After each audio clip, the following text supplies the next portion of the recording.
Yep, that's right. That's right. It's time. It's time.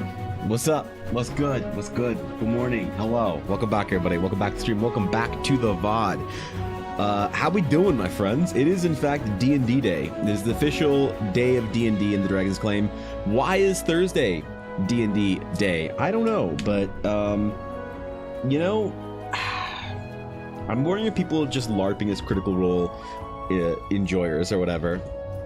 Good morning, Conk. What's going on, dude? Good morning, Ashy. Hello. Who else is here? What's up, Sleepy Time? What's good? Wait, is that Strange Dog Creations? Oh shit, it is.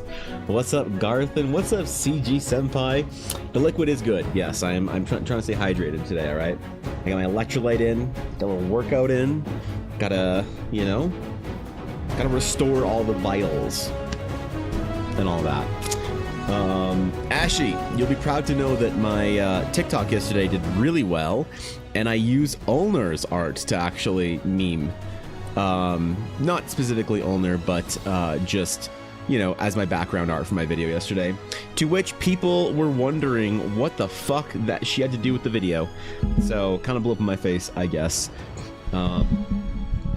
It's fine. I'm not worried about it. I'm not worried about it.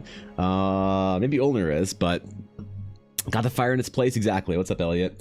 Good morning to you. It's the illustrious, beautiful Evan Blair art. Really? Is that me? Holy shit.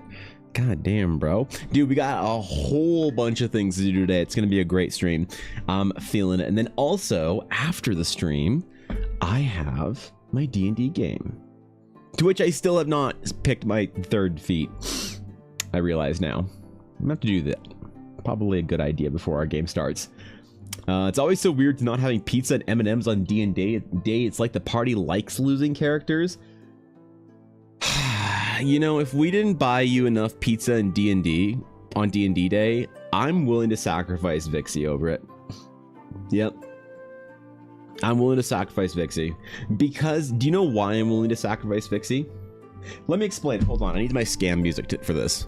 Wait, we need scam music. Hold on, where's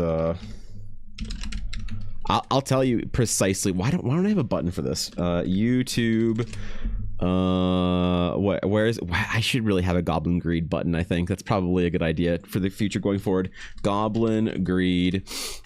Please don't demonetize me, YouTube, for oh, there we go. Okay, I'll tell you precisely why I'm willing to sacrifice Vixie. You see, Ashley, if someone in the party has to die, I want it to be Vixie. Is that because I don't like Vixie? No. Vixie's my favorite. So why would I be willing to sacrifice Vixie? Because the art that I did for Vixie, where I had to draw her a character that was so remarkably attractive, I got so much attention on Instagram for that. And knowing Vixie, she probably has some sort of a D&D character template where all of her characters have to be remarkably attractive. I think it's just the thing you do when you're a remarkably attractive fox girl. They're all like that. Azalea, Vixie, Celeste. If you're a fox girl, you just can't not make attractive D&D characters. And so if I did art for her again, I'd probably get more Instagram likes. And you know what they say about Instagram likes? Who the fuck are you if you aren't getting Instagram likes? I don't know what they say about Instagram likes. No, I don't want to sacrifice Vixie. Okay, we gotta turn the scam music off. Okay, no, come on. I'm sorry, Ashley. I'm sorry we didn't send you pizza and M&M's. My bad. The ads are getting wild. Dude wipes Norwegian cruise lines and dramatic scenes from a show we'll never watch. Wow. I'm sorry my ads aren't tailored to my stream. What's up, Charm? What's up, dude? What's going on, man? Currently playing his Godzilla fighting game for funsies. That's all right. Ooh, wait, I gotta adjust my chat. Why is my chat so small? What the fuck? Hold on. Make me smaller. Chat bigger. There we go. There we go. Okay, hold on. I'm all set up. I'm all set up. All right, sick. Doing well. Just finished my 4th ever chapter sheet I made. Want to hear a chat? What is a chapter sheet? I post that shit in Discord. I'd love to check it out. It's always so weird. Where's my chat? I made it bigger and now I lost my place. What's up, Jess? What's up, Smut? Good to see you guys. Having scam music is wild. I've always had my scam music. What are you talking about? That's been a staple of my stream for years. Oh yeah, man. I've been doing this for long enough at this point in time. So, what's the legend? Let's see on screen which one. So, Vixie's character, I'll show you. Vixie's character is... Where's Rosemary? Oh, there she is. Oh, that's the wrong Photoshop window to open it up in Photoshop. So, this is Rosemary. So, she's a Hamadryad in our 4E game. But yeah, she's one of my favorite characters I've ever drawn. All right, for one of my favorite people that I've ever drawn a character for. So yeah, that's what I mean, right? If somebody in the party has to die, then I think it should be Vixie, because then I'll have to also make art for her. The problem is Ulnar died, and like I was really excited to draw Brother Ulnar, and I think Ulnar made Andy the way that she made Andy just so I'd have to draw a twink, because Ulnar thinks that I can't do it for some reason, which I absolutely will. It's just a literally next week problem. So what's up, Nix? Good morning. How you doing, bro? What's up, Bach? Bach, how'd what you were doing a final or something yesterday? I forget. It was either an exam or a final project. I forget if it was one of the two, but what's up, dude? What went well? PC dried, very cool. Yeah, she's cool, man. She got like roots and shit and goes all rooty and whatnot. I don't know. Watch that. She is objectively drawn super well and she does look sweet. Well, thank you. I appreciate that. Yeah, no, I'm pleased with this piece of art. The problem is that I need to draw more of Vixie's characters for her. So maybe I'll just ask Vixie to just, dude, maybe Vixie should be my next VTuber fan art.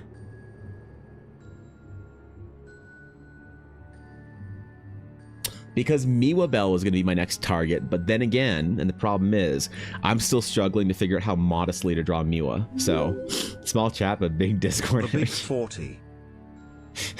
Okay. Listen, it's just cold in here. My chat got bigger, it's fine. Croc, thanks to the 40 months, bro. What's good, homie? Good to see you, bud. Man, that's a long ass time. That's like most of the time I've been streaming, Croc, that you've been subbed for. So cheers, bro. Thank you for the sub, man. I really appreciate it. This is a big month for the long-term subs, Croc. This is a big month. We got the adventure coming out, so but thanks, bro. I appreciate that. How you doing? Did well in my economics exam, except I forgot something in a question, but like I knew everything else. Oh, there you go. Well, fuck yeah. What are you worried about? You just go in there and one-shot it. Your economics exam KDA is 100. I think character English is not that good. Yeah, my English isn't great either, CG. Don't worry about it. Oh, if you got a character and you want to throw it in Discord, that'd make my day. So hell yeah. She reminds me of my ex who cursed me to spend an eternity in a tree at the dog park. Thankfully, I got better. That's the most Monty Python thing anyone has ever said in my chat. And thank God for that, because what is a D&D stream without at least one Holy Grail reference per month? So thanks for meeting the quota for an entire fucking year, bro. That's... You know, I'm doing these character concepts videos because I think they're kind of fun, where I just like make a dumb like pitch for a stupid character. Really fun for me. And my next character, I'll give you guys a sneak preview of the TikTok. My next character is going to be a character in which I'm gonna make him a warlock. Like my next character pitch is gonna be a warlock, but his patron is a demon that he used to date. And they like fell madly in love and bound themselves together with some like eternal lover's chain to always be in service of each other. But then they like realized they couldn't agree on like whether or not they wanted to get like a dire dog or a dire cat as a pet, and they broke up. And so now he like reluctantly uses his powers to go on his adventure, but every time he does, his like demon ex-girlfriend's just like rolling her eyes and sighing and like you know, shit talking him and stuff in his head every time he casts Eldritch Blast or some shit like that, and sometimes it backfires. Yeah, it's gonna be my next one. So We're sitting in the same brain cell right now. I think not even sharing it. We're just sitting in it. So, finishing the fight with the Knoll Carnage, leader of the Knoll Band. Tomorrow and Saturday, they're entering an ancient other planar laboratory to take possession of the mutated goblin clan. My brain. So Elliot, that first of all, it's awesome. That sounds rad. My brain, when I'm streaming, it tries to read entire sentences or entire words, and it fills in the blanks. Because if I try and read out every single word, brain not going to work, right? And I have to read a couple thousand chat messages through a stream. So my brain tries to fill in words and fill in silhouettes. And so as I was reading the end of that, I thought my brain wanted to say muted goat clan, and I was like, what the fuck is a muted goat clan? Or sorry, muted goat club. But mutated goblin clan makes a lot more sense. So yeah, the Necromancer one character pitch is my current favorite. Is it? Yeah. Yeah, that's good. I just used art for Ulner, and it's so funny because Ulner also has a pendant that is the Haradrim pendant from Diablo, and it's someone caught that, and they're like, wait, is this a character from Diablo or is this a Haradrim? What? I don't understand. Oh well. Few things. First, I'm ironing out the logistics with the program, but it heavily seems like I've been accepted to be a resident teaching artist in Alaska starting in August. Wow, dude. That's amazing. Alaska's a beautiful place. Holy shit. But to graduate with my BFA next month. Third, I got accepted to a separate 1-week residency to Wisconsin in July that I'll attend before making the rest of my drive up to Alaska. And recently just applied for a design internship with FlyQuest, the pro LOL team. Wow, dude. Yo, that's awesome. FlyQuest is great. That's fucking sick. Croc, did you know I had TSM stuff on my stream last week? Good God, that was fucking cool. Yeah, FlyQuest would be rad. That's fucking amazing. Sounds like you got a whole lot of opportunity in front of you. This is what it feels like, man. This is what it feels like when you got opportunity in front of you, and all you got to do is just put everything you got into it. So I'm really excited for you, bro. But yeah, you're driving to Alaska. I guess welcome to Canada. Holy. Yeah, geez, bro. That's fucking. That's been a long ass drive. You gotta go through Alberta, BC, or whatever, into the Yukon, straight the way through the Yukon territory to Alaska. Well, I'll wave to you as you drive past Alberta. So that's awesome, Croc. I'm really excited for you. That's really amazing. So, good shit, bro. Seems like you're making some big moves. I'm really proud of you, bro. Next character is a Warlock too. Been a minute yes. Since I bolted the ward between worlds. Give me a minute. Okay. Semple serat in ID cursus me pretium tellus. Tellus duus convalis tempus leo euenian said. We're being cursed. Can someone call the clerics?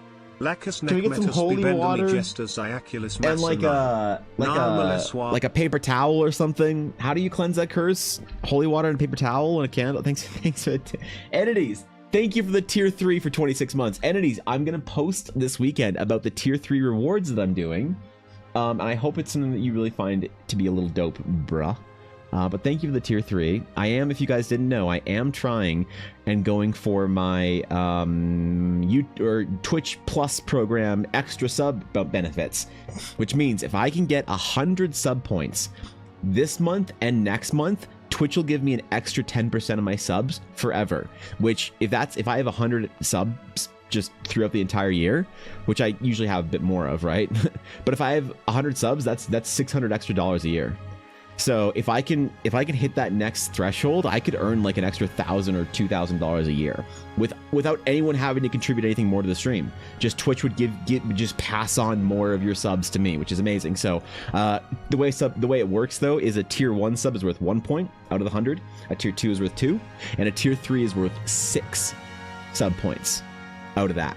So a tier 3 sub is very expensive, I understand that, but it is massively helping this month and next month, and I'm going to really try and do some stuff in the Discord. I have a proper tier 3 sub chat where I'm going to be sending stuff out to them and doing some fun stuff for the tier 3s, because that really makes a big difference. Entities, not only is it a big sub, and that's a huge contribution and very generous of you, but it's also going to mean that I just get, that tier 3 sub entities could be worth on its own way more than just the sub on its own. So thank you very much, bro. I hope I can earn that sub and you feel like you really got something cool out of it. So thanks, man. I'm gonna do my best this month and next month to do some cool ass shit. Okay, wait, I missed some chat. I'm sorry. I gotta scroll up. I think Muted Goat Club is great, right? Okay, sorry. I mean, my next character is Warlock 2. He rides Celestial Seed motorcycle and wields a lance, like the scene in Indiana Jones. Is there like a familiar that's an old man in a side cart that's just like trying to keep his hat on all the time and just trying to like keep scrolls together? Because I always wanted to go on a sidecar adventure. I always wanted to get an old like 1940s or 50s like World War II era motorcycle with a sidecar, and I wanted to drive somewhere with a friend who was willing to dress up in a tweed suit with me, with like, you know, some kind of a fedora like you do if you're a professional in the 1940s and 50s, while we drive across the, you know, the countryside, scrambling to hold our hats on and like carry scroll tubes to go on an adventure. That's my idea of adventure, so that sounds fucking sick. We haven't added the beard to today's art. We're not adding a beard to any. This is not a beardathon, Samurai. God damn it. You're in Calgary, right? Or am I nuts? I'm close to Calgary. Calgary's the biggest city that I'm close to. No, I'm not directly in Calgary, but Calgary is like, it's where I send my mail in and out of, because it's pretty close to me. Yeah, so warded, not cursed. Okay, yeah, bless you, or I'm sorry that happened. Thanks, Ashley, I appreciate it. That's yeah, thanks, bro. Yeah, is that $600 in beer bucks or American? It's in American. Yeah, it'd be an extra $600 American, assuming. So I'm gonna really try and earn those tier 3s from my supporters that are willing to tier 3, and I mean, everyone who is subbed does make a big difference. So thank you everyone for your full subs. That does make a huge difference. The only thing that doesn't count is it doesn't count primes, it doesn't count gifted subs. So it doesn't count either of those. So it has to be full-on recurring subs that people are doing. So kind of sucks, but because I always have way more than 100 sub points, you know, on Twitch, but just the 100 natural sub points through those things that actually get you into the plus program, whew, that's hard to do for me and a lot of streamers. So yeah. However, Alpha probably support you more, unfortunately, for your heart. Yeah, I don't know. Alpha's done way too much. Alpha never needs to cheer another sub in this or bit in this channel, and he'll always have an honored place in my heart. So, also massive headache since Monday. Entities, drink more water, or not, or drink less water. Whatever's gonna help. I don't know, but I hope you feel better, bro. The sub is worth more than the sub. It is actually, yeah. This week, subs are worth way, or this month and next month, subs are worth way more to me than they normally are. If I hit that goal, and I've never hit the goal like ever, because it's been out for a year. But last month was the first month that I ever actually hit it, because a couple people, you know, said that they wanted to help me hit that goal and decide to tier 3 like entities. So, and Samurai, oh shit, we got some tier 3s in chat, man. What's up, guys? Get my sidecar or going shopping, Evan. Look, I would do it. I'd find some kind of like I get a nice gentlemanly vest and a tweed suit with elbow patches, and I would stumble with a hat for hours while we go across. If we could find some people to ride motorcycles shouting at us in German behind us while we escaped through the countryside, that'd be good too. Maybe it'd be a good way to go to Ren Fair one day, you know? Look, I just want to live in an Indiana Jones movie. Is that a problem? Sidecarts in WoW always made me motion sick. Ooh, yeah. You can upgrade your gifted subs, is just saying. You can upgrade your gifted subs, that's true. Yep. What's up, B-Town? Good to see you, dude. I know Jones and live in Indiana. Does that work? It's the closest any of us are going to get to it. So yeah, that's you're pretty much there. So I'd be the fool in the suit for an adventure. Exactly. Yeah. No, listen, man. I want to go on an adventure one day, but I don't know. I need an old sidecar motorcycle. So I was gonna do it with my friend John. We decided that we were gonna do it when we hit 30. We were in high school, and we said we were gonna do it when we hit 30 because we thought that was old. We're like, dude, when we're old and successful and have our lives together, when we hit 30, we're gonna go buy a vintage sidecar motorcycle and go on an adventure. We were gonna drive through the mountains from Calgary to Vancouver on a little sidecar motorcycle, which is actually quite a journey on a fucking motorcycle. It's like probably a 2-day trip safely. But then he decided he didn't want to be friends with me anymore. Because my parents divorced and he was mad at me for that for some reason. So I just remembered all this. I was like, wait, why are we friends anymore? Oh shit, that's why. Okay. Yeah, oh god, that's a weird one. Oh god, that's a whole memory that just came back. Player of mine made a character named Mississippi Brown that was as close to that hilarious movie trope as I've ever seen. I want to do a Adventures League Explorers League kind of like pulpy Indiana Jones D&D game. But the thing is, I have this idea of D&D games I want to run that are not one-shots but mini-series that are going to be very cast-oriented. So rather than saying everyone make a D&D character and bring it to the game, I want to say like, hey, this is like outline what the adventure is pretty clearly and the vibe of it, and go and do a little adventure, like maybe 6 or 8 week adventure with a party that is sort of playing through that vibe, so we can tell a really fun story in that realm. Because pirate D&D is awesome. I made a video about this actually on TikTok. Pirate D&D is awesome. We know that. Why does everyone like pirate D&D? Because it's fucking cool, dude. Okay? And so we all make pirates and we all make swashbuckling scallywags with cutlasses and whatever, you know? And it's great. Everybody loves pirate D&D. But I think that that's just a particularly strong adventure trope to which we could apply in other ways in fantasy for fun adventure tropes. So imagine I make a game where I'm like, hey guys, we're gonna do a pulpy dungeon delvey adventure, find the treasure, Lost World, Indiana Jones kind of, you know, Sir Arthur Conan Doyle adventure. And so what do we need? We need the professor, right? We need the muscle. We need the, you know, the mystic or whatever. And so let the players assume those roles and create a character with that role in the story in mind. So you're playing someone has to be the Indiana Jones, the like fighter, ranger, multi-class, whatever, that is the kind of the monster hunting, swashbuckling, whatever. Bandity kind of character. We need the professor, someone to play the well-educated, like skill check, you know, something. We need the mystic, the person that sort of knows the area. And I kind of want to build a cast like that and then see if players want to do that kind of a game, because I think it'd be really fun. The first one that I want to do though is I want to do the paladin game. I really want to do the paladin game. That's right. I need people who want to play paladins, who want to play giant, towering, stoic crusaders of the light. Fellow armsmen, I ask you, will you follow me tonight to break their spines? Yep, I want to do it. And that game I've gone over it on stream. Some of you have already heard about it. But basically, that paladin game, what I'm going to tell the players is you're all going on the adventure to save the world. You are going to go into a dark land to enact the vengeance of light upon it, to potentially bring about lighter days. And I'm going to tell the players something very important to this game right off the rip. And that is, none of you will make it out alive. Not a single one of you is going to survive this game.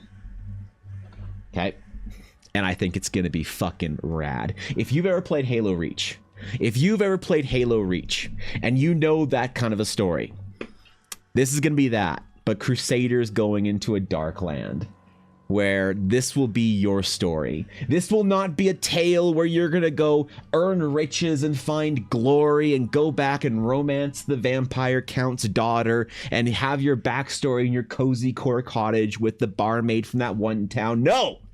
This is glory, thunder, and lightning brought down onto the wicked, vengeance in a dark land as you bring light.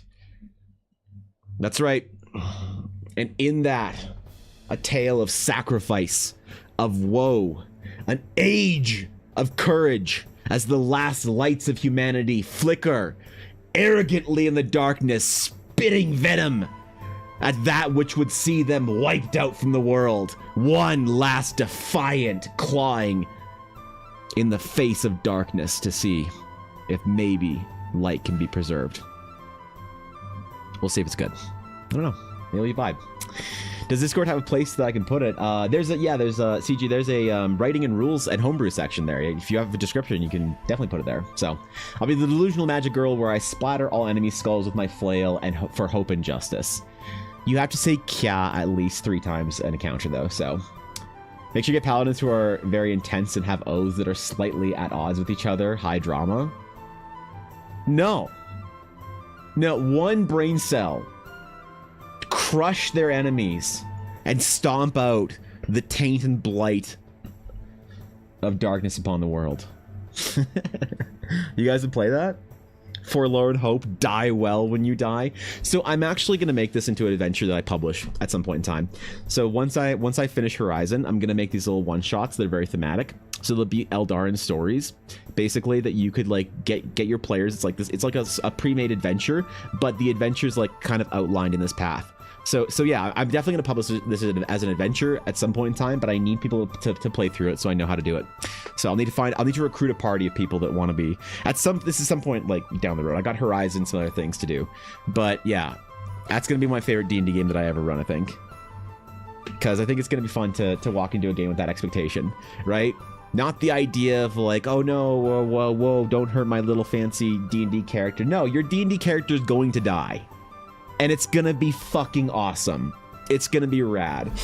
Alright, get your fucking power metal and shit on, let's go. Made some hands recently, and they're easily the best hands I've ever made. They're certainly handing. It's in work in progress? Oh shit, alright, check that out, man. It's Hive Mind? Yeah, exactly, right? Really cool character would be Oath of the Ancients, because their whole thing is not dying. And yet, death comes for us all in the darkness. If we're paladins playing in a paladin game that is. So just picturing Warhammer 40k story in D&D Paladin Edition. Basically, yeah, basically, you know, that's kind of a good vibe, as if you played Space Marine 2 or 1. I think maybe that'd be a kind. You really have to sign up for that vibe, right? You have to refer to everyone as brother. Regardless of gender or affiliation or familial connection, everyone must be brother. My favorite genre of YouTube videos for an entire week was watching all the VTuber girls playing through Space Marine and calling each other brother on their stream. These like fucking tiny adorable VTuber girls just roaring and calling each other brother. It's fucking sick, dude. I got into the vibe. Warham Pally 5e for Pelor, cleanse it with fire. Exactly right. Medieval Kamikaze Power Rangers driving the A-Team Von into Mordor, listening to Dragon Force. Do I have this right? Yes. Yes. Yep. Yeah. Character descriptions will start and end at what helmet do you wear and how many scars do you have on your face. Basically, the king. So basically, the premise is the prince of the kingdom will have come to you. The knights, the paladins, some of the few remaining paladins that hold back the darkness in a world that is on the brink of apocalypse, where few people remain, and you have a chance to strike out into the darkness and potentially reverse the spread of its corruption and save humanity and their place in the world. However, you will all most assuredly die. Yep. That's right. Good game where you have to die is, by the way, wait, by the end is called 10 Candles RPG. Is it really? Is that a thing? I started a video on YouTube, not gonna lie, also considered a similar necromancer concept for a character. Ulnar, dude, the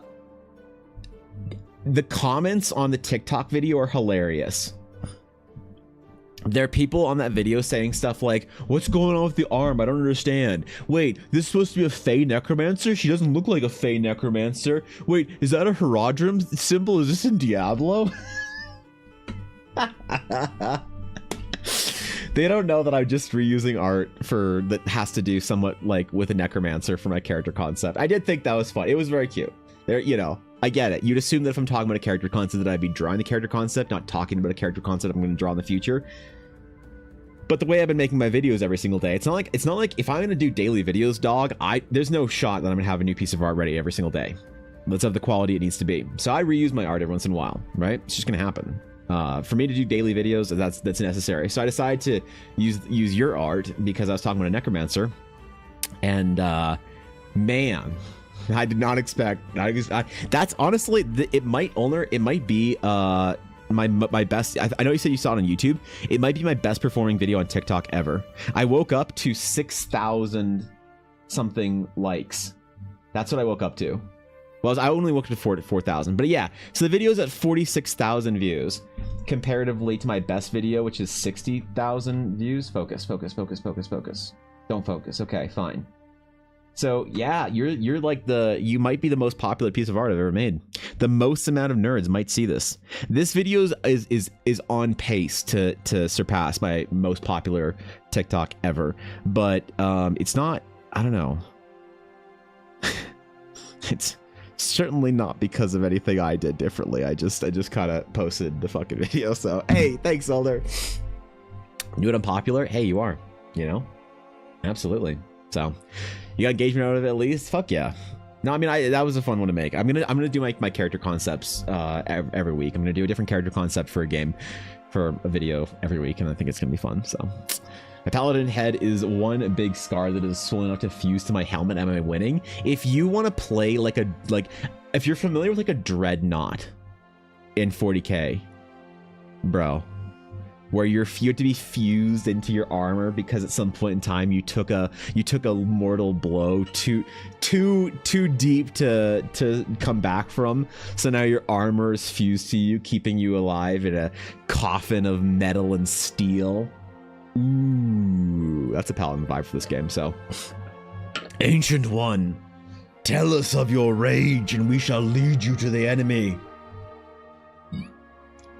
You thank Ulner by debuting the Project Evangeline channel with a co-stream. I don't think Ulner would want to co-stream with Project Evangeline. I don't know if the sheer femininity of my VTuber character could be tolerated by such a masculine and powerful coat shoulder wearing, dual disc wielding Giga Chad such as Ulner. So that would be hilarious though if I did a co-stream debuting Evangeline with all of my VTuber friends. I somehow convince Ulner, Fishy, Minnie, Ashy, Vixie, Ama, and I do like a big debut co-stream where all of them pretend that I'm actually a fucking anime girl, and we all just gaslight chat into it, and everyone's like, yo, what's up, Evan? Just be like, oh god, who's Evan? Fucking weirdo? Yeah, Jesus, you know? And we just shit talk anyone that tries to connect Project Evangeline with me. Is that likely gonna happen? No, but it's still funny. I have an oversized helmet that I can see out of, and the party just points me at the enemies that I run forward swinging. Yes, but you have to have a giant sword or hammer. It's up to you. I mean, you could do a great axe. You could not have a shield. You could not be a sword and board paladin unless you use 2 shields like the Gundam Thunderbolt. That's right. That'd be the only way you could do it. So, brother, I would like to feel the rain of blood on my face once more. Exactly, right? Exactly. It's gonna be a dope game whenever I get to that, but I have a lot of stuff to do first with Horizon. But that's like on my fucking list. I have to get Dasher to compose me some Templar hymns. Like you know what the vibe is? The fucking vibe will be the boys showing up in this trailer. This will be us.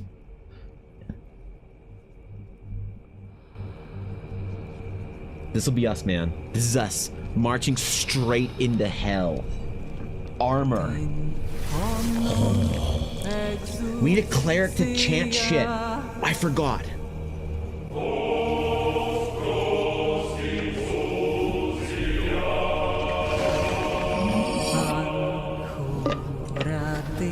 That's right. The entire time we're just Templar chanting our way into hell. All right, get the shit out of here. Anyway, we are not drawing Crusaders today. We are drawing masculine, strong, barbarian, Asgardian, hammer-wielding individuals. This one's for Tank. So, if you guys were here yesterday, Tank was chilling for most of the day. And he approved muchly of his character art that I'm doing for Torben.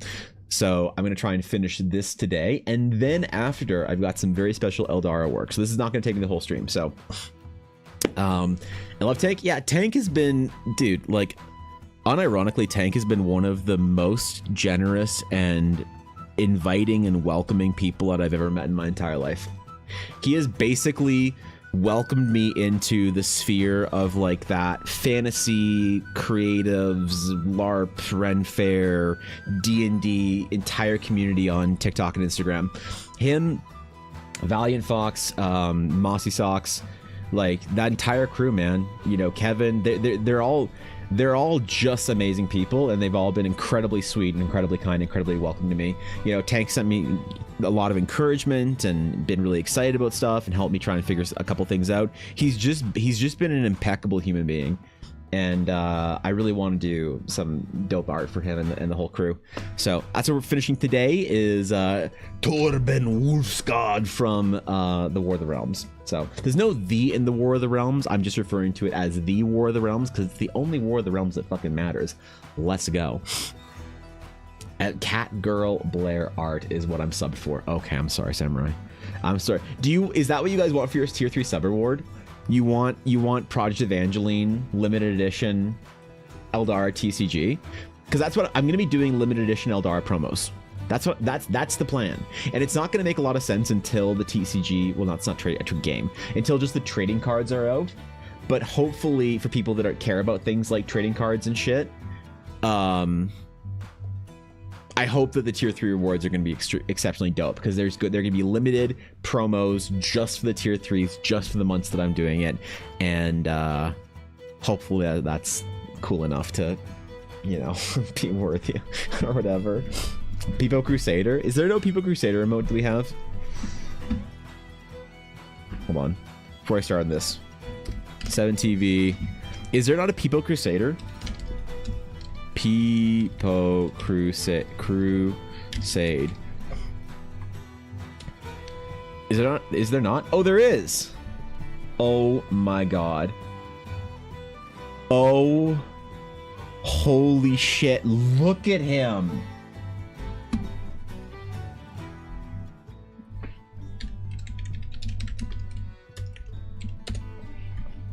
What?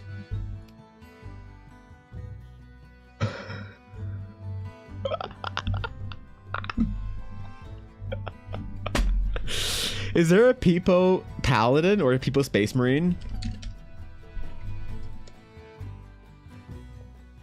No, it's the same one. Peepo Space Marine. Is there a Peepo Marine for Atari?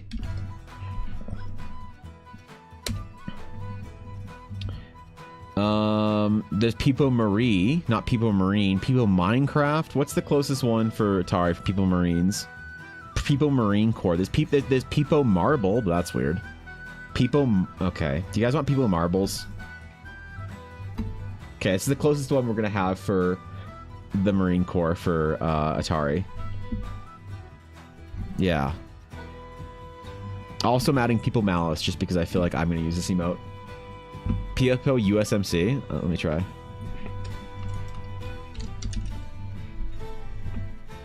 There's Peepo USA, which we already have. Peepo USSR. Oh no, no Peepo, no. Peepo TSM. Well, considering TSM is the only pro esports org that has ever donated $1,000 and gifted 150 subs in my chat, I think Peepo TSM is gonna be a go-to emote. Peepo UMBC. That's almost UMSC. USMC. Sorry. Yeah. No. I guess not, bro. People ASMR. No. Okay. All right. That's enough of that. Is there a crayon emote? Peepo crayon eating? Peepo crayon. Oops. Oh my. Okay. Never mind, guys. We have.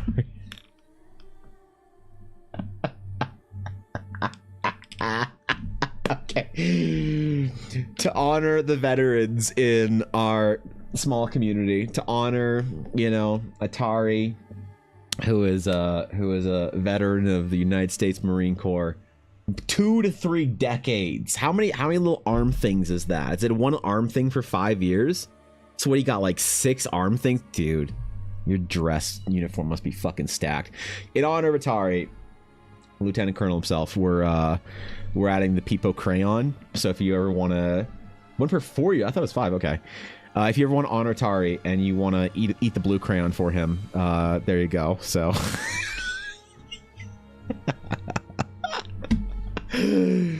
Oh god, it's perfect. He is eating the blue one, right? Didn't think that would be real. Of course it's real. Gotta go. Much love to y'all goobers, dude. Yeah, absolutely. Much love, bro. Thanks for chilling, homeboy. It's good to see you. How do I obtain this power? What, the crayon eating? I mean, you just go to your Walmart and you just get some crayons. The Peepo emote. Oh, if you are unsure as to how to get the emotes, you need either 7TV, the extension, or you need BTTV, the extension, and you need to enable 7TV emotes.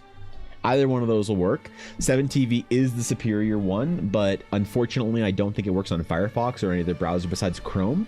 So if you're a Chrome user, it's fine. Download 7TV browser extension. You can see all the emotes. You can see a bunch of other cool stuff like person's first chats, things like that. So if somebody says something kind of sus in their first message, you can always first garf, is that it? Yeah, you can always first garf them. There you go. If they say something kind of sus or whatever, and it shows up below in my chat down here. But if it doesn't show up for you in your Twitch chat, then yeah, you can either download 7TV, or if you have BTTV, you can go in your BTTV settings and check the thing that says display 7TV emotes. Either way. Okay.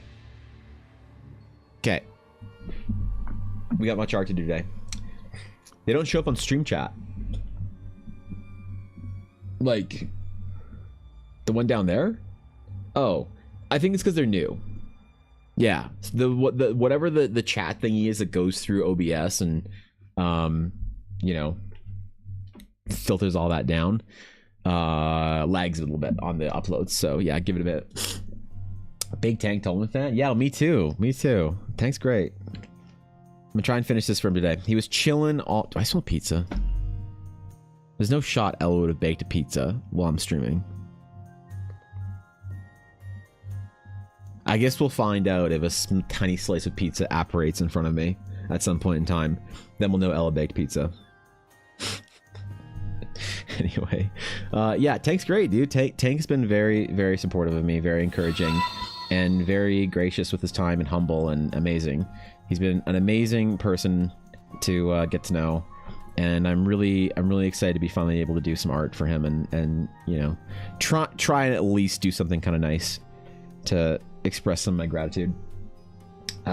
Chief, thank you for the follow. I appreciate it. Welcome in, my friend. Thank you for reminding me. I gotta put pizza on my grocery list, bro. The little mini pizzas at Safeway were $3.50, half off. Normally $7 Canadian. On for $3.50. Dude, I bought 4 for Ella. I bought 4. Mm-hmm.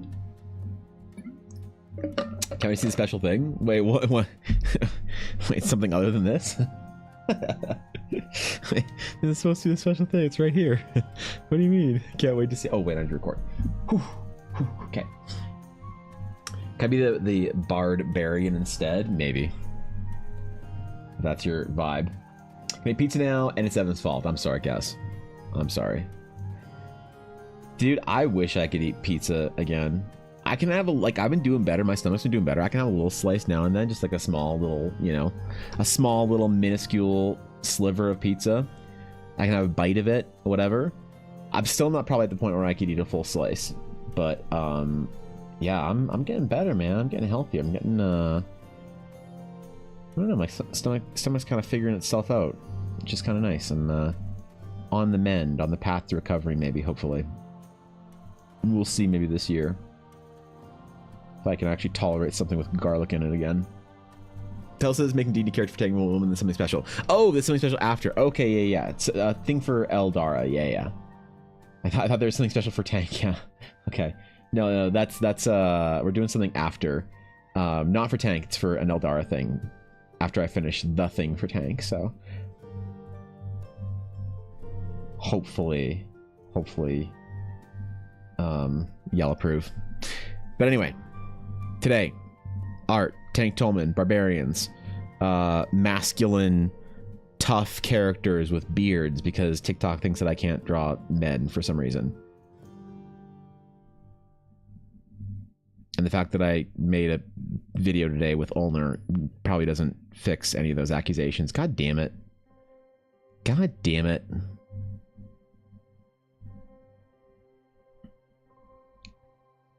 I'm realizing now that I'm kind of throwing, aren't I?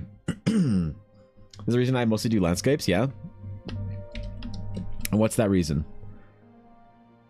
That you don't want to be accused of only being able to draw women? Because people from TikTok, from Book Talk specifically, don't think that there's any reason to ever draw a man that doesn't have his shirt unbuttoned and is snapping his suspenders. There we go.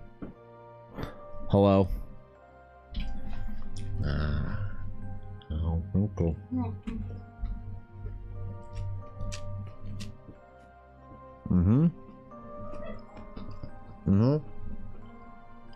A lot of pizza, guys. Bro, I don't want to touch my gloves. I just seagulled that shit. Holy, I impressed myself. Oh man, fuck yeah, let's go. I'm such a hand-avoided food eater. I'll do anything not to eat with my hands. Chopsticks for potato chips, you bet. Hello. Please avert your attention from the bearded lady on screen and towards today's entry into my psyche, Sticodactyla hadoni. Okay, let's see. Wait, I meant the meter. The entry to the meter. Ah, the yes. entry specifically selected for the meter. Okay, meta. Let's see. Okay. The meta for today is the Hadon's Anemone. Ooh. Man. I feel like the bubble anemone was just peak yesterday. This is a great saltwater creature anemone. Does it merit as high of a score as the bubble? I don't think so. I think it's still gonna be high score. Somewhere in the 9.3 to 9.7 range, maybe. I think 9.7's too high. That's like a monster score for it. So I think we're gonna go on the lower end, which is still an Unreal score, but this is an Unreal entry, you know? So I think we're gonna do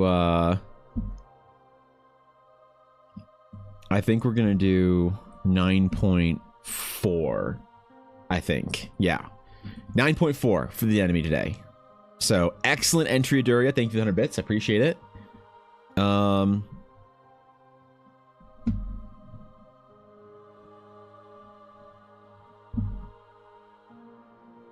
Okay. This is a good week, man. Holy shit. I kind of want to do... So I was in Casey's stream the other day, and she was doing some sea slug studies. I'm just wondering about some sort of like a monster that would be like an anemone, but like on land. Or for the Shattered Sea.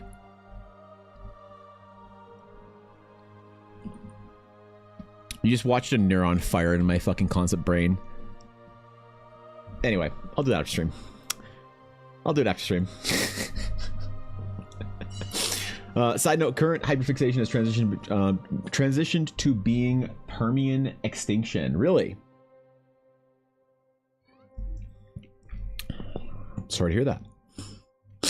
Glad I could deliver such an interesting week. Yeah, it's a good one, man. It's actually a good one. What is the voice meta? The voice meta for Aduria is that Aduria, because he's a tier 3, got to choose the TTS voice he wanted. It was supposed to be for last month, but I forgot to change it for this month so that I don't need to hear the missile is sleepy anymore, which is entirely my fault, and I'll take blame for it. But I still have not changed it back for April. We're just all living in it still. 9.4 is a big enemy bribing people. Is it? Don't expose anything, Samurai. What is exactly? I swear SpongeBob watched this on the hub at one time. Wait, what? SpongeBob? Hear me out. What? Quickfire concept session next week. I send C slug, you turn it into concept.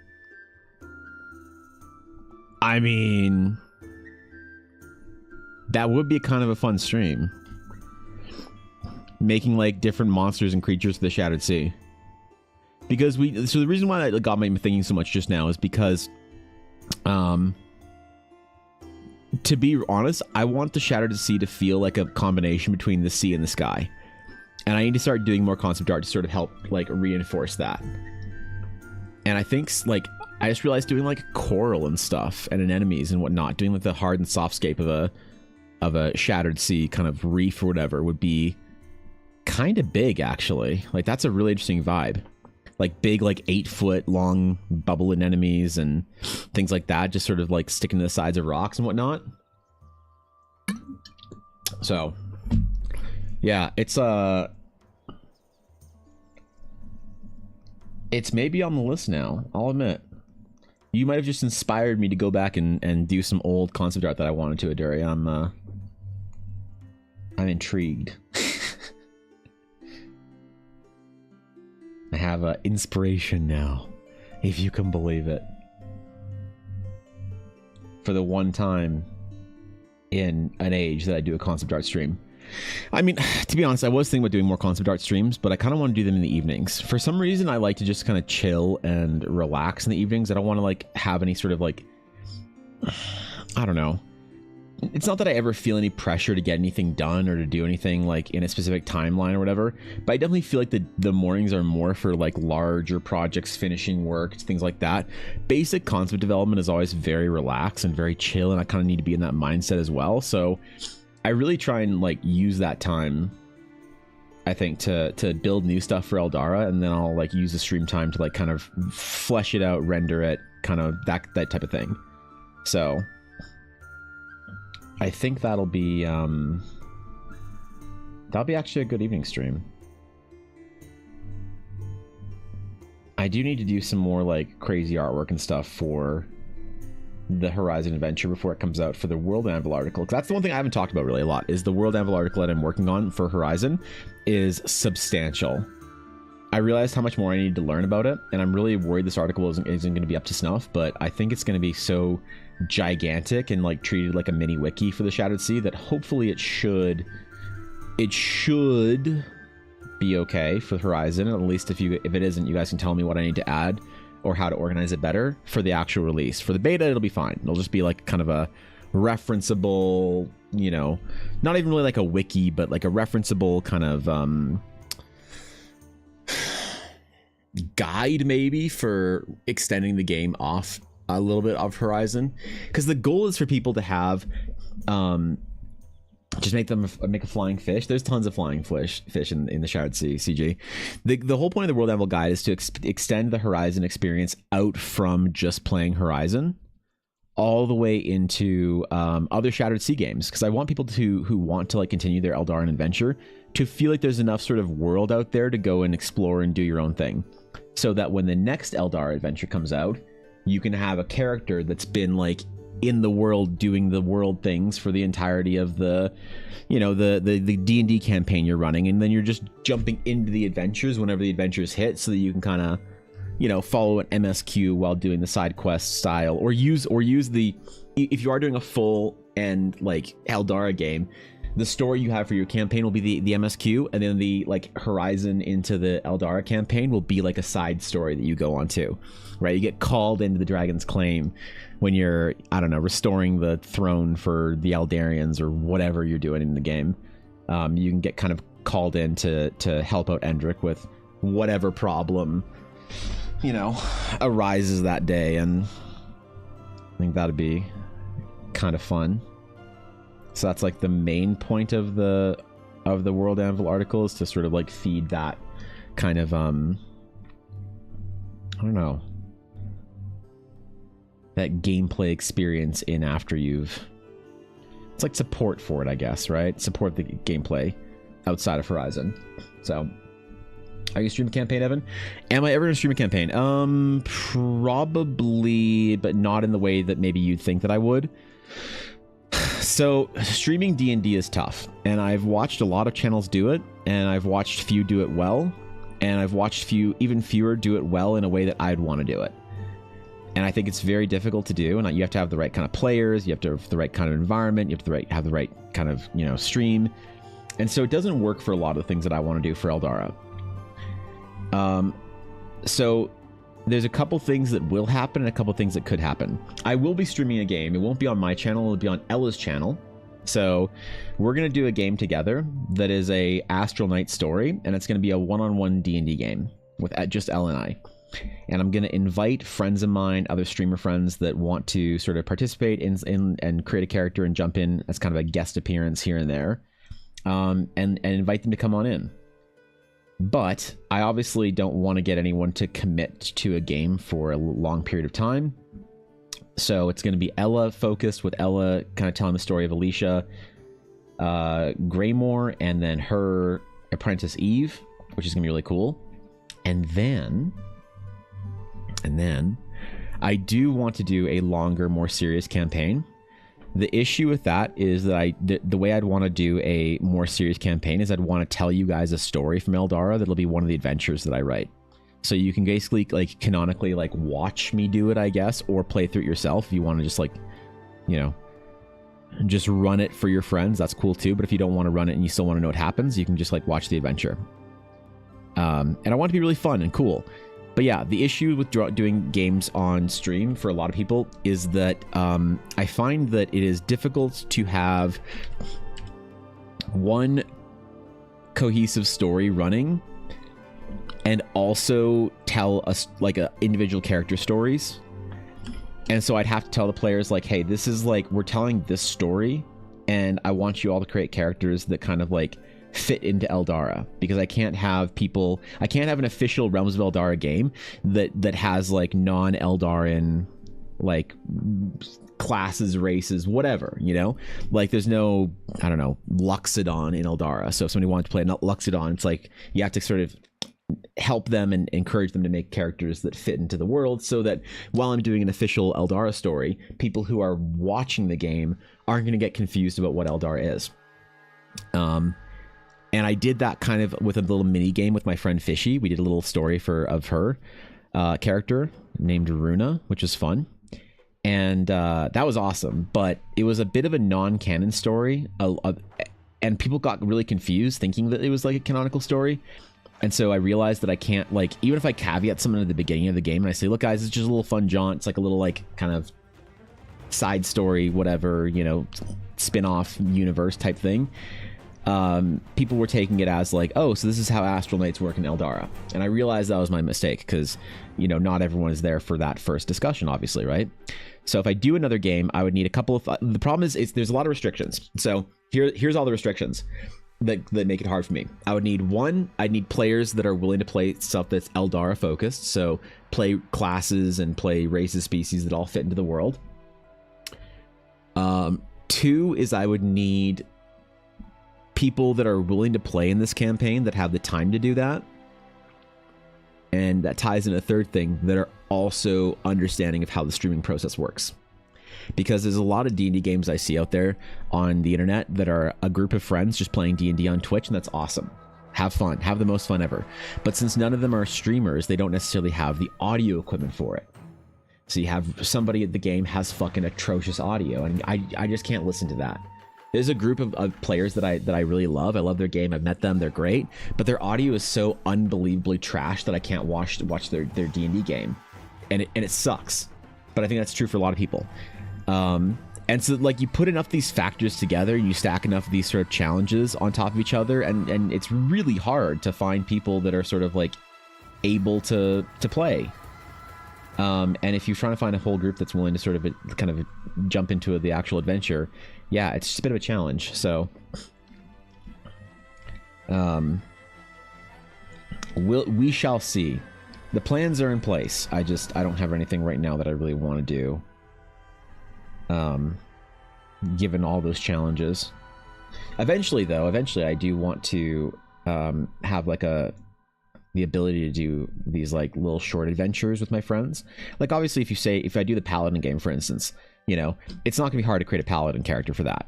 So if I ask, if Ashley and Olner and Vixie want to play in that game with me or whatever, Like, they don't have to think very hard about how to make a character for it. It's just big paladin, right? It's nothing crazy, nothing unreasonable to ask. So, past that though, oof, how do you get that group together? You know, it's not easy.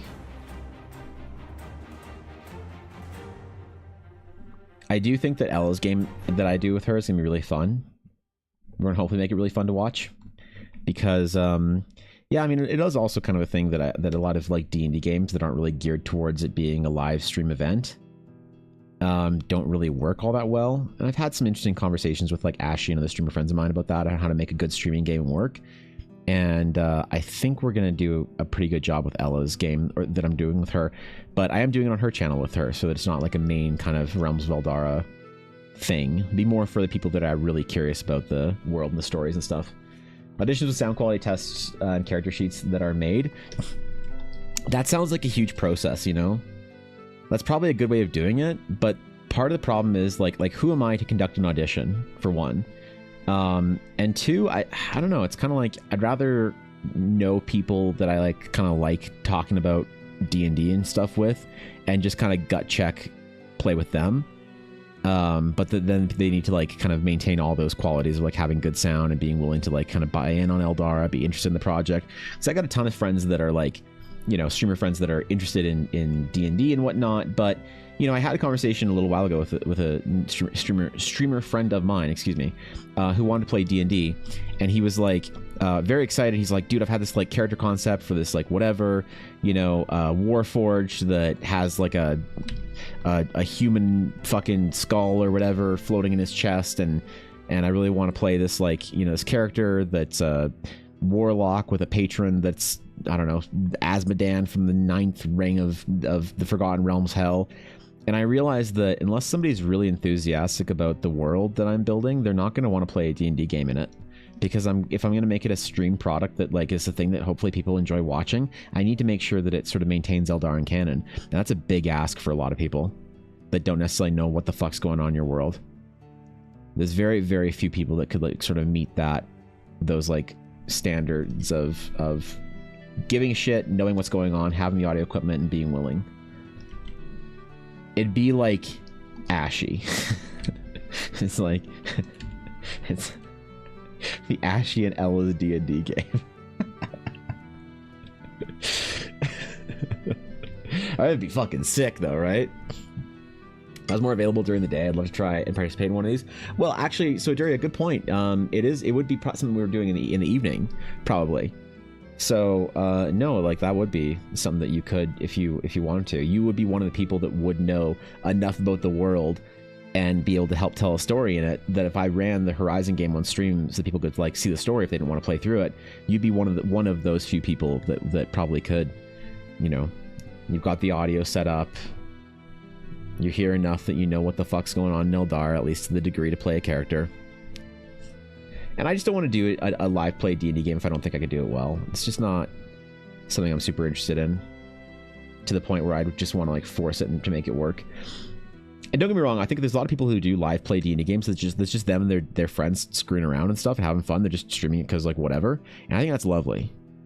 But it's a bit different when you have an adventure that you're sort of making and designing and building, I think. Yeah. Welcome back, Majesta Wolf. Welcome back.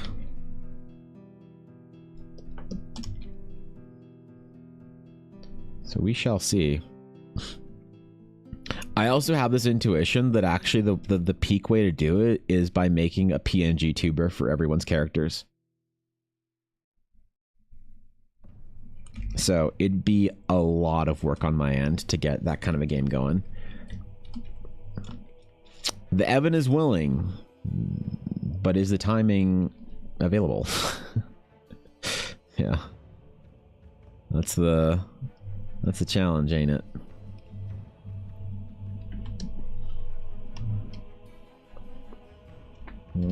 Or got to make some new layers last night, repair some stuff, so gotta mess around with my layers a little bit, dog.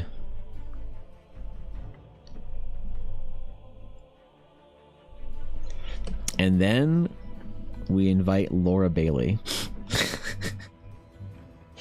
The YouTubers are only 2 versions of the same picture. Well, exactly, right? It's not the greatest, but I think that it's better than people being on camera. Obviously, a full live 2D would be the best, but you know, if I'm thinking about possible, like, reasonable amounts of time and money to spend on a project like that, I'd rather just do something very simple and easy, like a PNG tuber for everyone's character. And then I could also make PNG tubers for all of the NPCs that they'll interact with in a major way. You know? Thanks for lurk, Azalea. Appreciate it. Good to see ya. We were just talking about how attractive and smart everyone who has a fox character is earlier. And I brought you up as an example. Thanks, chilling, Azalea. Cameras aren't great. Yeah. Yeah. You're asking for chaos inviting Bailey? I mean, she has been in my stream before, so I do have a connection with Laura Bailey. No matter how small, through Jackie. Through one of my D&D players. They used to work together on Gears of War. You know. It's a long shot, but it's not entirely impossible. But yeah, cameras weren't great. Cameras are tough though, because a lot of people, especially that aren't actively, like, even if you are a streamer, if you're not actively like doing stuff streaming, sometimes like it's like hard to kind of maintain a presence for a character. Like what Critical Role and Dimension 20, these big podcasts, do is like really difficult and should not be underestimated for its difficulty, I think. You be right? Yep. Yep, Zelly gets it. She knows. She understands.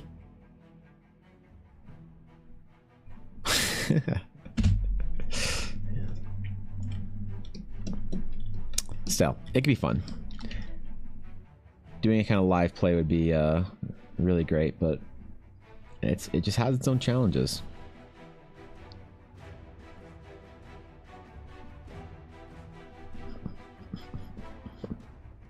Or I could meet up with a bunch of friends at some point in time. We could do an in-person game and... Oh no, because they're all VTubers. Fuck! Damn it! I always forget the, like, proper etiquette. Well, I don't forget it, but I, like, misplace the proper etiquette sometimes in my brain for the VTuber thing. I'm like, oh shit, we'll just meet up at TwitchCon and do a live play game. Oh wait, never mind. Fuck. That's right, shit. I forgot.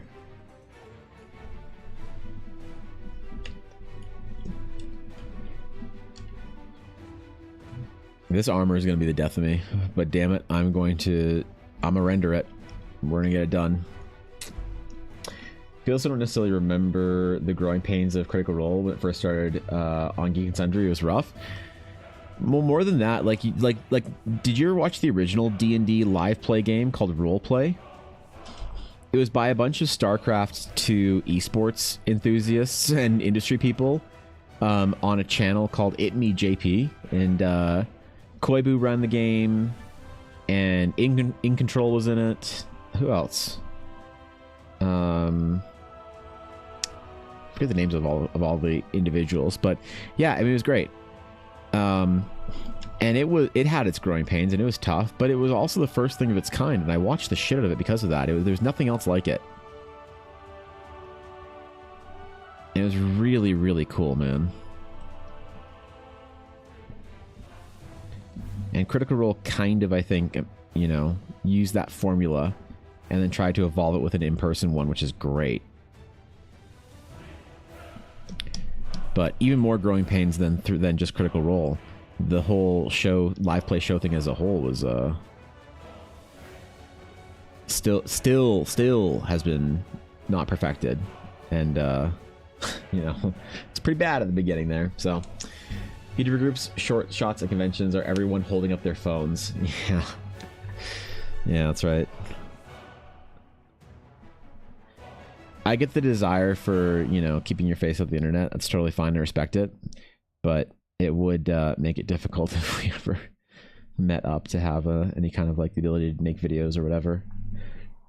You see, like, anytime somebody like the TikTok nerds all meet up at Ren fairs or whatever, and they can make videos and shit, or the cosplayers especially. Looks like so much fun. But all my streamers are fucking JPEGs and Photoshop files, man. God damn it. God damn it. Ah.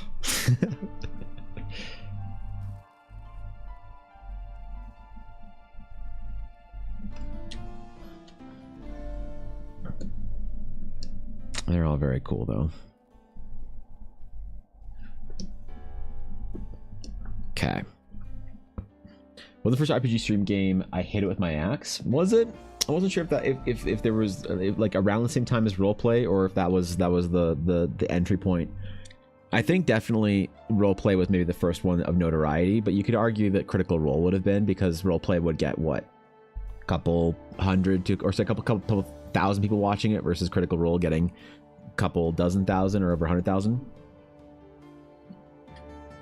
What's Eldara? I never heard of it. Eldara, it's the game setting that I'm making. So CG, all the art that I make that isn't fan art like this is all for, or commissions, is all for the campaign setting that I'm building. That's what I do. I don't just like randomly make D&D art for the sake of the game. I'm using D&D as a platform and a tool to build a game setting for myself, to be able to make projects and stuff within. So whenever I bring up Eldara, it is it's my main project that I work on. So most of the art that you see of mine on the internet or videos or wherever is actually art from the realms of Eldara. So thanks, Jacob. I appreciate it. Thanks, dude. Yeah, Jacob, my watch hours on YouTube are growing. Who knows? Maybe at some point in time, YouTube will think I'm a real person. I also realized that there was some pieces of music that I was using for my stream that aren't a problem on Twitch, but were actually a problem on YouTube. So, good to know, I guess, you know? Good to know. What's up, Ghost Jumper? What's up, dude? Legends of Adventures wasn't very serious, but damn, it's hilarious. I never watched it. Yeah. I mean, there's a lot that I haven't watched. I don't know. There's just so many now in the space, too. Like even with that kind of like the boom of it in the 2020 era, there were just so many games that came out. It was really hard to keep up with all of them. I got invited to like probably between 1 and 5 games a month for a good 12 to 18 months. And almost every single one of them wanted me to do art for them. You know? If you ever wonder why I was in the D&D category and I just didn't engage in any of the like, you know, collaborations and stuff the streamers were doing, it's because if you're wondering like, yo, I see this DM in Evan's chat all the time, how come he never like guest appeared on their show? It's probably because the, you know, requirement to do so started and ended with, hey Evan, can you spend like 30 hours doing art for us? Dude, it'll be so fun. We'll do a little collaboration. Oh my god, dude, think of how fun it's gonna be. We're just collaborating. We do the D&D game together, and you spend like 30 hours making art for it. Oh my god, dude, it's gonna be so fun. Yeah, fun. That sounds fun. So I just never did any like collaborations or anything like that. But there were so many at the time, you know. There was just, the whole category was just full. Like at all times of day, you could find a D&D adventure somewhere in the D&D category. I mean, a lot of people were just home from work and stuff at the time too, because the work from home era hadn't quite figured out how to do it itself just yet. So if I offered my character that you can see on my profile to you, would you use it? I don't care if you don't pay me. I'm not sure in what way I'd use your character. That's a very kind offer. I just have no idea what I'd use them for. I mean, my whole thing is like I kind of draw my characters and stuff, so I'm not in any desperate need of any other characters. I kind of have a billion to get through anyway on my own, but I appreciate the offer. So We won't pay you, but we think of it as exposure. You know, it's honestly, like, it's funny, Legend Doc. I actually had the conversation with like, the exposure payment was implied for a lot of people. But one group actually, they don't stream anymore. I've never seen any of the individual D&D players anywhere or their stream on live since then. So it's like far enough away that I can kind of talk about it without causing drama and shit. But they actually asked me if I would do this, and I'd, like, you know, do the character art for them, and then I could guest star in a game. And they said, like, oh, you know, but they said they worded it so differently that they were wording it. They just said it out loud. Rather than implying the transactional nature of it, they just said it. They said, like, oh yeah, and then we'll let you guest star on a game when you debut your art for the party. And I was like, oh, yeah, I don't know about that. And the DM said, well, think about it. It'd be very valuable to you for, you know, meeting our community or something. And that was the only person I've ever had this conversation with, where I said, because, like, I used to work in digital marketing and stuff, right? And branding and design, things like that. So I would get given, like, budgets of $100,000 to build branding projects. That includes my time. I'd have to hire people on for web and video and all these things. So I've, like, wielded lots of not lots, but, like, you know, I've wielded, like, resources to try and build branding. And so I have I have an idea of what exposure and, like, impressions are worth in CPMs. I have a very cursory sort of idea of that, because I'd always hire, like, somebody to do that for me for a big project, but I would talk to them about it in depth, so I have a little bit of an idea on how that works. And so I actually had the conversation with them. I was like, okay, so, like, do you know what your CPM is? And they're like, what? I'm like, yeah, like what do you value your CPM at? And they had no idea what I was talking about. And I was like, well, no, let's talk about it. Like how many people view the episode? They're like, wow, we get about, like, you know, 1,000 live views through the entire thing. You know, maybe 100 concurrence people. And so that's 1,000 people. Okay, great. And then put it on YouTube. How many YouTube views do you get? Well, we get, like, about 1,000 or 2,000 on YouTube. I'm like, great. So that's 3,000 impressions.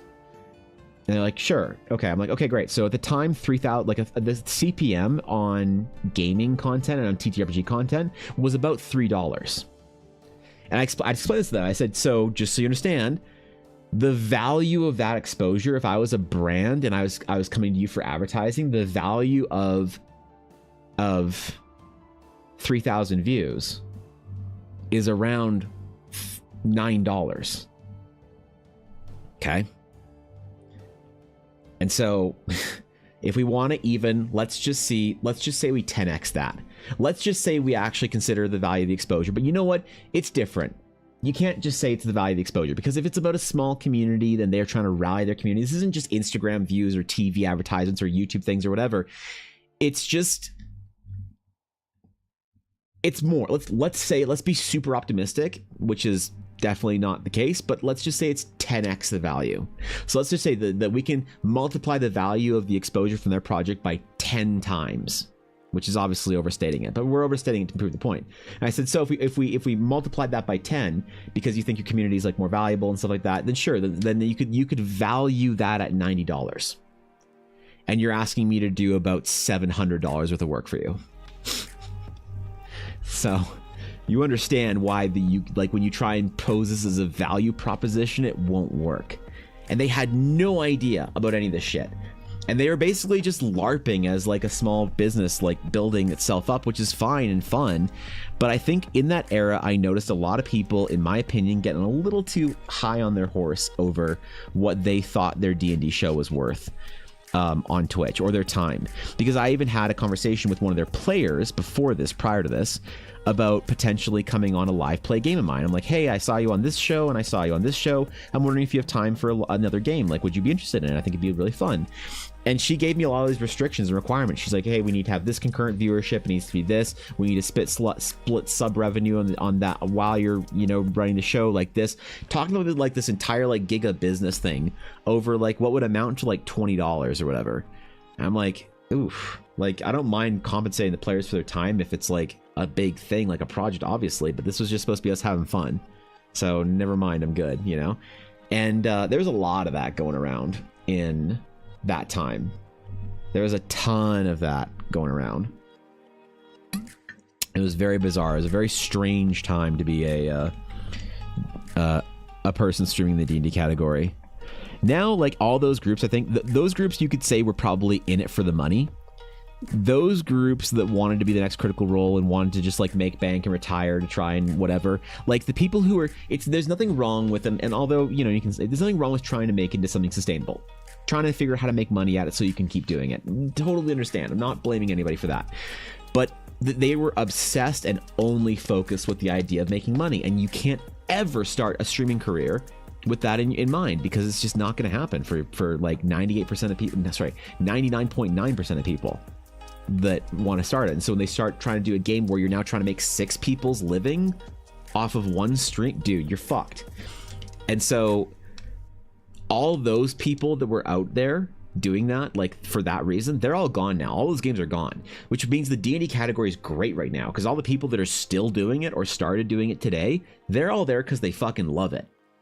You probably don't have any of those conversations of like, oh, well, I gotta make money if I'm gonna be on your stream, and we gotta do this, and we gotta split subs, and you gotta whatever, and exposure, and do free art.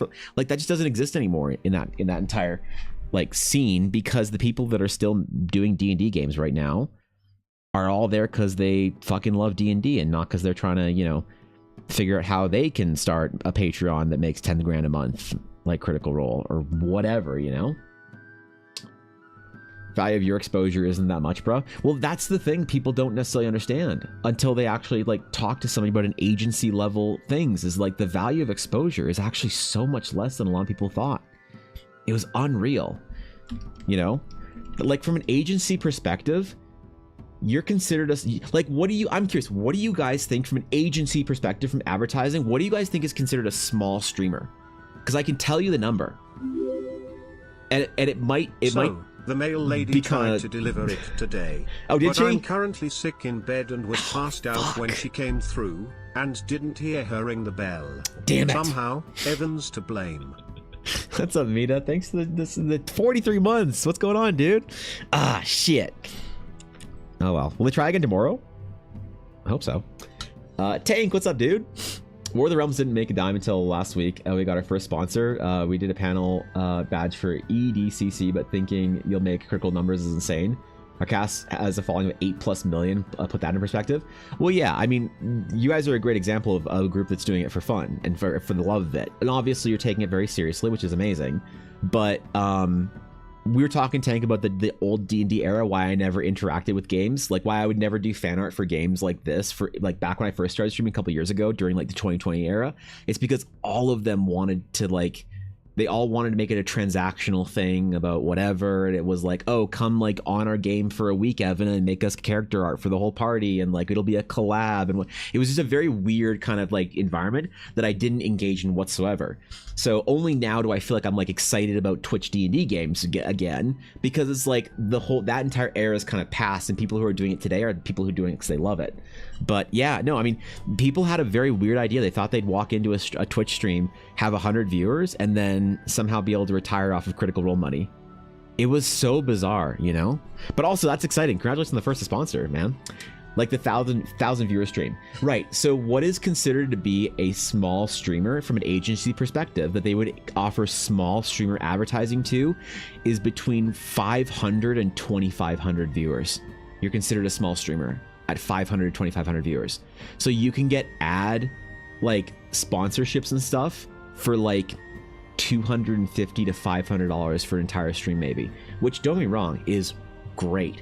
If you do 4 sponsored streams a month, if you're a 600 viewer streamer and you're part of an agency like Mythic Talent or any of the big agencies, and they get you a sponsorship for $250 a stream 4 times a month, that's $1,000, dude. That's like a pretty good chunk of a living expense for a small streamer. But there are a lot of people who are in the 12 to 100 viewer range that thought like, oh, as a small streamer I should get like this kind of sponsorships, this kind of whatever. And it's like, bro, the difference between somebody with 150 viewers and the difference between someone with 5 viewers feels like it is major, and for communities it can be, but from a sponsorship like CPM, like market whatever kind of valuation of things, you're both considered to be micro streamers. So, which is crazy. So a lot of people were so focused on the money and so focused on trying to make it rich as a D&D streamer, but it's like, dude, Like, we're all sitting here at like 50 viewers or whatever. Let's just have fun. Let's do it for fun. And so that's why I never started the D&D game that I wanted to back in that 2021 era, because everyone I talked to was like, oh bro, we got to figure out how we're going to make money on this thing.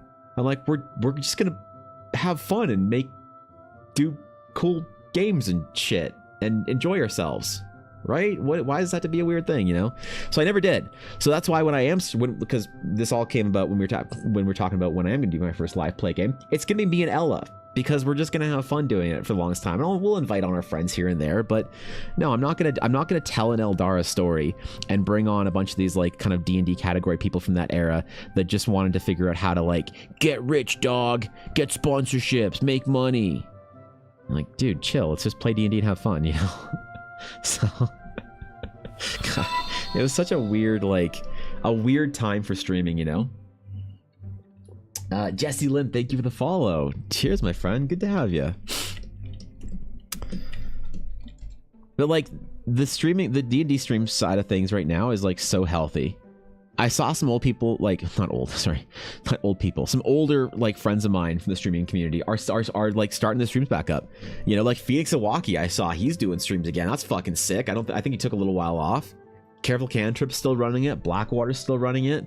Like the ones that are doing it because they love it are still doing it, which is awesome. You know.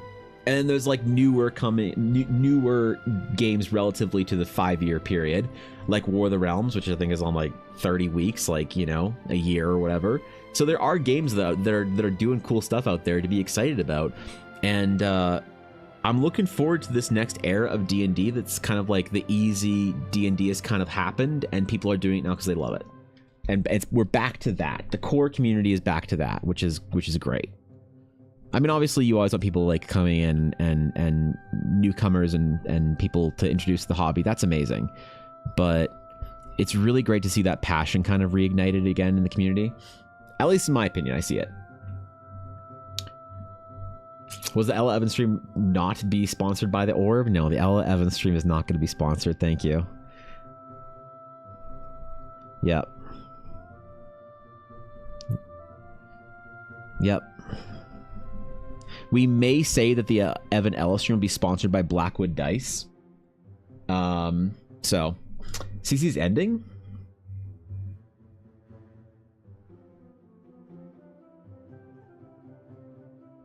You mean the current season, though, right? Not like the project overall, is it? Done in May? Wait, what?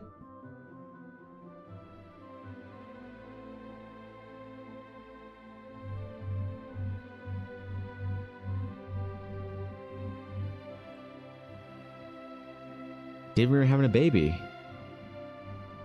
Oh shit, dude. I assume there'd be like a hiatus or something. Damn, bro. Okay. Well, shit. I didn't know that. Fuck, man.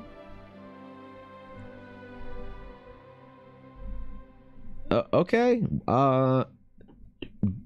Damn.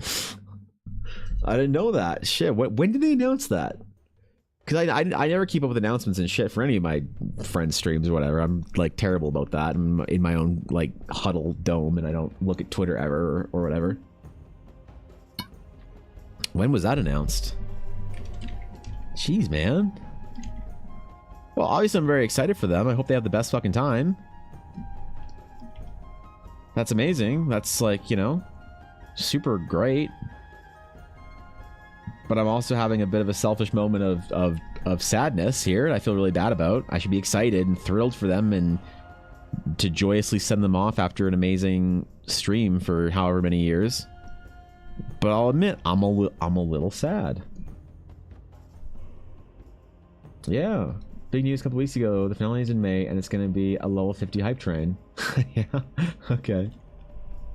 Shit, dude. Well, okay. Careful Cantrip, then.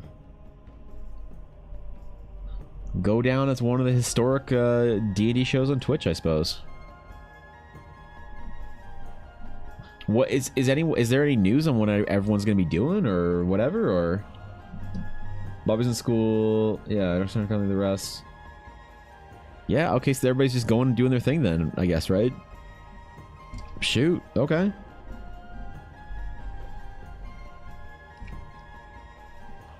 Well, that's amazing. I'm glad that they can end on a high note and end with a really fantastic, you know, stream under their belt and say they did a cool thing. Delete all the VODs so when Baby Cantrip grows up, they can't see how cringe their parents were. Very high note, amazing community, so much fun. Yeah, for real, dude. Oh, I gotta do something for them then.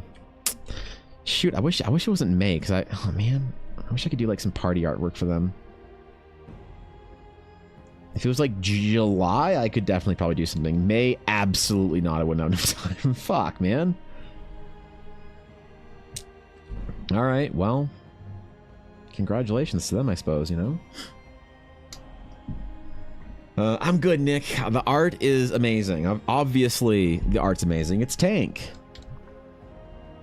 Why wouldn't the art be amazing if it was Tank? Now, is the art worthy of Tank and of Torben? No. I will never make art that is worthy of the War of the Realms. I will selfishly indulge myself by attempting to, and they will tolerate me as they have, very graciously and generously. But I'm having fun regardless, so. Ever got this? She's going to a very high note. So much fun. Where was I? Oh, I have news. Storyboard classes are OTW for next or summer semester. Does that mean on the way? Are you doing some storyboard classes? Hell yeah, dude. Did the orb add-on timer get paused yesterday? I did a stream. It should have. I see it's at 6 hours, and it should be a lot more. Wait. Oh.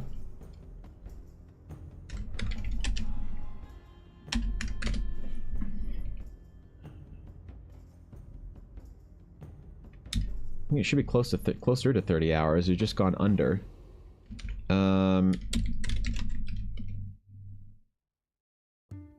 What's this? What's the... Hold on. Let me fix this right now. Let me fix this shit. This told Dave you didn't know? Really?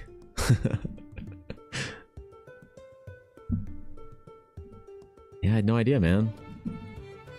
Alright, let me go to my dashboard. Let me fix this timer. I don't remember the timer command was for it.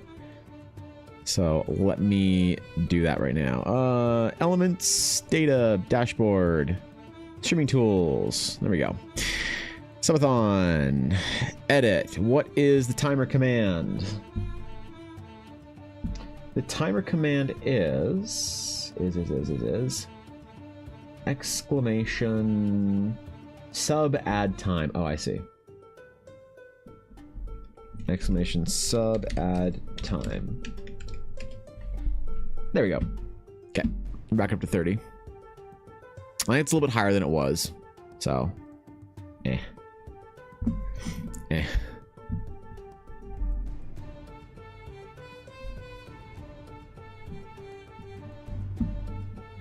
Alright. Alright. Hell yeah. Yeah, I don't know how that happened. I assume that, oh, it only would have been 20 hours, or, I just added 5 hours to the timer, I realized, because I streamed for whatever. Well, shit. I'll make sure I let it go for 6 hours after stream ends today then, just to even it out. Unless someone wants to check the VOD at the end of stream yesterday and tell me what it was at. Which, by the way, the VOD is now on YouTube on my main channel. Let's fucking go.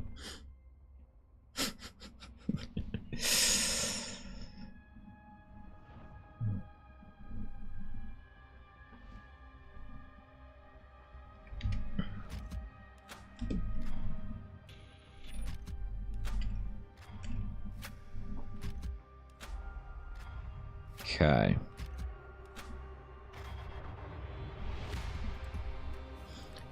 I'm also so curious to check that TikTok today through stream. I'm just wondering if it's just randomly going to be my best video I ever made.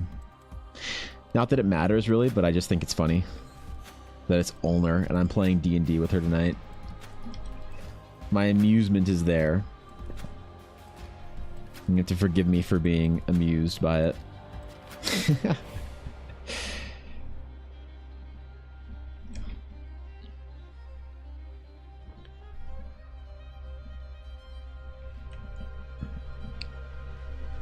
You know, I mean, Anna Prosser's D&D game still going, bopping. That's fun.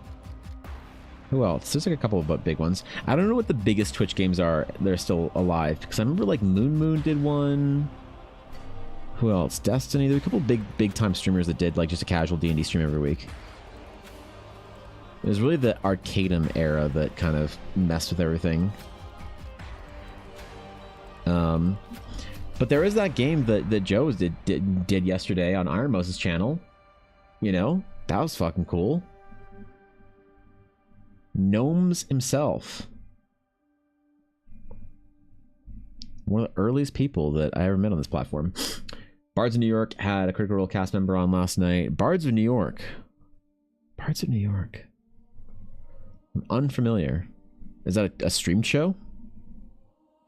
Or is it a podcast style one? They had Matt Mercer? Yeah, the Iron Most game, they had Matt Mercer. Yeah, dude. That was cool. What a great little cast. I mean, Mousy and Connor, and I gotta watch the whole thing. So obviously I'm very familiar with Gnomes as a GM. Watching Loth Academy and, you know, which is cool because I was before the Academy started, I was a big fan of Lemon Kiwi and casting she did. So it's just like Casters and Castles have always just been more people that I know and love on it ever since the original days with, you know, Bren and Johnny and Sideshow and all them, all the way up to the modern. It's a cool ass project. Those are my homies. Most of the TTRPG streams I watch now. I know them or have known them for a while, but Bard started around the same time CC did. Oh, cool. There's Abria. Ooh, interesting. I don't think I've ever seen Abria DM anything. She did the big one before Campaign 3, right? That Matt played in and had the characters that transitioned over to Campaign 3 for Critical Role, if I'm not mistaken. Yeah, okay. Yeah, I've never watched her play D&D or seen her DM. For she's polarizing in her style, which is interesting. Silent Tony, thank you for the follow. Appreciate it. Welcome in. Honored to have you, my friend.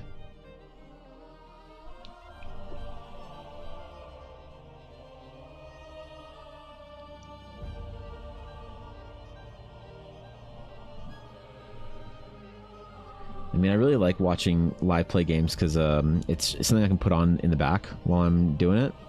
I'm trying to get caught up on War of the Realms. I like decided I really wanted to invest in like the whole thing, go start to finish on it. It's been tough to like have to keep rewinding when I'm like focused on something for like a half hour. I get into that flow state, and then there's somewhere completely different doing something completely different. I'm like, ah, shit, what'd I miss? Fuck. He's amazing. I found I don't much care for most live play D&D I watch. But they're so easy to get into. Dave's style is perfect for broadcasting. And the cast was both funny and poignant. Yeah, dude. Yeah, it's great, man.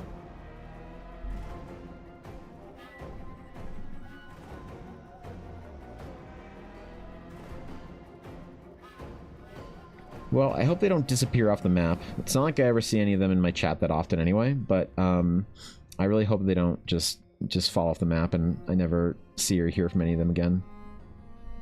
I hope they're still around on the Twitch side of things and doing the thing. Hope I can keep up with Bobby's art career journey.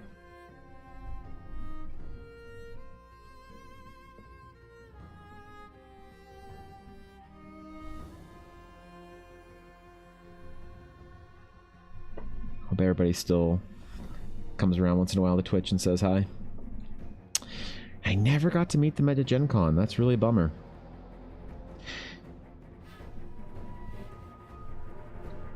Well, that's a me problem though. I never went mid Gen Cons, so.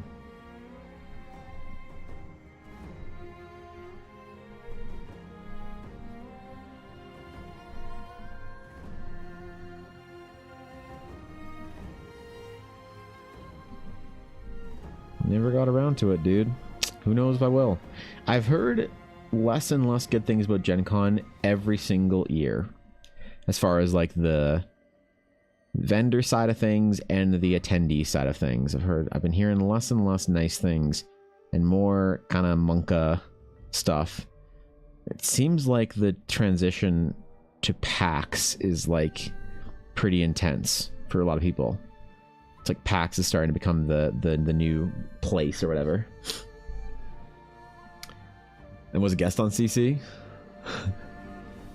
I mean, I was on one show, one of the game shows. That was fun.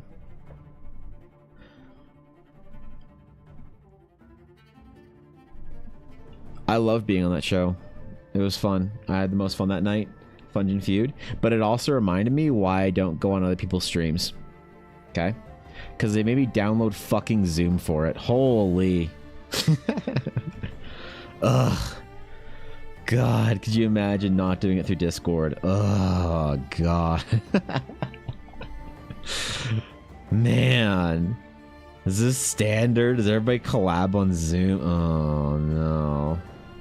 Why can't we use Discord like a bunch of real gamers? That was great. I met Sky there on Fungin Feud. I met Sky McSparkles through that. And her and I are still well acquainted. Comment on each other's videos sometimes. She's a lovely human. Definitely one of my favorite people I've met on Twitch since I've been streaming. I bet that then there'd be a turning point for that kind of stuff, but who knows? So happy with them? Yeah, for sure. That's amazing.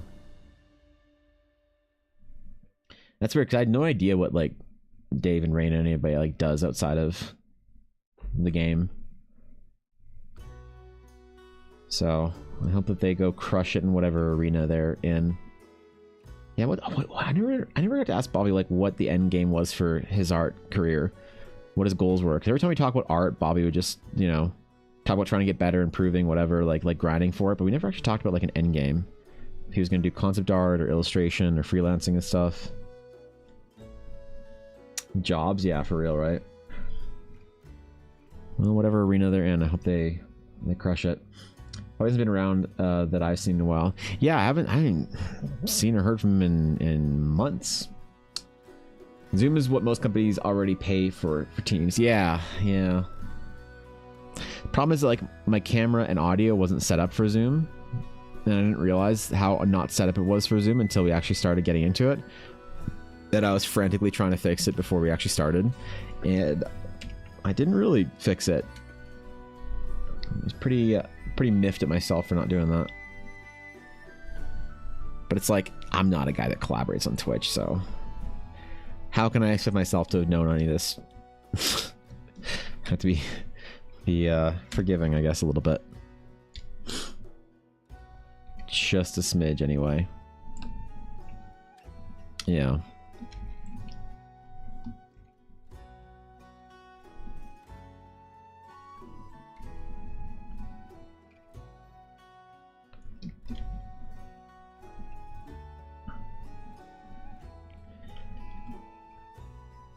I mean, Twitch does feel very temporal for some people and very, like, I don't know, a stage of a career. I have, like, no intentions of stopping streaming and doing this, like, at all. But, you know, a lot of people kind of, like, get to a point where they kind of need to move on, do other things, do whatever. They transition it, you know? They go from full-time to weekends or here or there, streams, or however it works. It's just the way it is, I guess, for a lot of people. But don't worry, you nerds are stuck with me. Whether you wanted to be or not, y'all are stuck with me.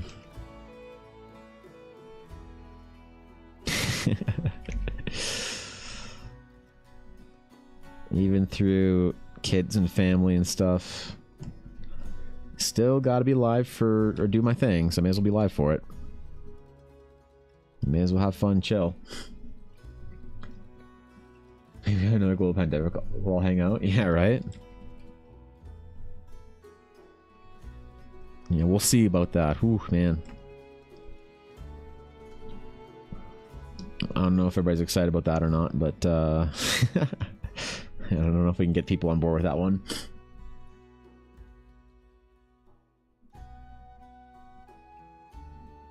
I haven't really been as excited about the future or like the projects I've been doing for a while. I feel like 2025 has been already the most insane year I've ever had streaming, and is looking like it's going to be just like an unreal thing for projects and Eldara and streams and commissions. Like, it's so satisfying to be doing stuff and people liking it and things going well and projects doing well, and you know. I feel like I worked very hard to get to this point where I was like able to actually put my all into it. Spent a lot of time, I feel like, in my early streaming career just like having fun doing stuff as best I can, stressing out over dumb things, whatever. I'm so much more relaxed these days. I'm so much more just focused on the projects and whatever I'm doing. Kind of hope it shows, but I also sort of hope it doesn't, because I never want anyone to know on a day that I'm stressed, or a stream that I'm stressed, or like a week that I'm stressed, or a year that I'm stressed. I never want that to show through, so like I really hope that it doesn't. You know, then almost like no one has any idea, but at the same time, you hope you're in like good form, doing stuff, having fun, relaxing, talking about games, doing shit. That's a goal. Don't want to see us sweat. Well, I just don't want to bring any kind of stuff that's like a stress in my life into stream, like ever. But I do feel like it's very easy, very effortless to stream right now. Not effortless, sorry, that's not the right word. It's very comfortable. I'm comfortable in the whole thing. Comfortable making my project. Comfortable in the pressure. Eldara's like right on the horizon, man. That was not intentional. That pun was not intentional. Eldara is on the horizon, though. And I'm very excited to transition from D&D Art man who theoretically does things to someone with a project that might be worth paying attention to. Next is to convince the internet that I have a project and I don't just draw hot cat girls and handsome dwarven men for samurai.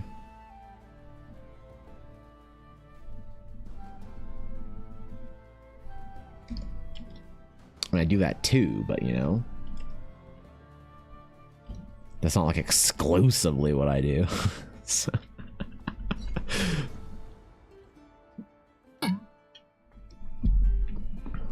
It's a mixture, all right? Come on, man.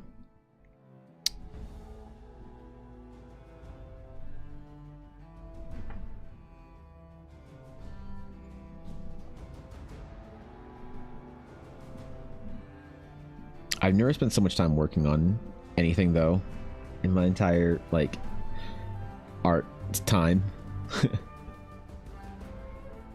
Anytime I had, like, a big project or whatever, it's always something that I'd be, like, done within a couple of weeks or months. I never had this, like, long-term massive project. I think it's helpful for artists, to be honest. Like, I really think that if you're an artist, you should have a long-term project. If, like, you want to do concept development.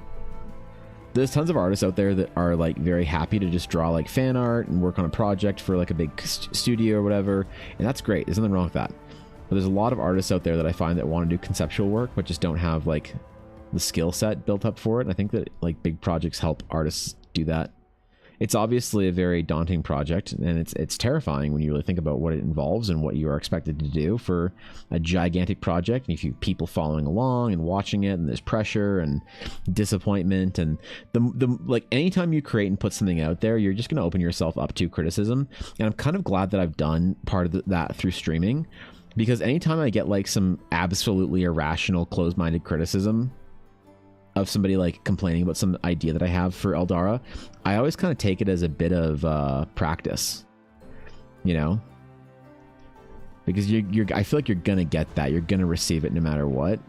There's going to be people that just hate what if the more well known you are, there's people who hate what you do. And I think about that. Like, I don't really get a lot of hate comments or anything, like, ever. I'm pretty small and pretty under the radar. But occasionally I get some people that are like a little miffed at the idea of me doing something different in fantasy, or me being an artist, or whatever it is on the internet. And I think that if you like have a big project like Eldara is supposed to be, there's going to be people that are like mad at it for no reason. There's this entire like contingency of people that I see, and you probably know them or have seen them, but they can't let something go that they don't like. You know, if there's like a person or a movie or something or a TV show that they don't like, they don't just like choose to not engage with it. They need people to know they don't like it. And I understand that's going to happen for Eldara. There's going to be people that need to tell me how much they don't like what I'm doing, because it happens already. When I talk about fantasy ideas or big sort of like complicated topics, I'm almost waiting for someone to come at me, and it almost always happens with some big like critique and even just like being mad about it or whatever.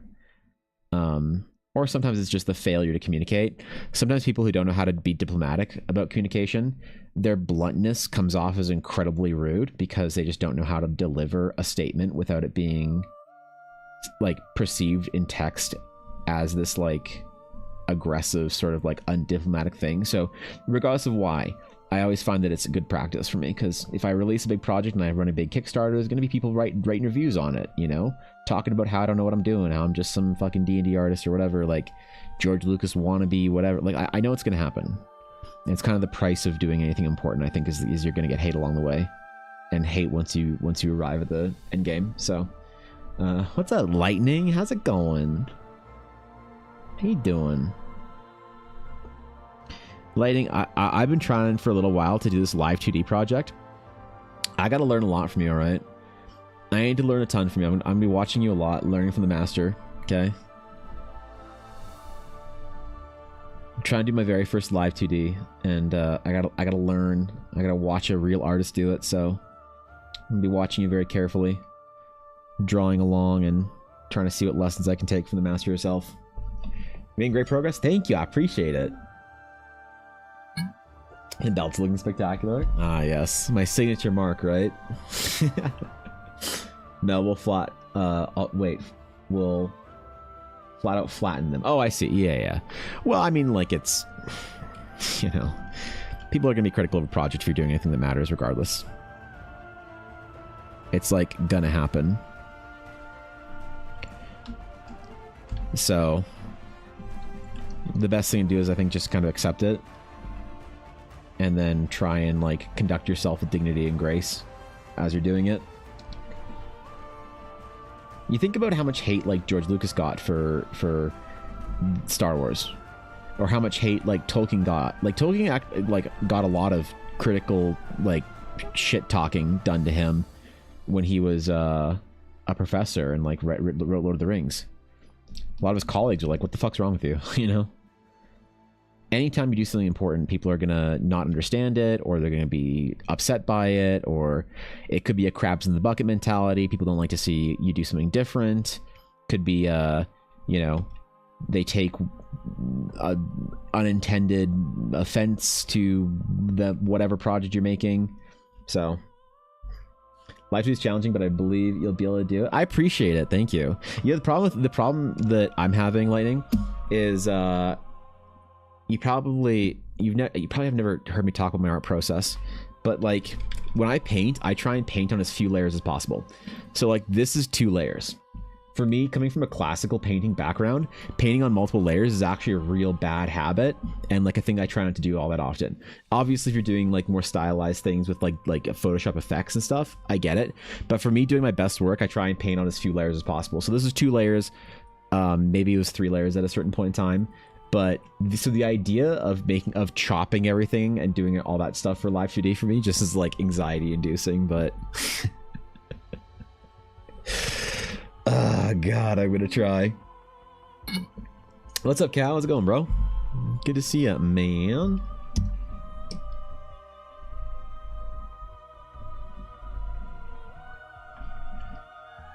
Yeah, we'll see what the general greater internet sphere thinks of the realms of Eldara. We'll see if it's considered to be a worthy project of them.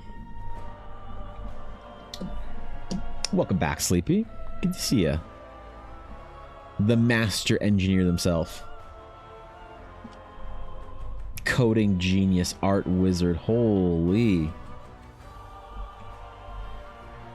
Graced by the presence of greatness today. I'm telling you. The fortune. The sheer fortune of myself of being in this part of the stream. Wait, I'm the one running the stream. Shit. Damn it.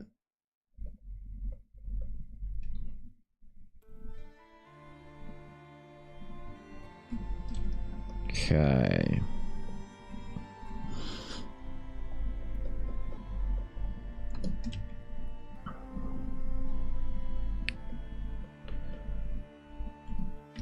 Oof. There's so many details in this guy. I'm glad that, like, it's sort of forming a texture and that I didn't, like, have to worry about over-rendering anything, which was a big concern of mine with this. I think I managed to control it really well, hopefully.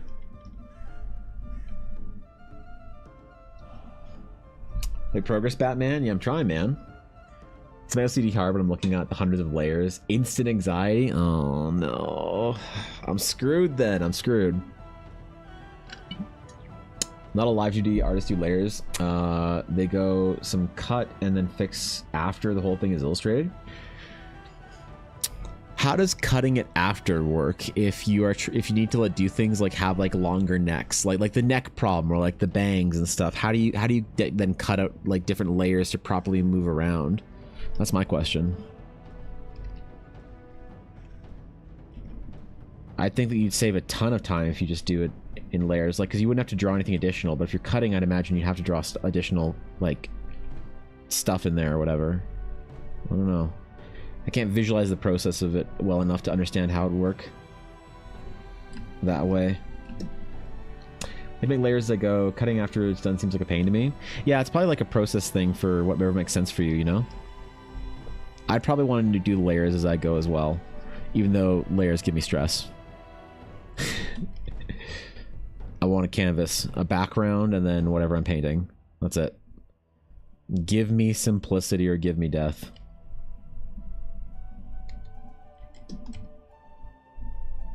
Or more pizza, that was great. Idioms go too, yeah. Clearly that's the superior method then. There you go. We're forming opinions on this as we go. I'm convinced now.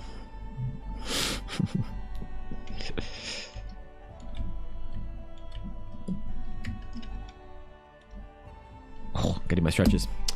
Gotta do my stretches, man. Oh, man. Let's go.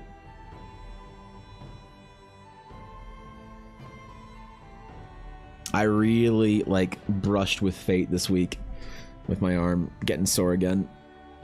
I think I'm managing it well, though. It feels better.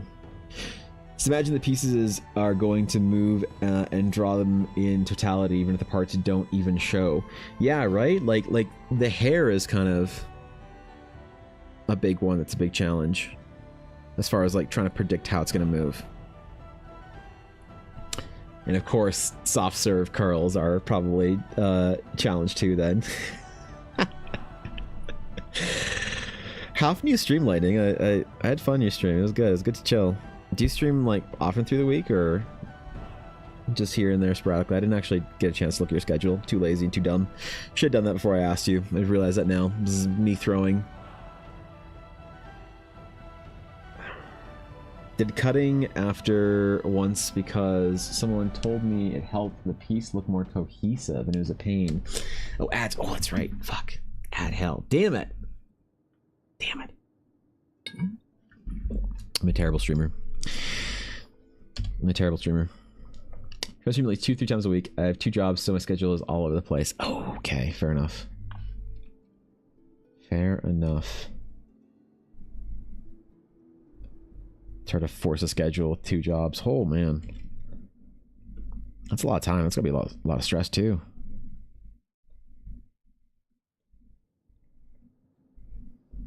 Okay. Okay. Oh, I can't believe it took me that long to do that. All those studs.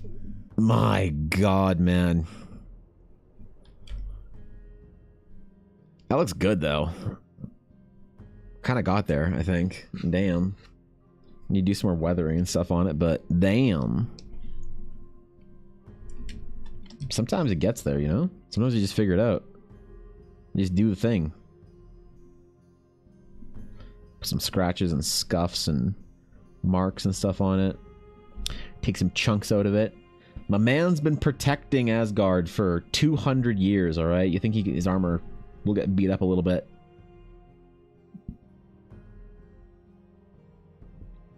He's been in a party with Luan long enough to also probably get it beat up quite a bit if fate demands it. What medium to do absolute... Wait, what medium to do despite absolutely working... Despise work... Wait. What medium do you absolutely despise working with? Is that a question at me? Sleepy? There's a missing missing word in there. Sometimes that shit happens. I'm just not sure. I try to infer context. Can you back to work? Good luck with the rest of it. Absolutely, Lightning. It was a pleasure seeing you. Thanks for stopping by. Appreciate you. Good luck with whatever you're doing today. I'll catch you later, my friend. Oh, what medium do I despise working with? So I don't like working with anything messy. Okay. So I do not like the following: pastel, Conte, charcoal. As far as painting mediums, I do not like working with gouache. I don't like working with acrylic. I don't like working with marker unless you're doing concept art. That's like grayscale Copic marker stuff. I don't like working with graphite, if you can believe that. There's a lot of mediums that I really don't like working with that I just choose not to. You know, during art school, the most interesting year we might have had was second year, where we had to like learn a whole bunch of these things. So we had a project to do in, you know, gouache. We had a project to do in watercolor. We had all these different projects to learn a specific tool or medium. And I had fun during that, but ultimately, you know, like that's the last time I touched Conte. What am I ever going to need to use Conte for? Like, fuck that shit. No. It's too messy. I don't like it. I specifically don't like anything that you have to seal, either. Chalk pastel. Ugh, God. It's 82 today, so my computer room is sweltering. Gonna take a break and figure out the AC situation. Oof. That sounds nice, though. I'm envious, Nix. Y'all getting summer. Yes, you gotta keep cool, though. Computers add an extra, what, 15 degrees to the temperature, so good luck with the AC situation. We probably won't have to bust out our AC unit until, I don't know, maybe June, July, August, I think. It's like the AC time for me where I live in Canada. What's up, Chris? What's up, dude? Return from pizza time. Welcome back, cast. Did you make pizza? Or did you order pizza? Tell me of your tales. Who are we drawing? What's Bebbers? Drawing well, not just a character. Drawing the character. Doing art for a little fan art piece for some individuals that I really enjoy watching their game, and that would be the War of the Realms podcast. This one is for Tank. This is character Torben. So the illustrious Tank Tolman. Which is so crazy that I like used to watch Tank's videos and be like, that guy's dope. I like this guy. I like this wholesome hammer man. And then like a year later, I'm sitting here doing fan art for the man. Graced my chat with his presence and made my day. Yeah, Tank was great about the whole cast has been great about me doing fan art for them. They've been very, very kind, very gracious, very cool. My Instacart finally arrived. Now I have pizza working. Ooh, Instacarted pizza? Is that like a delivery service? I'm guessing.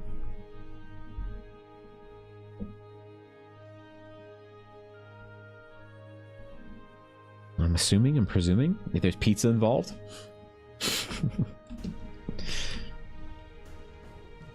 If pizza get, and suddenly pizza, surprise pizza. You ordered some pie. Ah, yes. Okay. Well, that's a grocery delivery thing. Oh, maybe we've used that. I don't know if we have that in Canada or not, but it sounds familiar. Instant cart. So that's something we would have used in the 2020-2022 era during that patch, and that content was fresh. To be honest, I'd personally rather be a character in Junji Ito manga than pay $80 for a game. Yeah? You don't want to pay $80 for a game? Bro, we've been paying $80 for games in Canada for a while now. Yeah, man. Yup. It's been tough. I understand.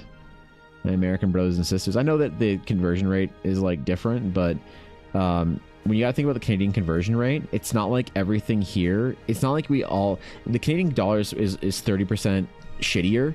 But it's not like we're all making like that much more money. It's not like the yen, where the yen is like, you know, about 1,000 yen to $1. Sorry, 100 yen to $1, about 1,000 yen to $10. It's not like, you know, the inflation is adjusted for whatever, you know, all that shit. It's man, it's been expensive up here for a while. A lot of products like games and stuff in Canada have been very expensive comparatively when you adjust for exchange rate. So we've been used to paying $80 for games for a while, and it's sucked. It is inevitable, though, I think. You know? I think it's inevitable. The industry has decided that they've decreed it. Your time has come. They've decided it. A decidation has been made. I looked at the Switch 2, though, because I kind of want to buy one. Honestly, I haven't had a game console on release since the PS3, and I kind of really wanted a Switch 2. And I was looking at it, and it's going to be $650 Canadian, so that might actually be cheaper with a exchange adjusted than it is in the US. Actually, I don't know. It's for the pricing of Nintendo Switch 2 games. Yeah. How much is Switch 2 price USD? Switch 2 is how much in USD? $449. Let's see how that converts. $450 USD to CAD. So it's a little bit more expensive. So it's 20 something dollars more expensive for us to buy it up here. If I bought it in American, I'd save, you know, $20. So there's that, I guess. But it's pretty on par. It's still a little bit more expensive for us to pay. We are paying for our Switches. We are paying we're paying about $470, $468 for our Switches 2 up here, USD. So I might still buy one though. I don't know. If conventions go well and things are looking up for things like that, I might go and just buy a little Switch 2. Have some fun, man. Go play some vintage GameCube F-Zero games with Ashy of Heart. I assume is also gonna get one. I don't fucking know. That'd be kind of fun. Maybe I can make a friend who wants to play Switch with me. Guys, what if I make my first ever friend? Holy, could you imagine?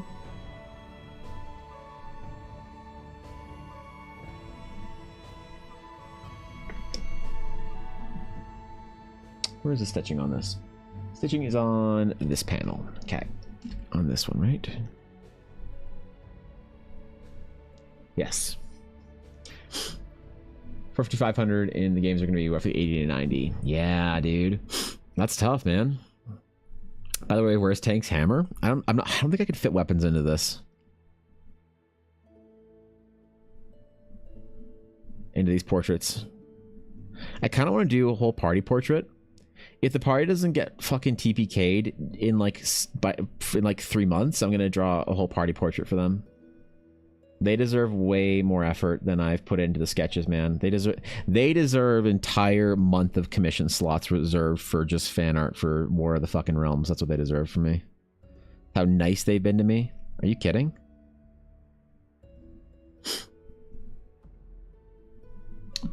Check my currency, and that's a little bit under minimum wage. Yeah.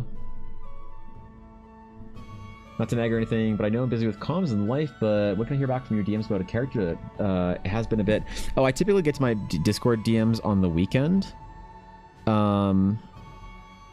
If you send me a message on Discord, probably this weekend. If it's on Instagram, it'll, you know, I'm trying to get around to all my DMs this weekend, if I can.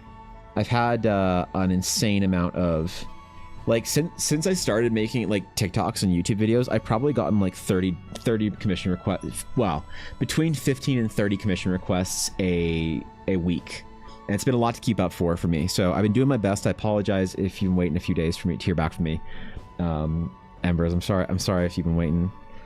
I apologize, but I've been doing my best to keep up with everything.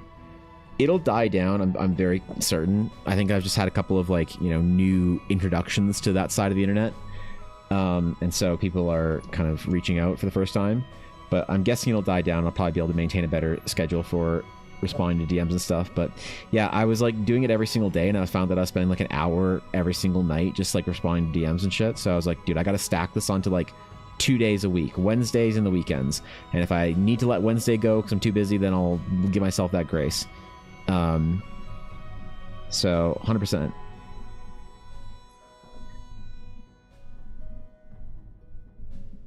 Oh, but you are a person from stream, so let me just here, was it on Discord or Instagram? Let me check Discord. Was it on Discord? Discord. Okay, accept DM. Okay, it has been accepted, and I will mark it as unread. Mark as unread. Okay, you're in my personals right now. There it is. Okay, so I'll try and get back to you tonight. I do try and prioritize, obviously, people from stream because, you know, you guys are like my fan. Instagram and TikTok, I always want to be like accommodating and like responsive to people no matter where they're from, but I try and give priority to, you know, obviously anybody from stream because you guys are like my core family out here on the internet. So from 395 pounds, is that right? Wait, seriously? Isn't that way more expensive than 450 USD? 400 pounds to USD. That's 520. Wow, dude. They want so much more money from you guys.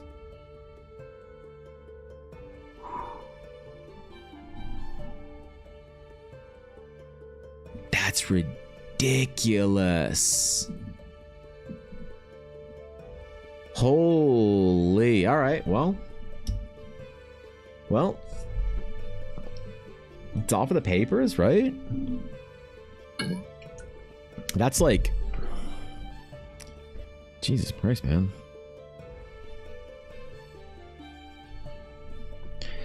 That's like a 35-hour commission for me. Or a 30-hour commission for me. From 28 hour, whatever. 25 to 30-hour commission. Jesus, man. For a Switch 2? I don't know about that. Political BS? Oh, because it's going across to the Europes? Is it? Is that why it's more expensive? Because Nintendo's a Japanese company. Right? Are you willing to sketch something from science fiction? Absolutely, I'd love to sketch something from science fiction. I have a deep passion, Chris, for science fiction. A massive passion for science fiction, and I love it. I just don't get a chance to do it because I'm doing all of my like current work for my fantasy setting, and I don't really have a lot of time for personal projects that aren't towards the Realms of Eldara or commissions, and nobody asked me to do anything sci-fi. I'm doing one commission right now that's from a bit of a science fantasy future sort of fantasy kind of D&D setting, so it still seems like a fantasy piece, but it's going to have some sci-fi kind of like material and element built into it, so sort of like a bit of a sci-fi piece. But no, I love science fiction. It's maybe more exciting to me than fantasy in the recent years as far as like projects that have come out. That's how they make their money. Yeah. Terror's being thrown everywhere. Hate it. Don't read the news at all anymore. Dude, I stopped reading the news like 2 years ago. Yeah, that's totally the play, I think. I don't know. Dude, I'm never... My rule of thumb is I never get mad about anything anymore. I don't care who said what. I don't care what happened. I don't care what the fuck is happening in the world. I refuse to spend any energy being upset and negative on it. I just refuse, dude. I spent so many years just so mad about things, you know? And now, like, family will be like, did you hear about this in the news? I'm like, yeah, no, I didn't. Did you hear about this? I'm like, oh yeah, I heard about that. And they're like, well, I'm like, well, what? Well, aren't you disgusted and aghast? And I'm like, no, I don't really care. How can you not care, Evan? This is so important, this issue. I'm like, I just don't have that fucking energy anymore, man. I'm too exhausted from caring and being mad about stuff to the point where I'm just not mad about anything. And that makes people mad. Like the AI art thing. Like obviously I'm not like, you know, happy. But I'm also not, like, mad. I'm just, like, doing my thing. Making my stuff. Staying in my fucking lane. Doing my shit. Not getting mad about nothing. Not getting angry and worked up. Crying at night, worrying about the fucking world collapsing on me. I was so stuck in that cycle, man. I was in the Kool-Aid, in the juice of just being mad all the time about the news. As Fast and the Furious Tokyo Drift soundtrack says, I don't read the newspapers because they all have ugly print. Enjoy your time. Don't let anyone make you feel bad for enjoying your life. Yeah, I mean, like, positivity, man. It's a beautiful world up there. People are doing amazing things. People are pretty lovely. And I get some people think that means that I diminish certain issues or whatever, and I don't. You know, I think I still try and be a responsible citizen and, you know, do my duties and support things and whatnot. But like, I certainly don't fucking spend time thinking about it anymore. I'm worrying about it, getting mad at people, staying mad. Because you want to hear a bit of a doomer take from me? My doomer take is that the media, politics, the internet, social media, they always want you mad. If you're mad, you're caring about their issue. You're reading their stuff, you're clicking on their whatnot.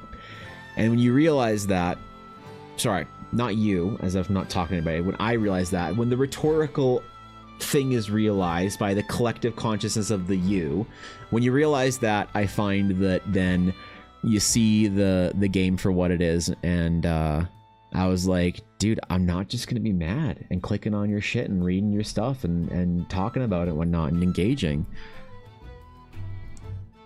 You tell me something's an issue and I gotta go deal with it. It's like, okay, man, I'll go cast my ballot. I'll go do my whatever. I'll go take care of my thing. I'll support my causes.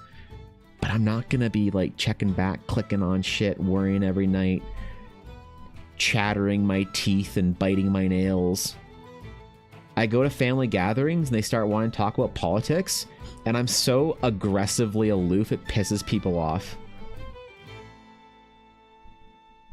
You know, they'll be like, dude, I did this at fucking Christmas dinner. They were like, started talking about shit. I just pulled up my phone at the table and just leaned back and just started watching fucking TikToks. And somebody, I don't remember who, somebody, might be my dad's wife or whatever, I forget who, but they were like, what you looking up? And I'm like, oh, I'm not looking shit up, man.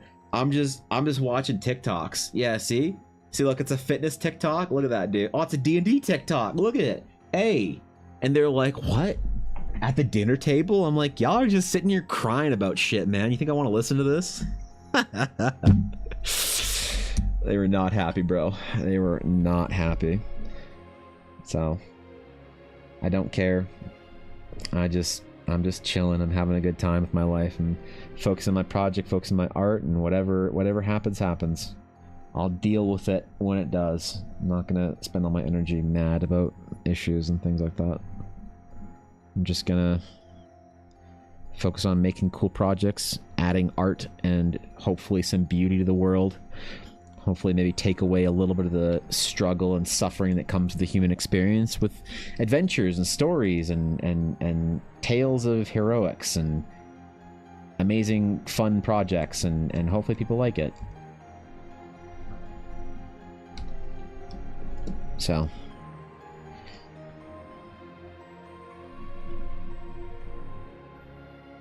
As I said, I don't read the newspapers because they all have ugly print.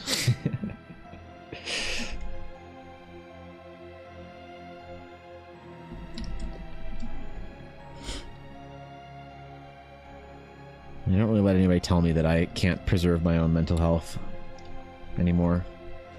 I don't really listen to it. I don't entertain that conversation. Somebody gets mad at me for not having an opinion about something or being vocal about whatever or doing this or that. I'm very comfortable saying like, bitch, don't tell me don't tell me how to be happy. All right, so you're like a fucking Giga Chad and you can go out there and be mad at the world and stuff. Like, go for it. Like, you know, go fight the good fight. But I ain't that strong. I'm putting myself in harm's way. Staying mad about everything. Supposed to be mad at TikTok. Am I? Dude, what do you mean? I've gotten like 5,000 views on my Ulner video since stream started. I went to my page, it said 45 or 46,000, and then I hit it again, it's 52,000. It's almost my best performing video ever. Are you kidding? By the end of the night, this might be my best performing video ever. I have 7,600 likes in this video. Are you kidding? Why do I be mad at TikTok, bro? TikTok favored me today. Holy. Look at these insights. 310 followers. From one video. That's fucking insane. Yo, thanks for, I know a lot of you guys have been helping me and supporting me through my videos and stuff. Like now and when I first started and whatnot. And I don't often see individual likes or whatever. I don't like see the individual Instagram likes or shares or whatever, or the YouTube likes or shares or anything like that. But I know that a lot of you have been putting the time into like go to my videos and make sure you're like liking it or something like that. And I do see the comments from you guys, by the way, that always make me laugh. And I just want to say thank you for the support. I've been trying really hard to push and grow and, you know, actually start doing things that I'm proud of and having fun with. And I know that a lot of you guys have been really taking it seriously, like the idea of helping me and trying to help me grow and push. So I just want to let you know that I see it and I appreciate it. And I'm also thanking you for the stuff that I don't see that I know you guys do for me. So drink to quiet the voices. Ah, shit. I always like to drink too, you know. Supposed to be mad at something, so I just assumed it was TikTok. What can I be mad at today? I am mad at, you know what I'm mad at? I'm mad at the drop rate of the Zod rune from Diablo 2. I have never once dropped a Zod rune in the entire time that I've been playing Diablo 2. I've never dropped a Tyrael's, and I've never dropped a Zod rune. That's what I'm mad about. Can you believe that? I've dropped every high rune. Burr, Ohm, never a Zod. Can you believe that? So I made a clip of a conversation with another streamer and they got 500,000 views. They averaged 10 before that. That's crazy.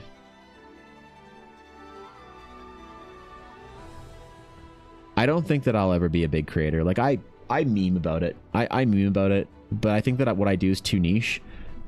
Like I joke that I'm what? How close am I to my silver play button? Let's see. I am 5.8% of the way to my silver play button. Look at that. 5,800. 5.8% of the way there. But I don't expect any of this kind of stuff to happen. I know that I'm not good enough yet as an artist to be worthy of like that kind of like whatever. And I know that I'm like too niche to maybe hit it ever. I do meme about it, but I haven't really trying to have fun and record my process and make videos that I think are fun to watch and that I enjoy watching or I enjoy making, because the process recordings are really for me more than anyone else. I'm not making these daily videos to grow. I'm making the daily videos because it's fun. The growth is just awesome to see, but it's to help motivate me more than anything else, you know.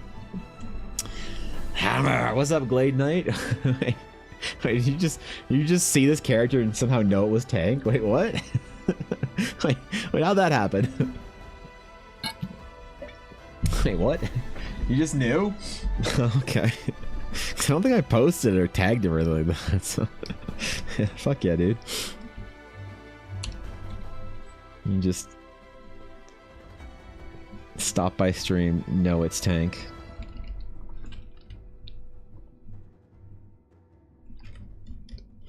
Yeah, I need my own hammer, bro. Can you believe I don't have a hammer? God. I can't believe some days I don't even have a hammer.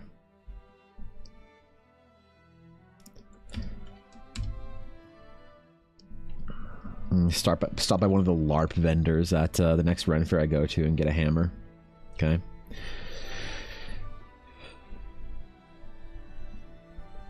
I don't know if I should go to the Ren Fairs though. I'm just trailing along with Ella for the dice. They tell Atari on you? Wait, what? What did I say? What did I say this time? Like fair, I just don't know what I said, so. Spit take not good enough? No, no, are you kidding? To be like a really well-known artist? No. The thing, like, the difference between me and like master artists, Smut, is like the delta is like a beginner is closer to me than I am to Greg Rotowski. And I see that and it motivates me and I really want to pursue greatness and pursue being better. But no, I'm like a student, all right? Oh yeah, I'm just trying my best out here to get better. But totally, the difference between me and like the masters of art, the people that really like make a difference in our industry, it's not even, we're not even in the same conversation. Those guys don't even know who the fuck I am. Like those guys are off crushing it, doing amazing shit, and I'm trying my absolute best because I really want to join that pantheon one day, and I believe in myself to do so. But no, yeah. I'm glad people like my art. And I'm glad people like what I do, and I think a lot of people have the RPG niche that I do. They appreciate it, and I really think that's awesome. But as an actual technical artist, painter, whatever, no, dude, I'm a art student, first year grade. I'm silver ranked. Government Fair on Sunday. I'm so excited. I didn't get to go all last year. Hell yeah. Fuck yeah. A big one or like a small one? Because I always wanted to go to like a big, like permanent installation Ren Fair, like one of the giant ones, you know? So much better than I am though. Well, I mean, comparing and being and relative and whatnot is like, that's a, like, I don't, I mean, I'm not gonna say like, oh yeah, I'm better than you. I'm sure you're an amazing artist, but also like, are you a professional? Because people will say like, will sound say that they'll be like, oh bro, I can't even draw stick figures. You're so good. And I feel like that's kind of like me going to my surgeon, and before the anesthetic like fucking takes me up, being like, bro, I can't believe you're gonna like rip out this thing in my body. You're so good at this shit. I don't even know how to cut paper. And he's like, yeah, I hope my 18 years of medical school made me better or whatever. So, you know, like I gotta know. I do my best, and obviously I don't think I'm a bad artist, but no, I wouldn't in any stretch of the imagination ever say that I was like a great artist. And so when I'm thinking about like great artist results on like as far as attention and the world knowing you and like YouTube and stuff like that, no, I'm very far away from that. So I wouldn't like, I don't compare myself to anyone around like for any reason other than to understand where to go and where to strive for. So no, I mean, artists are amazing and they do amazing things, but for the kind of art and the kind of like career I want to have, I'm like, if I wanted to be a classical RPG sketch artist for the rest of my life, I think I'm actually pretty damn good. But if I wanted to be a classically trained painter like Greg Rotowski or Keka Kataki or Jamie Jones or John Park or any of these guys, you know, I'm shit tier. Are you kidding? Yeah. You said bronze yesterday. Upgrade. I realized, but probably silver, not bronze. You're right about that. Would you be willing to sketch your own rendition of an Omnitrix? Omnitrix? What's an Omnitrix? Maybe. In LA, so we're going to the OG Pleasure Fair. What is that? I'm so not educated on the Ren Fair scene. These are all new things to me. Is this like the first Ren Fair or something? If it's the OG?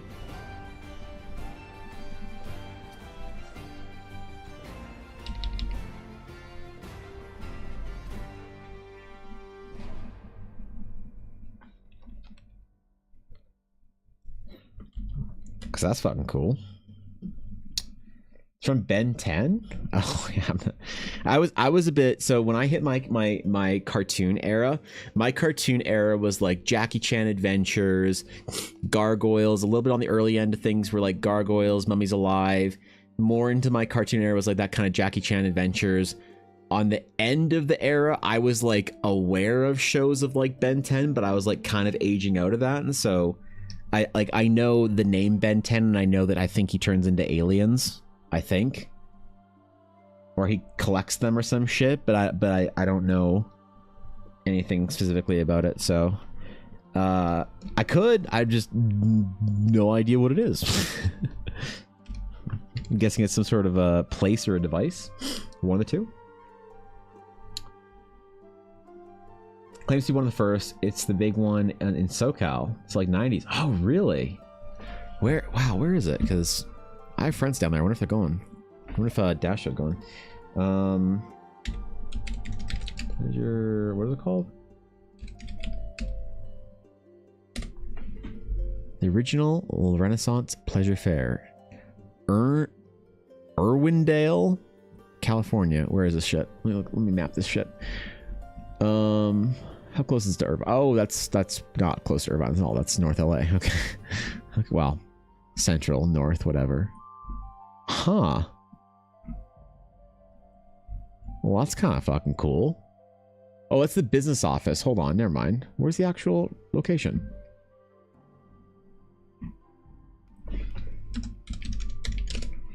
Location. I'm so curious about this. Map of the fair. No, I want to know where it is. Not.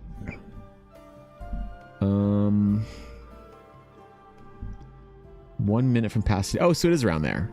Oh, okay. All right. I see. Huh. Let's go, dude. That'd be so cool, man. So is it a permanent thing or is it like a seasonal thing? Guessing it's that old, it must be permanent, right? April 5th to May 18th. Oh, so it's not one of the ones that goes like from the beginning of the summer to the fall. I really want to go to one of those. I want to go to the ones that are big established things that are there like permanently, you know? The Alien Watch lets them turn to aliens. Oh, okay. I could probably do something like that. I don't know.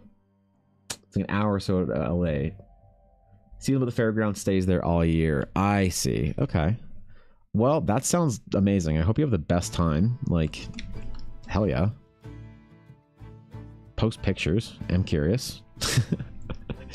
I'm doing my first ever Ren fairs this year. Like serious ones. Last year I went to my first Ren fair with Ella. Because she's a dice maker, and so we went to the Ren fair for her, and she made dice and sold dice, and it was amazing. It was great. People loved it.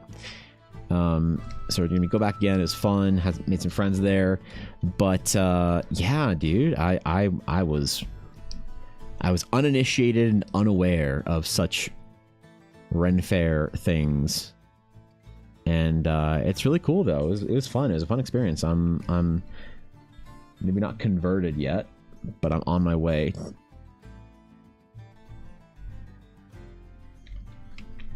These are just like small town Ren fairs. So apparently pretty good and pretty big by Ren fair standards, but not obviously like anything big like that or whatever.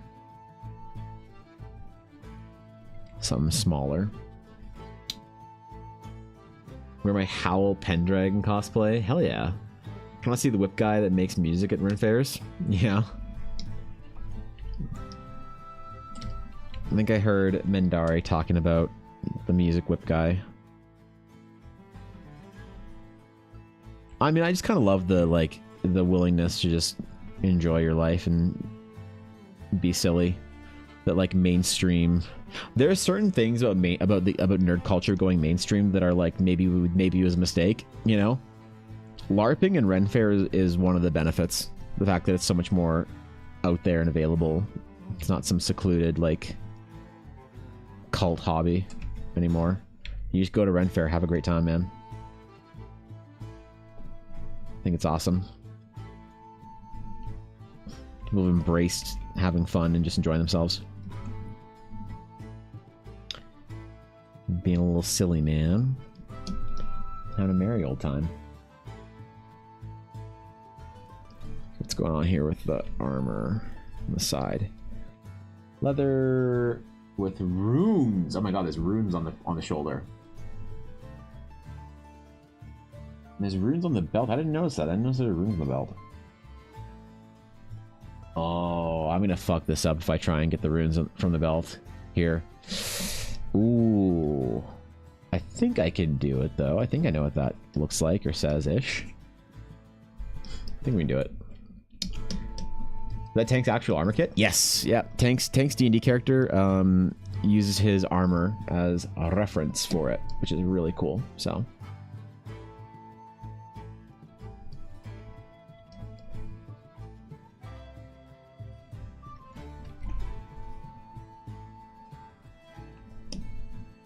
So I'm sticking pretty close to it, if I can.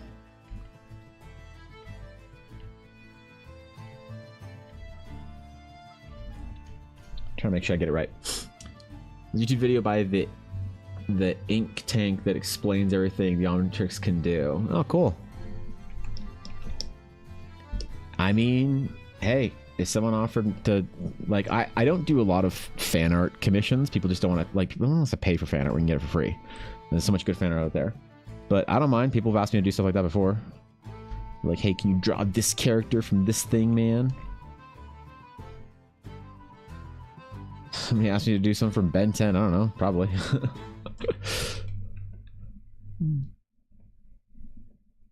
They wanted to see it in my style and whatnot. Why not? Fuck yeah. Go to, wait, Greek anime. Picnic event soon. My first Ren Fair LARP thing. Oh, that's cool. Hell yeah, dude. Such a cool looking kit, right?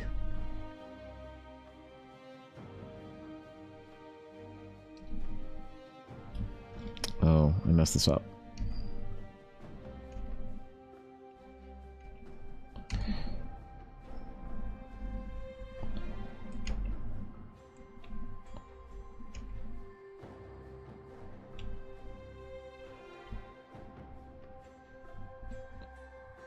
And then this one comes down more. Okay, I got it right. There we go. Took me a minute. Sometimes undersketch leads me astray, alright? Very rarely and occasionally. It absolutely leads me astray. I just screw it up so badly.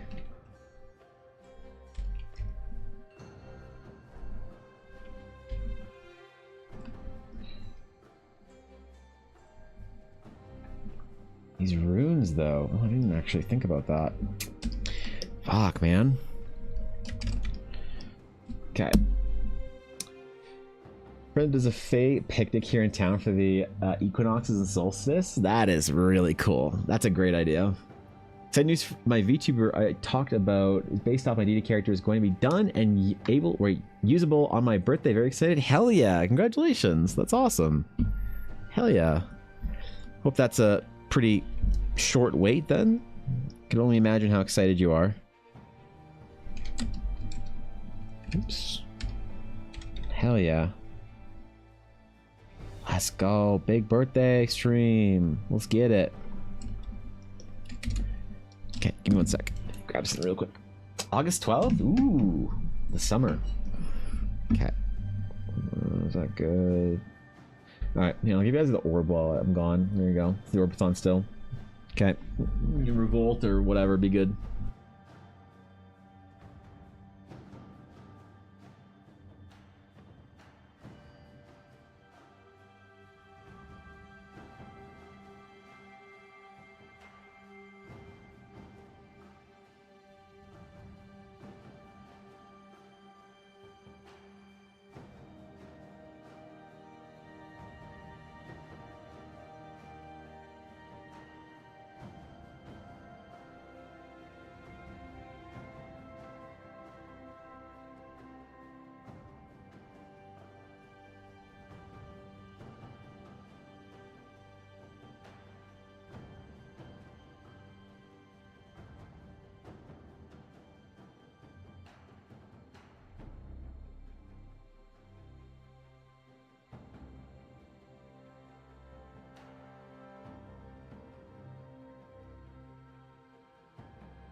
Alright, no more orb for you. Take it away. There it is. Gone. Only Gundam. Only Gundam.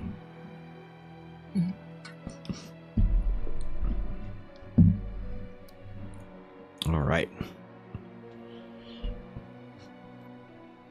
Okay. Time to finish this. The armor's gonna be a... Ooh, man. It's gonna be a real challenge. I'm not gonna get it right, but... Or the, like, actual plate work, whatever. What is happening with this little, rune, though? Looks like this, this, this, this, this. Oh, let me do it properly. So it goes like this, and then this, and then off like that. And then... So that's in symmetry. And then...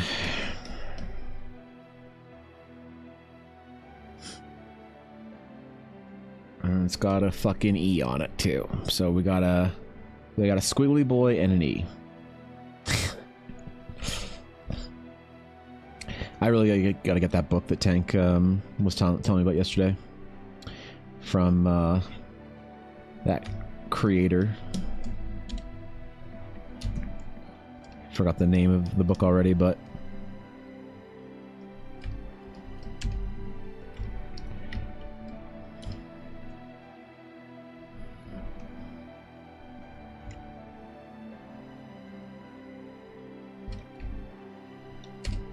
I'm gonna be afraid of getting the runes wrong.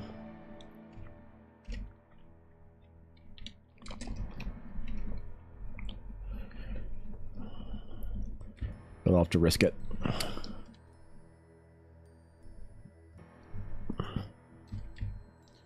Another one right there. Okay.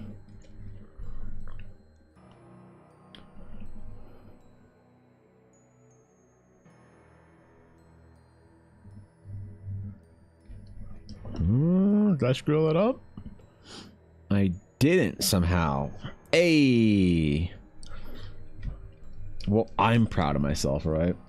I don't know what the runic script is here, so I kind of worry about handling it wrong or improperly. Being disrespectful. Make us boiling, really? Weather app is lying. This isn't 31, it's 35? Good God. I'd kill for that kind of weather. Whew.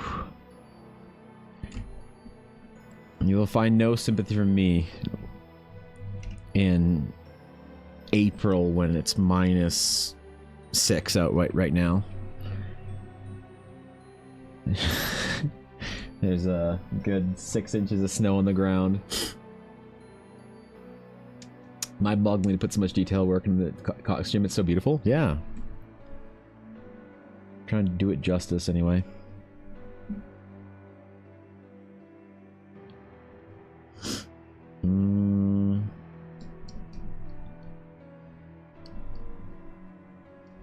Oh, and these are, I forgot the...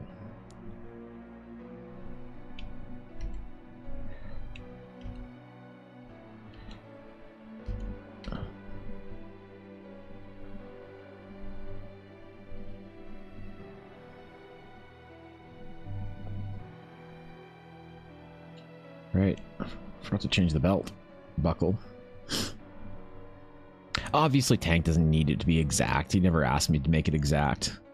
He said, here's the reference, but I want to try to be as faithful to it, you know, if the reference is that important. I don't think there's like certain times that I try and do a reimagining of a style or something like that, but there's other times that I would really want to try and keep to what is the intentional design was at the beginning. It's a brisk 61 here in Los Angeles. I'm guessing 61 is like what? 15, 20 k?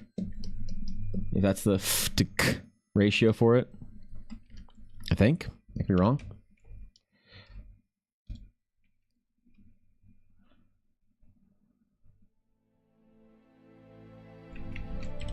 I always get my temperatures wrong because the fuck am I gonna have to know what it is in Fahrenheit?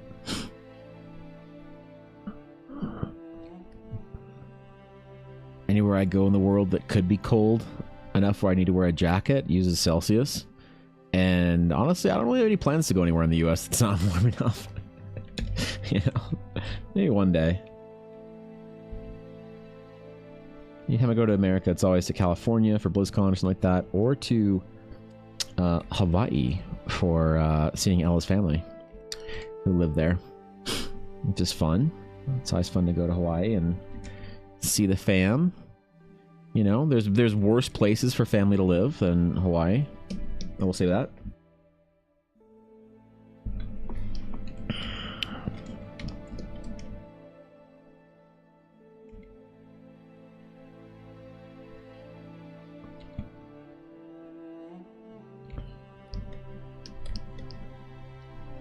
The massive Tank Tolman bicep. Holy. The audacity of this man. 16 Celsius. Ooh, that's chilly. If you're a Californian, ha. For us, that's barbecue weather. I would kill for it to be 16 degrees out.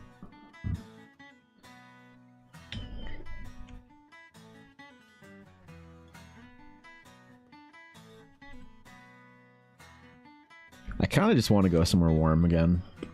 There's this, like, in the zoo close to where I live, there's this, like, I don't know, it's not really an enclosure. It's like a building, I guess, that's got, like, this, like, tropical garden in it. And in the same building, they have the butterfly sanctuary, so it's very warm and humid in there. You have to keep it warm and humid all year round. And it's actually green. And, you know, the winters are hard, but the cold actually doesn't bother me so much as the amount of death and brown and decay that exists where I live. The winters are tough for that because I'm somebody who likes to be surrounded by greenery.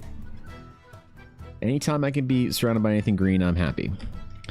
And so sometimes I'll go to that zoo, whatever, building. I'll just sit on the bench in a nice green tropical environment and just take deep breaths. Enjoy myself. That's the favorite thing about me. Whenever I do go to Maui to see Ella's family, everything is so effortlessly green there. Now, her family lives in a wealthier part of Maui, so I know Maui's a dry island. Drier than other islands. But still, it's so effortlessly green there. Here, oh man, you have some green space outside of a shopping mall or whatever, and it's like, oh man, you guys really had to try for that one. You had to do your best, didn't you, to get that place green. Whew, you put like 4 plants there that can tolerate the cold. All right, well, good job.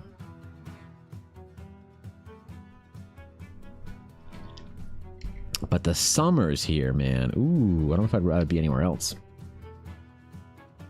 Light jacket and flannel weather. Yeah. I moved from Cleveland wearing shorts in midwinter here. It was like 40. Ooh, 5 Celsius, damn. Or do I fear for when I move out of my country? The temperatures sound like they'll kill me. Nah, you get used to it. There's a bunch of people that have come from very warm climates that live, like, I grew up. So I went to a high school that was very, it had like a lot of different kind of, like, it's very international, cultured, whatever school, very diverse backgrounds. So, you know, we have a large Korean population. There is a very large Nigerian population. There's a very large Ecuadorian. So there were a lot of people who, like, were from, or whose family was from, very warm places. And nah, they get used to it in like a year. After a year, they're walking around in hoodies, right? The body does adjust. Yeah, couple gets it.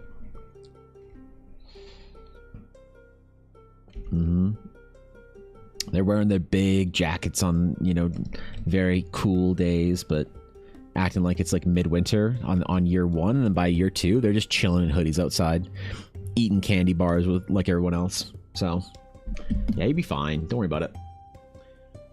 Lived in Tucson before. I know what you mean. Lots of dirt and shrubs, not a lot of green. Yeah. Well, I mean, I don't know. That's Arizona. Tucson's Arizona, right? I wonder if the desert would be better because it's not full of death, right? Like, the problem is the trees are all just empty and brown, you know? Calgary in the winter. If you search for the city, like Calgary or the whatever, the mountains in the winter, you get all these like really beautiful shots of like snow and, you know, the whole city and wow. Like, I live really close to this lake. Okay? I live really close to this lake. Like, wow, it's so pretty, man. Look at all the snow. Most of the year of the time, it's just this like brown grass, dead, empty trees. The sun doesn't rise very high in the sky during winter, so it never gets like nice out, you know, because the sun just stays so low. So it's not just so much that you have short days in the winter here. It's the days never really happen.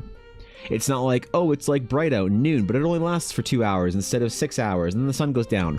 The sun, like, a lot of people don't really understand how this works, because if you don't live somewhere far north or far south, why would you? But if you think about the skybox of where you live as like a dome, and this is you right here. Look at you. You got your cape on, you got your wizard staff, and your wizard hat. That's you. The sun, you think about it rising and like high noon, it's up in the sky, and then sunset. When you're far north or far south in the winter, the sun doesn't rise here, the sun rises here and sets here. So the sun only does this instead. It doesn't do this faster, it only does this. So the problem is the sun never gets high in the sky in the winter. So it's always that kind of really long shadows. The sun's always in your eyes during the daytime here. If there's snow out, it's blindingly bright because the sun's like right there. You're trying to drive directly into it. It's bouncing and reflecting off all the snow. It's not great. It's not good. But during the you know, the summers, the sun is up for much longer. And we have light from like 5 a.m. to like midnight. You know, and if you live far enough north, then the sun doesn't actually set. The sun just does this in the sky. It just moves like that, right? Which I don't live far enough north, obviously, for that. But yeah, it's rough, dude. The short winter days are, ooh, when it's 4 p.m. and it's dark, like pitch blackout, nighttime. Oh God. So it's not even the cold, the snow here that I don't like. It's the death and the lack of sunshine, the lack of green, the lack of all that kind of stuff. That's what makes it tough. Because like I live somewhere that's like just as far north here, like Vancouver. But Vancouver gets rain, it's like gray and dreary, but at least the grass is green, the plants don't die. That's what I noticed about the first time I went to Tokyo in February, is it was cold, you know, colder than I'd like it to be for a trip. But it wasn't like freezing, and it only snowed a couple days while we were in Tokyo when it was in February the first time. But I noticed that all the trees were still green, the plants, the grass, everything. Like there could be snow on the ground, and it could be cold and dreary, and the sky is dark and gray, and you're like, ugh. But at the very least, everything was green, you know, and that was great.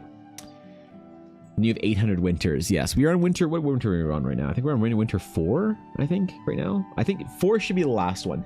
This could be the last winter. It'll still snow before the spring really takes its legs and runs, but I don't know if it'll winter. It often snows in late April and sometimes up to late May, but the snow in late May lasts for like a day. It's not that big of a deal. This is probably the last like stint of snow falling and then freezing temperatures for like a week. Hopefully. You never know. March is the heartbreaker. Never have faith that March will be nice when you live here. April, it could be. You could have, you know, you never know.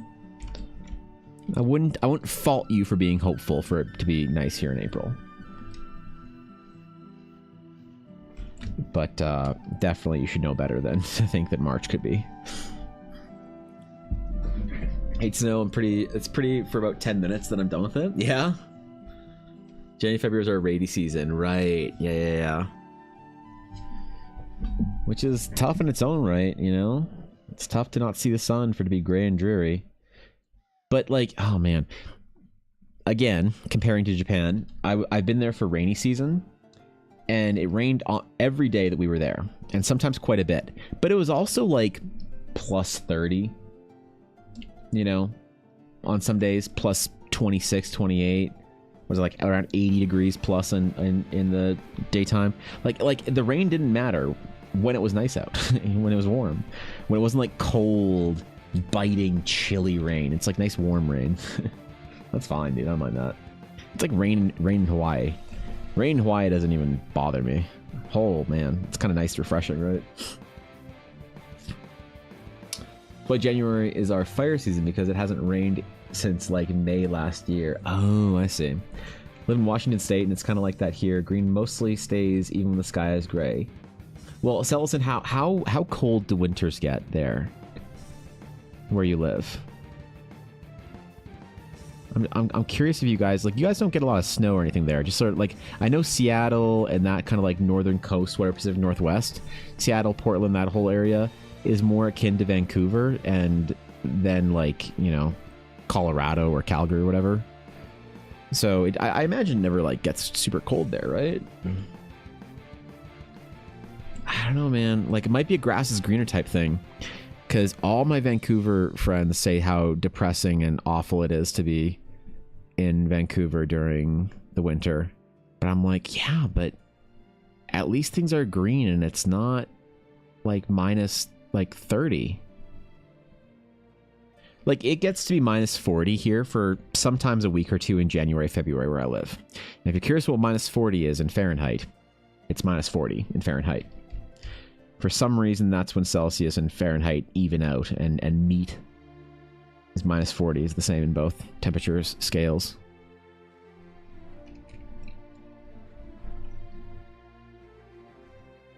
Made a school kid heartbreak here because they saw a tree with yellow flowers that bloom around that time, so when you saw it, you knew exams were around the corner. Oh, really? Interesting.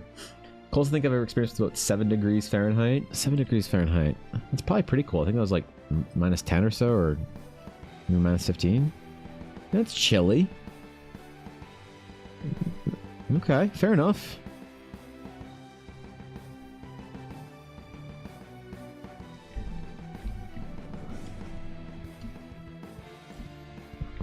Yeah, I mean, don't get me wrong, like, rainy season can be tough no matter where you go. I just think after all this time, I'd really rather have rain than snow and cold and everything.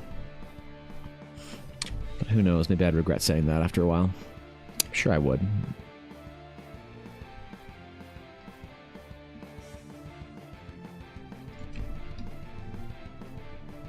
Oops. Man, I can't believe how long it's taking. I feel bad. I feel really bad.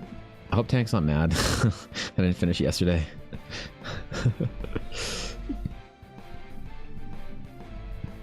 I don't want to attempt the runes because I don't want to fuck them up, and I know runes are important and have meaning and shit that I don't want to misinterpret. I'm almost reluctant to even try the not work here, but I think it should be okay. Yeah, I worked in Prudhoe Bay, Alaska, and it gets minus 40 up there. Never experienced it, but it sounds awful.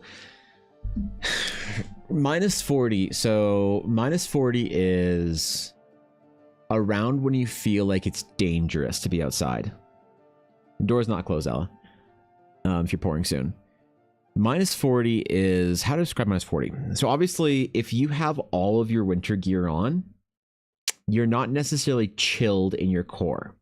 Right? Parts of you will be cold, but you don't have that core chill. So that is, you have good boots on. If you have snow pants on, which is like, most people here just wear snow pants when it's minus, 20 or whatever. But good boots on, snow pants on, and you have a good parka, down-filled parka with like some other layers underneath. You need to have something covering your mouth because you try and breathe in 40 below air.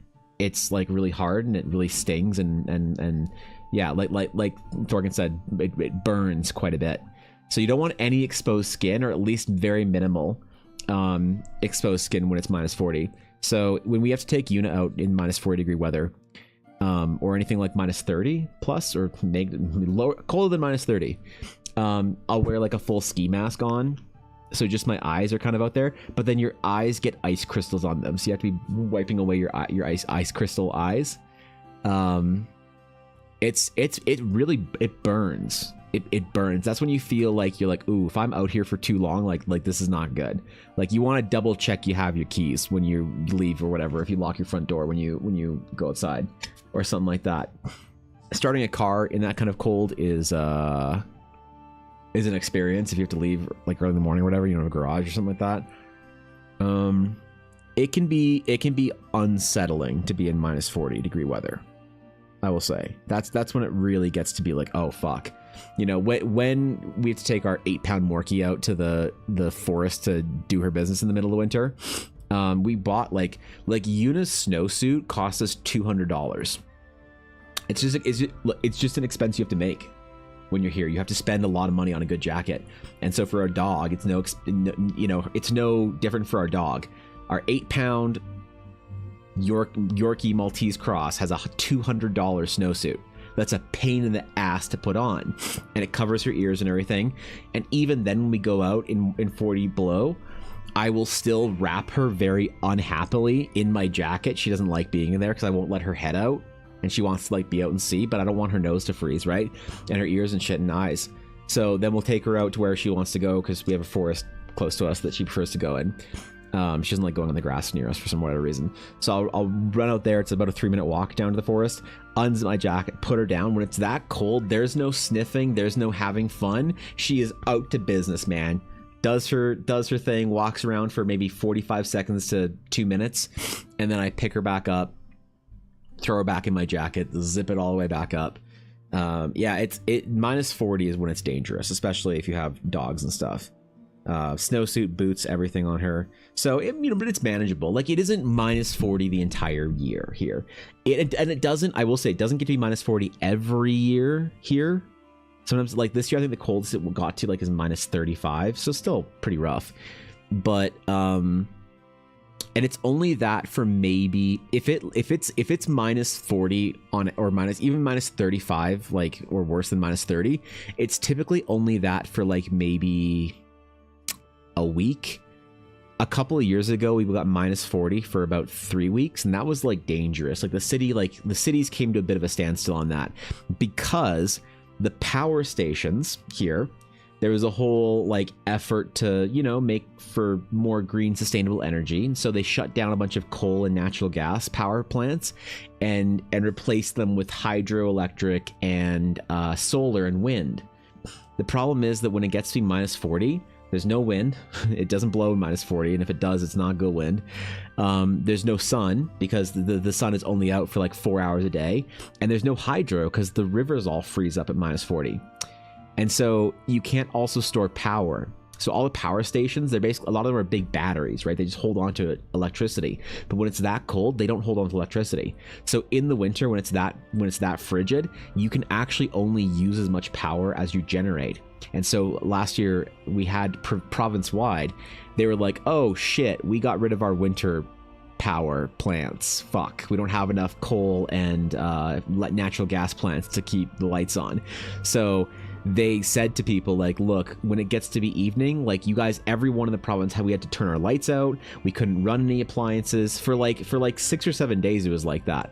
Or else they would have to just shut the power off entirely across the entire province, which was really scary. Because if you have like electric heating and stuff in your house, like I do, what do you do? So yeah, past like 5 p.m. Yeah, I mean, this is one of the reasons why. Like, if you live somewhere that gets you minus 40, you have to have a certain amount of survival kit type things in your. You have to have like legitimately like candles for light. So we have like a whole box of candles downstairs. We have to have extra water. You have to have those kind of things, not because there's some like, crazy emergency where everyone's going to have to stay at home for, 4 months for some sort of, patch or whatever. But it's just little things like that. Like we burnt through a bunch of candles and, you're not opening the fridge and stuff during that time. I mean, thankfully outside is a freezer. You're not cooking with the stove. So we had a little butane burner that we take camping, that we did cooking off of. And obviously you're not supposed to do that inside your house. It's dangerous. But for short little meals in the middle of the winter when you can't use your oven, we did that. You know, so it's kind of funny actually. Obviously that's like they fixed it. They're like, hey, green energy's good, but maybe we should have enough power plants of not green energy to make sure that we can like survive in the winter. So they made some adjustments there. But like also then I live fairly close to a city, like reasonably. If you're like 4 or 5 hours away from a big city, you live kind of out there in the wilderness in a small town or whatever, you also need things like firewood. You also need things like, you know, I mean, anything you can imagine to be camping or whatever. It can be pretty crazy. Like during that complete power outage time, I had friends that live out in the mountains or close to or whatever, or deeper into them, that were going outside to cook. Because a lot of houses that are out in the wilderness like that will also have the ability to burn wood. So they'll also have a wood burning stove, and it'll be like a nice fancy wood burning stove inside your living room somewhere. And it's not just people like, oh wow, how quaint, you can have a nice fire.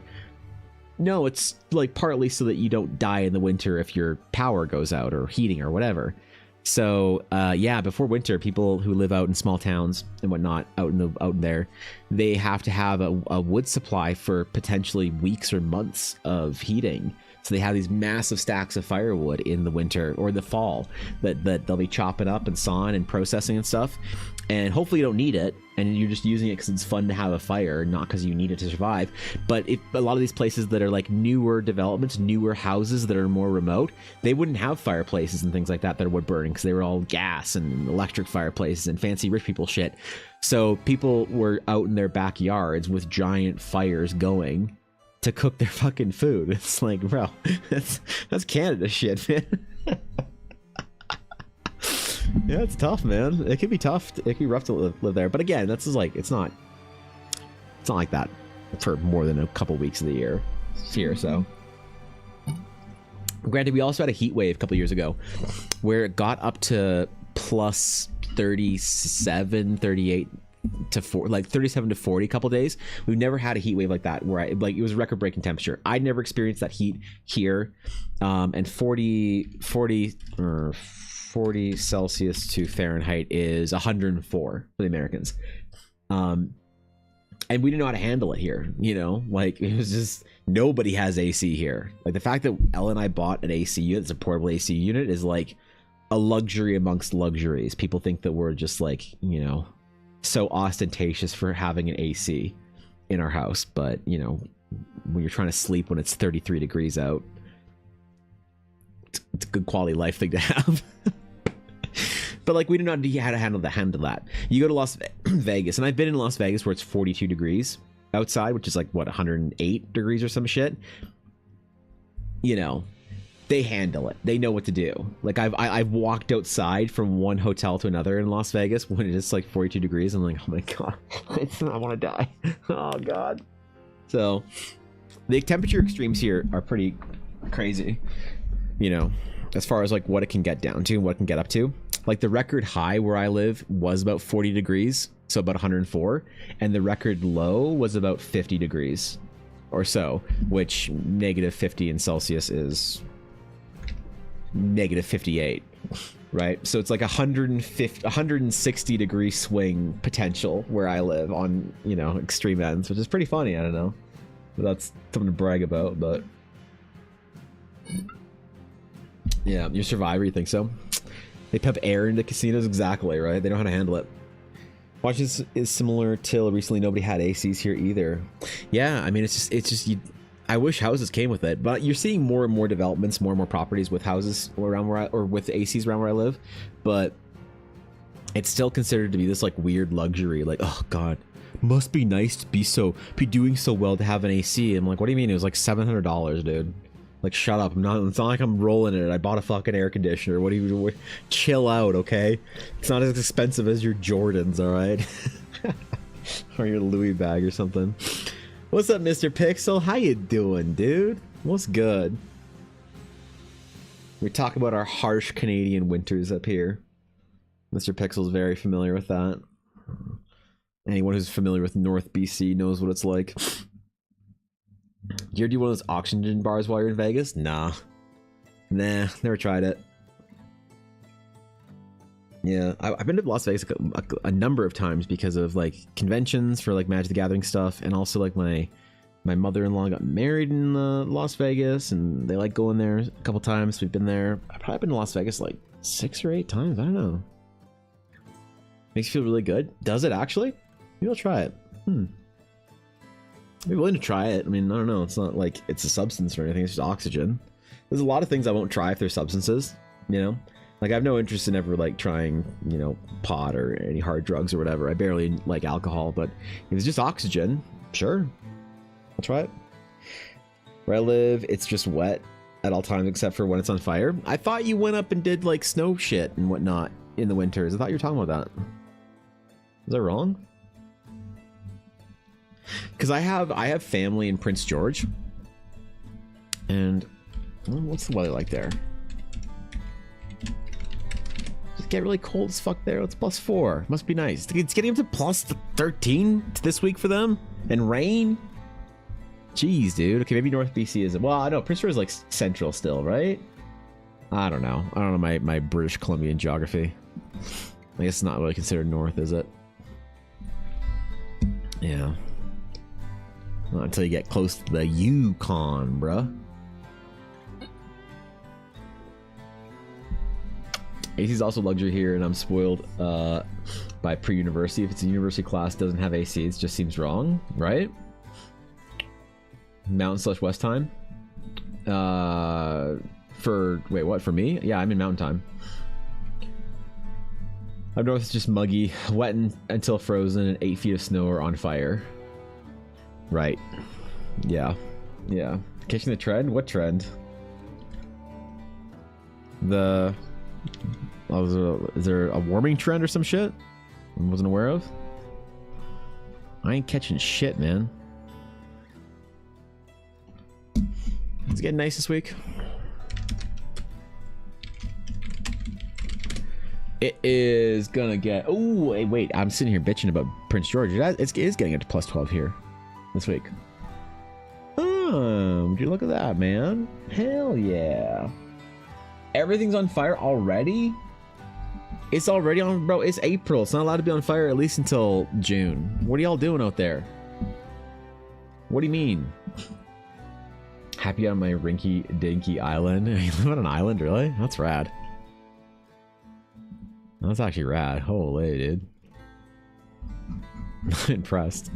That sounds like fun. I'd love to live by the ocean. We have to at a certain point in time. You know, we have to move at some point in time for Ella's migraines. We just can't live where we live.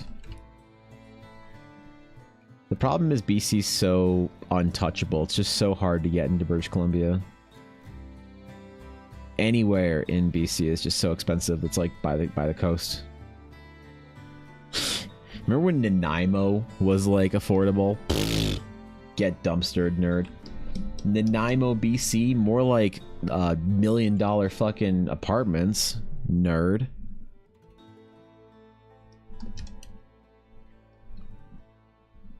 Yeah.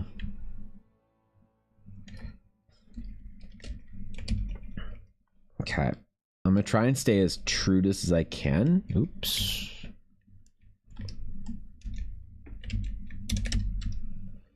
There we go.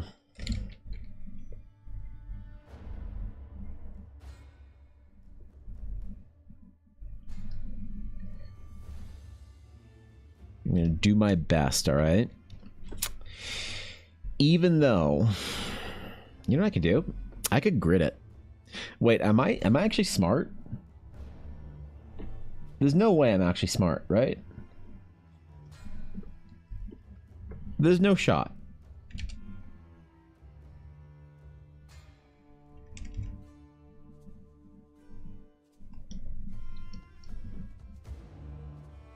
The perspective is close enough I could just fucking trace it too.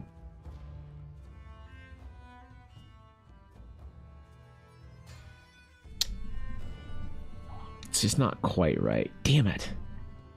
I mean, sort of.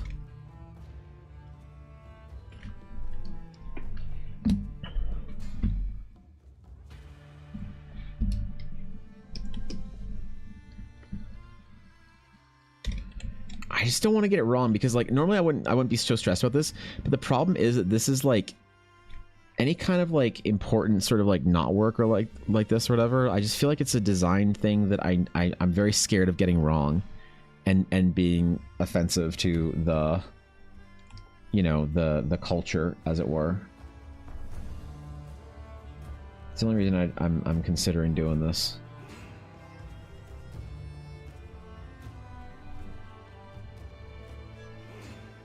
I don't want to be disrespectful. Maybe I could just... I wonder.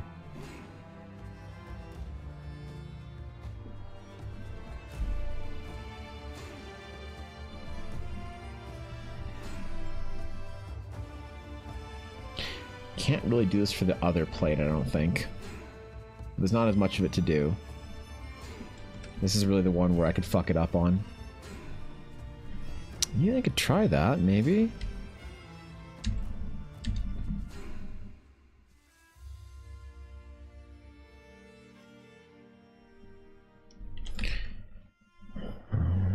Okay.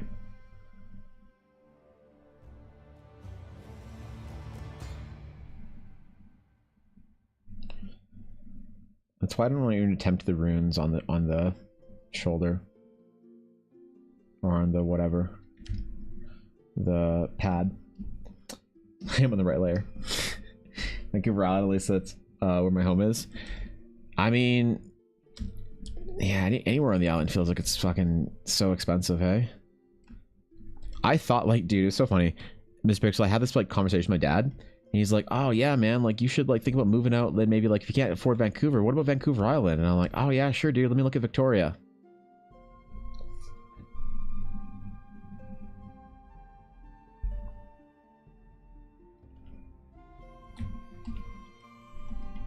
Nope. That was the end of that.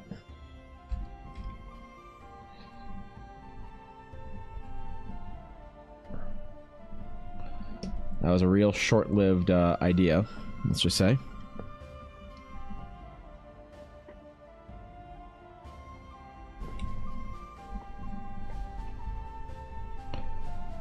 Not happening. Not Victoria. Moved to Port Alberni or like Campbell River might be good for you, really? I don't know where those are, but I'm guessing they're nowhere near. The only places that I know on Vancouver Island is I know where Nanaimo is, I know where Tofino is, I know where Beach Acres is, and then obviously Victoria. So I'm not really... I want to do some hiking on Vancouver Island this year so bad. But dude, is it true that fucking you guys have grizzlies out there now? I saw that like last year there was some shit about how like some grizzlies just start swimming over or whatever on Vancouver Island in the rainforests up north. Is that true? That's jeez, man. San Francisco is too expensive. Check out Hollywood. Yeah, for real, right?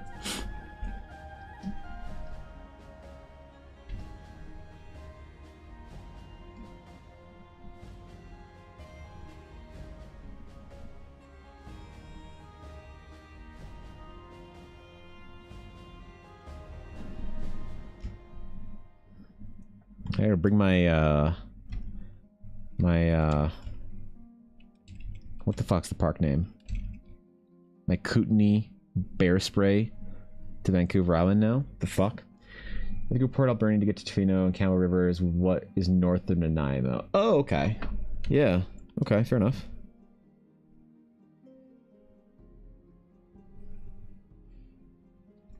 How many toothless fishermen are there in places north of Nanaimo? What percentage of the population is a toothless fisherman that has old tales of the sea? That's what I want to know. I'm not moving somewhere north of Nanaimo unless I can at least meet 5 toothless fishermen that have tall tales.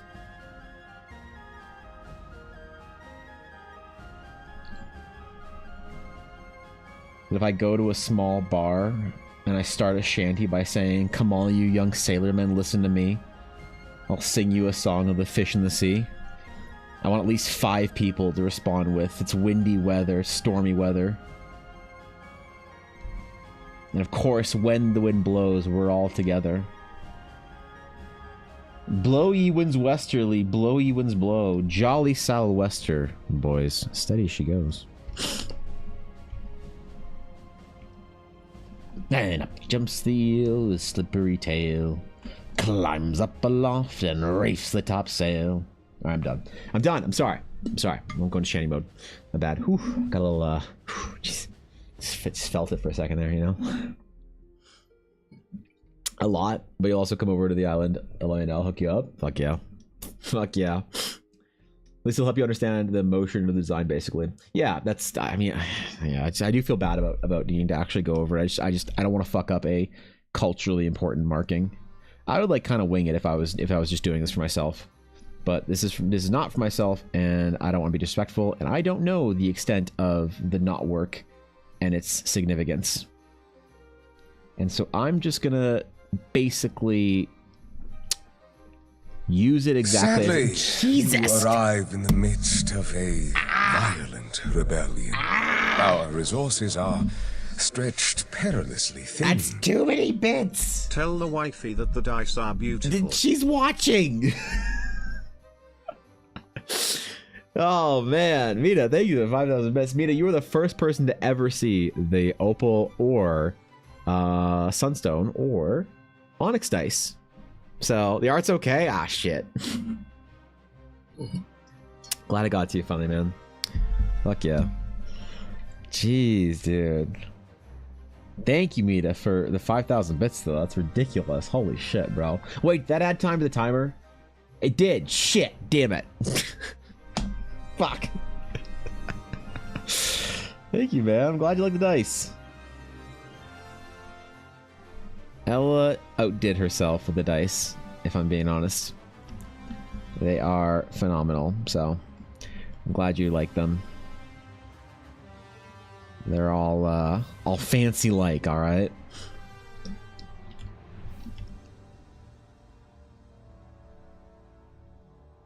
I gotta speedrun this, though. I can't take all the time in the world doing this. Jesus, dude, that's a lot of bits. I said I wouldn't get distracted today, or this week at all. Not while I'm doing Tank's piece. I'm having a hard time, though. That's a lot of fucking bits. Jeez. Okay, hold on, give me a second. God damn it, that's a lot of bits. Fuck, I thought I was maintaining myself so well. Ugh. Okay. You only 4K out the next bit reward? What's the next bit reward for you, Mr. Pixel? Where are you at? Ruby Emerald? Good God, man, that's not worth it. Fuck, thank you, Mita. I'm honored, man. I really appreciate it. Thank you for the support, dude. Good God. That's a fuck ton of bit. Why you guys choose so many bits, dude? Stop. I don't deserve it, man. I'm just happy y'all come to my stream and hang out. I don't deserve shit. Y'all, your presence is more than I could possibly ever earn. So, good God, man. My face got tingly when I heard the bit reward. I like green, it's worth it. Well, I guess, hey, Mr. Pixel, listen. Anything you earn before I send you your Nakia print, I'll put in it. Anything you earn after, it might be a bit before you get it. So you know what? If you want any of them, I guess you can get your stuff pretty expediently. I just died of cringe. I'm the worst fucking streamer on the platform. Oh God. Okay, no, I'm good.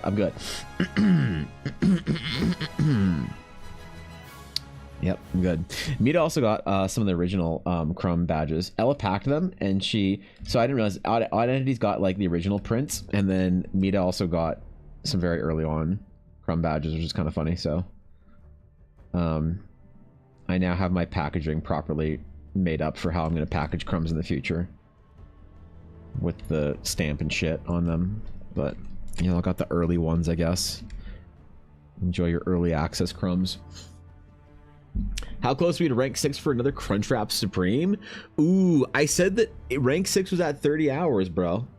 or sorry, 35 hours, you know, but it looks like it's just not going to happen. Looks like you guys weren't, you know, invested in Ella getting a Crunchwrap Supreme.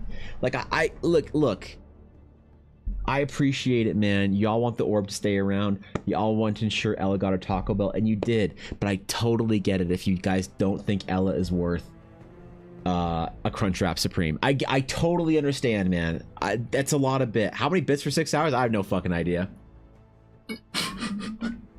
I don't know what's set to. Whatever the fucking default was on Stream Elements. This entire dumb Orbathon's a stupid meme anyway. I wouldn't cheer any bits to it.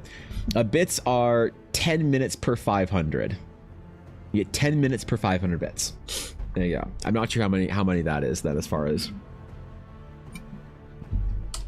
going all the way for 6 hours. You have to do the math in your head because I can't do it in my head right now. So God, this is so stupid. I like to think that the poor YouTube viewers who've never been to the Twitch stream, that like have no fucking clue what this stupid orb meme is. There's no emotes over there. They're just chilling, amazing, lovely people, hopefully checking in on the stream once in a while, just relaxing, and they have no idea what kind of stupid ass shit you all do. Like the YouTube, they're like the well-behaved, like, you know, show dog that's like well groomed and fucking wins awards. Meanwhile, Twitch is like the dog from fucking Deadpool, just gremlining all over the place. All right, what the fucking dog was named? The poor YouTube chat, they have no idea what the shit you guys are talking about with Orbathons and any of this shit.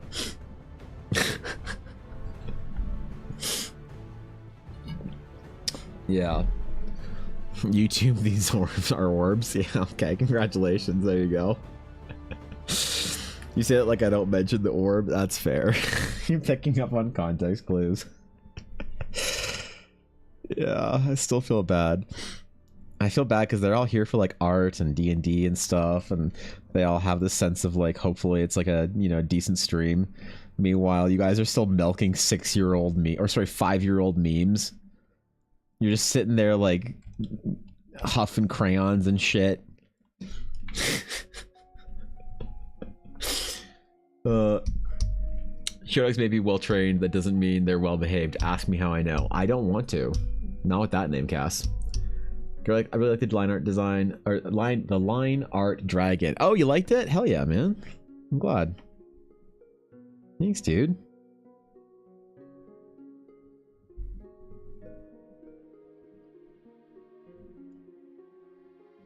Alright, what's this not looking like? Limit myself to one orb comment in YouTube chat a stream. I appreciate that. That's I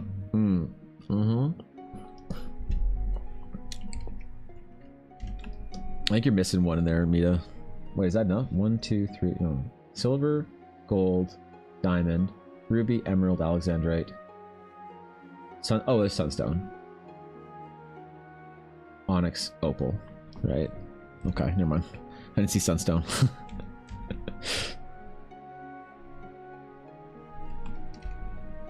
I missed one of the best ones.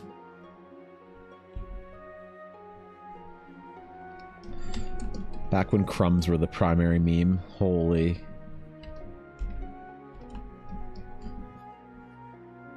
What is self-understand? I don't know them. Do they attend the cult? Stop. Stop. It's not a cult. It's not. I swear to God, it's not a cult. See, the bond you've got with your community is super solid, and that's neat to watch. If you can laugh and be cringe with friends, is life even worth it? Yeah, I mean, so like I have like Celson, I've been streaming for about 5 years, almost. So this May 1st or 2nd or 3rd, somewhere around there, will be about my 5-year anniversary of hitting affiliate on Twitch, which is like kind of more the serious side of streaming. But I'm about at 5 years pretty quick. And a lot of people have been very supportive of the project that I've been working on. The Realms of Eldara has been something that I've been trying to put together as like a really important kind of fantasy project for myself for a long time. And you know, I'll be honest, people have shown up, have like there's no way a creator my size on Twitch should be able to do this full time. And obviously I do commissions and stuff, but you know. And I'm really happy that I can actually stream on YouTube now. Honestly, I didn't think that people would even care about my stream on YouTube. I didn't think anyone would watch it because I thought I was just streaming to YouTube to make it easier for my VODs to get up there, so I didn't have to like whatever, you know. And then I saw like people popping into chat, and I was like, oh shit, you know. I was like, oh goddamn. So I'm deeply honored that you pop in. Yeah, that means a lot. But it's always been a cult. It's not a cult. What I want to try and do is I want to try and figure out how to get my YouTube chat to mix in with the regular Twitch chat, so it'll post them together like that. And I haven't figured out how to do it yet, because I'm too stupid. So, you know. Yep. Affiliation started with me randomly popping into a stream one day and foisting a D&D scene on you. I kind of remember that, actually. Kind of remember that. Long time ago, man. Honestly, I kind of can't believe how long it's been. Like, you know what's crazy is I see streamers that like are really big, like giga streamers, like Kai Cenat or whatever. They're like, yo, I've been streaming for like 3 or 4 years. You're like, what? I've been streaming longer than like these giant streamers? Oh shit. You know, it's kind of a bit of a crazy experience. But the adventure's almost ready, you know. I'm almost ready to publish the very first Eldarin like thing ever, which is kind of crazy to even say out loud. Obviously, I know this like doesn't matter. Nobody gives a shit. I'm just like kind of lamenting and being sentimental for no reason. But it's just very insane to see something you've been working so hard at and for so long finally sort of like begin to reach the surface and bubble forward. You know, I got Patreon back online and doing Eldara stuff every week over there. I'm like, it's just making videos and having fun. It's just insane, man. Like, I can't believe Eldara is like so imminent.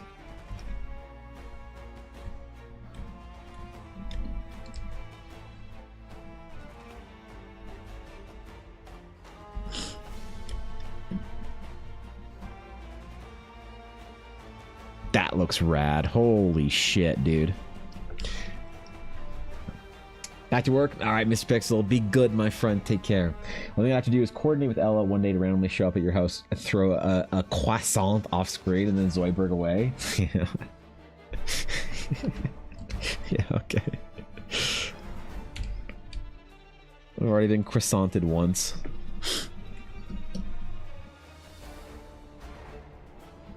That's possible. It'd be cool. Yeah, I'm gonna try and figure it out.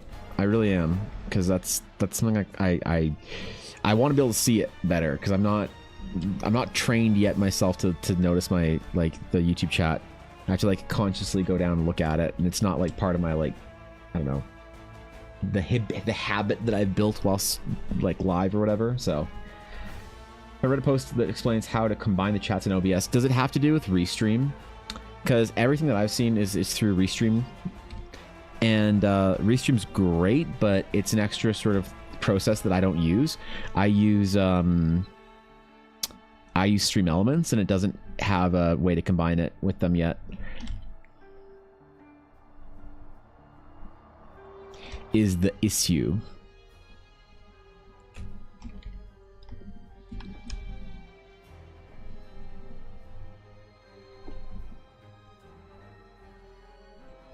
I've seen lots of stuff about running it through Restream, but I'm not using that. I'm using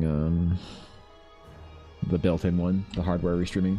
Do you use your Discord? Okay, cool, sick. I'll check it out. Thank you.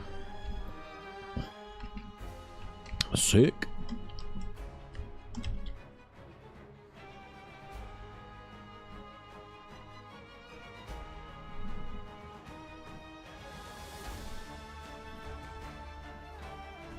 I don't know how we're going to do the one on the front plate, but I will attempt to do it. What's amazing about that was how we, as a community, built up to it. The only one that knew it was coming. Yeah, that's funny. that was a legendary clip, I'll admit. Some of the comments had a way to do it just with OBS. I don't use it, so I can't test it. Oh, okay, sick. All right, that works then. Yeah, the stream element stuff that lets you sort of multi-stream is like not the best, I'd say. but it's not a, like, it's pretty new because for the longest time it was like a really bad idea for a lot of affiliates to stream on multiple platforms if you're a certain kind of affiliate. Really good idea if you're a different type of affiliate.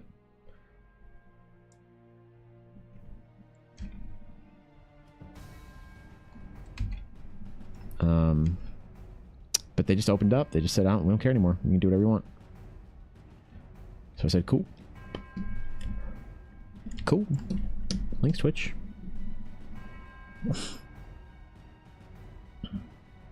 Thanks, guys. Thanks for letting me do my thing.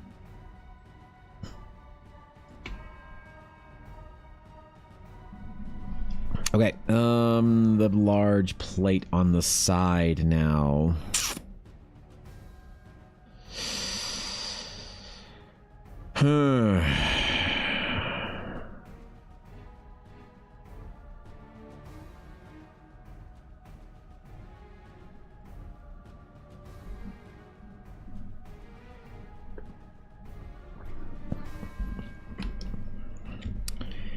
How are we gonna do this one? How are we gonna do this one? It's gonna be a bit tougher.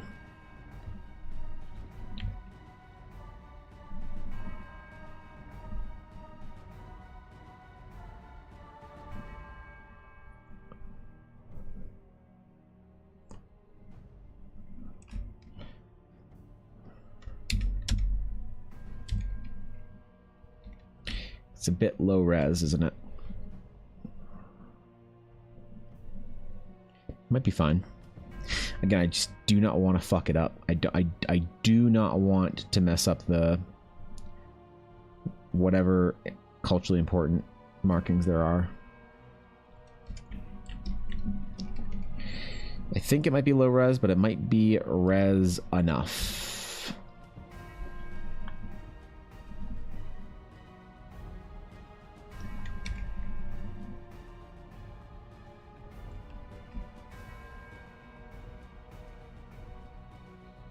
Yeah, I can work with that.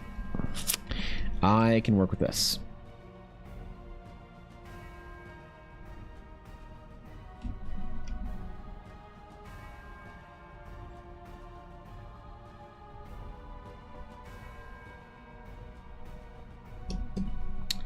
What's he drawing? I'm doing a character sketch for someone by the name of Tank Tolman, Gabriel. That's what I'm doing. So we're drawing a Asgardian barbarian.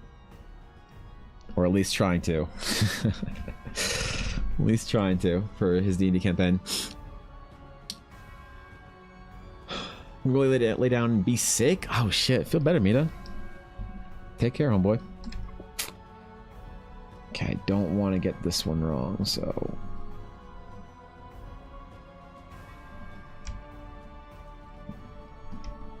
It's gonna be harder for me to see, because... obviously... it's lower res for me, but I think I can still kind of make it work.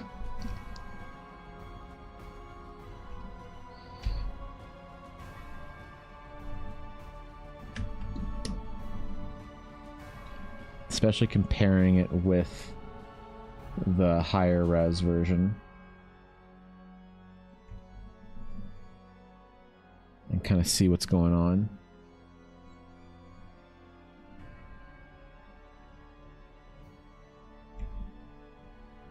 Yeah, it's a little complicated still, but if I can get the big components done and good, should be okay. Hopefully I don't make a mistake that dishonors the not work. Would hate to offend, right?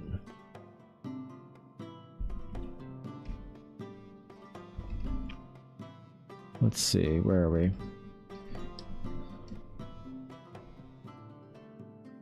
So... I think the big ones are all good there. This one's there, and that one goes there. This is kind of a funny project, I'll admit.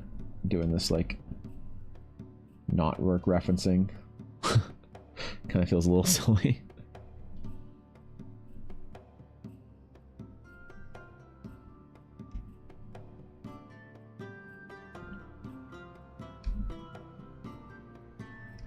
like straight away onto the, just like trying to copy it through as close as I can.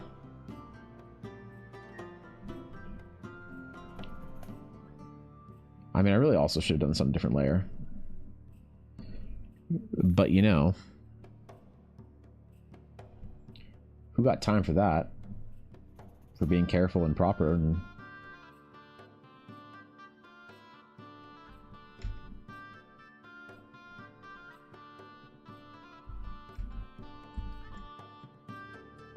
We're doing cowboy art today, alright?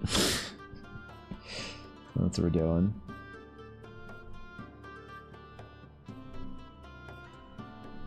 Can't really see what's going on up here, so I'm just going to imply some of it rather than trying to do it wrong.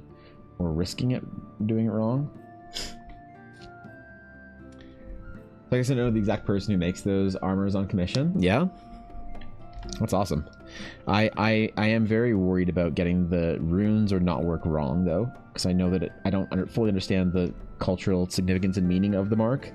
And I'm worried that it's like not just patterning, but actually has significant meaning. And that if I get it wrong, at least a little bit, that I would, you know, be sort of dishonoring it. And that's kind of the last thing I want to do. So I'm being very anxiously careful to not fuck it up. As best I can, anyway.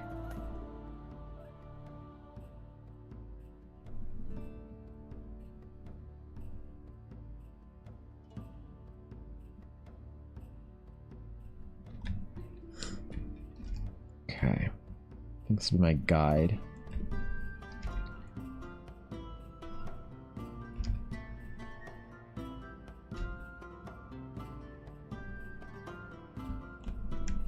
Yes, good. I think we have the path, the process. I think it's gonna be okay. Gotta pop off. Have a good stream. Barry Man looks great. Thank you. I appreciate it. Thanks for chilling today. You have a fantastic rest of your day, my friend. You just tried to force me into gift subs. Really? Just tried to force you into gifting subs? How did it try and force you into gifting subs? What did it say? Thank you, Lurk Sleepy. Appreciate it.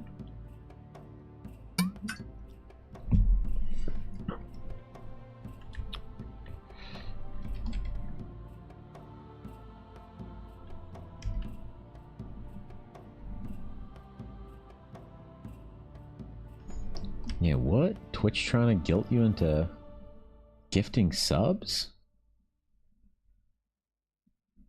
You tell Twitch to I don't know, shove it.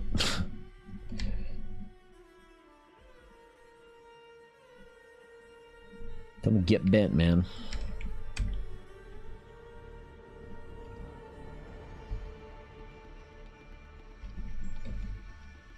Besides, who gifts subs on Twitch? Wow, cringe, right?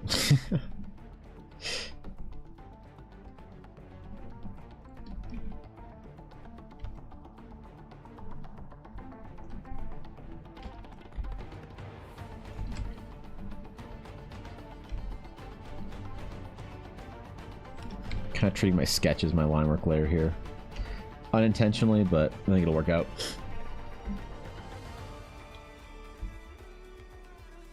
Wasn't the limb, the timer on like 6 hours ago, just a few hours ago? Oh, yeah. The timer was on 6 hours because there was a mistake. It was supposed to be closer to 20, and I accidentally made a mistake and did it closer to 30. Somehow it didn't stop counting last night when I stream ended, so I accidentally added too much time by mistake. So... yeah, no, it's supposed to be closer to 2025. I don't know why, because I paused it at the end of stream yesterday, so I'm not exactly sure how it resumed and figured that out. That's a little unsettling.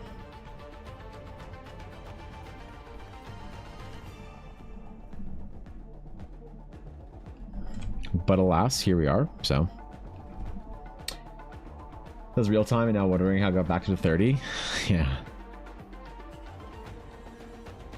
Nah, I changed it. Someone came in and gifted 1,000 subs. That's how. We're getting Ella Crunchwrap. Let's go.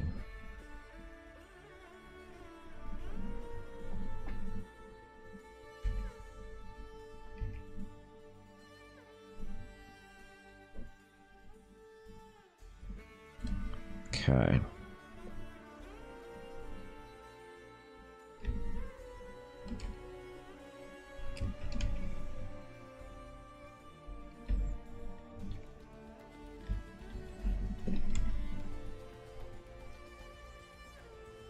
Should be good. Let me see how this looks after a little bit of hatching. Hopefully it's not too scuffed.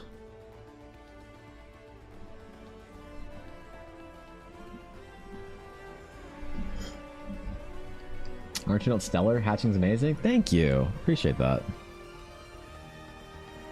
I'm glad you like it. That made my day. That's a high bar. I've had a great day. Holy.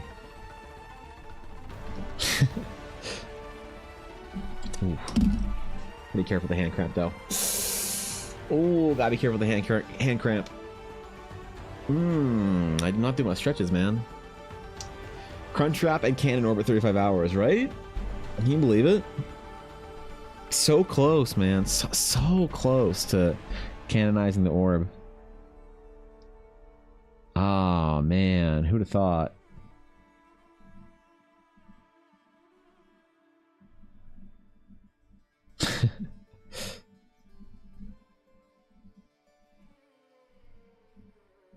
Crazy, right? Crazy. Okay, I'm done. I'm done. I'm sorry, I promise. That was really good. Thanks, Nick.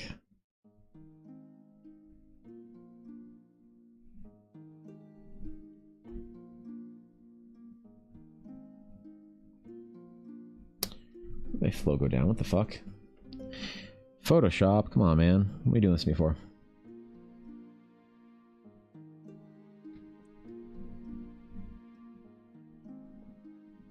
Dude, I can hear my tablet humming. Hope it's not overheating and dying on me. It would be poetic for my tablet to die, as all these projects are coming to fruition. Oz Eldar is about to come out. It would be, like, I would at least recognize how humorous that would be if it were to die like that, so...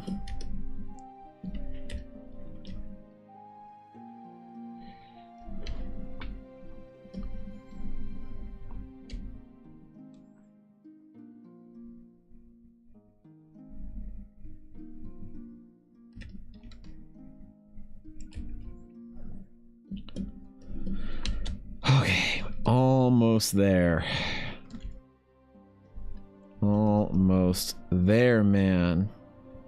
I do a little halo for him in the back, a little Nordic design. What we should do for the background? What do I do for these characters? I usually do those like kind of halo type things. Something special. We still have a saved off the tablet, if so.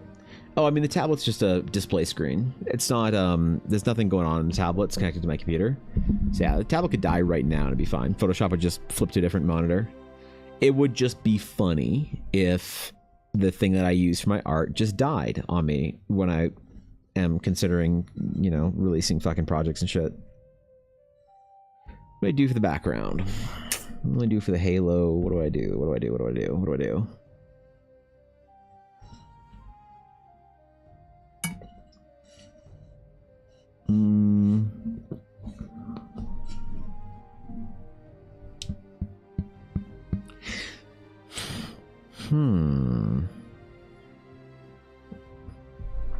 Maybe I just do like kind of a Nordic pattern. Something that kind of looks like it's referencing not work and trying to be offensive with it. I mean, how like culturally significant is the knot patterning specifically? Because like for Ukrainian embroidery, the embroidery doesn't necessarily mean something specifically.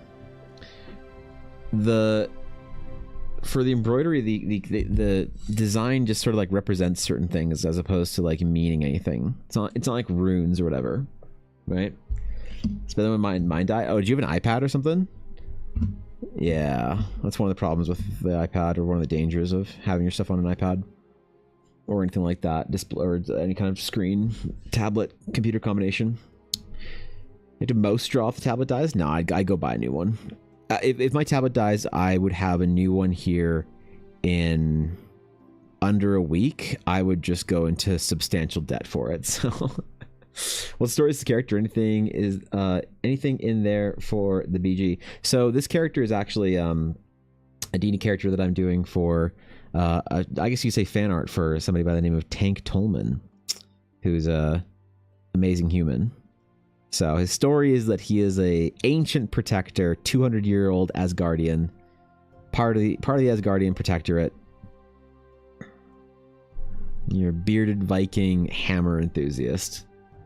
I do, but luckily I didn't lose anything. Okay, yeah.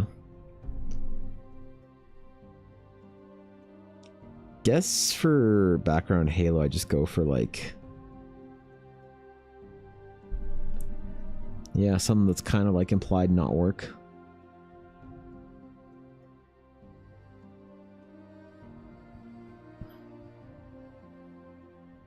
Man, the armor is really cool though.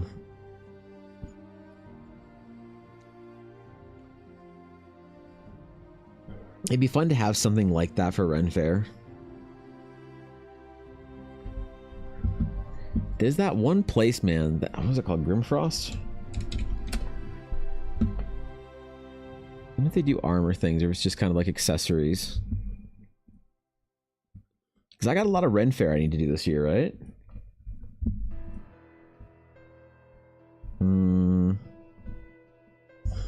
Viking. Ooh, armory. Ooh, that's what I want.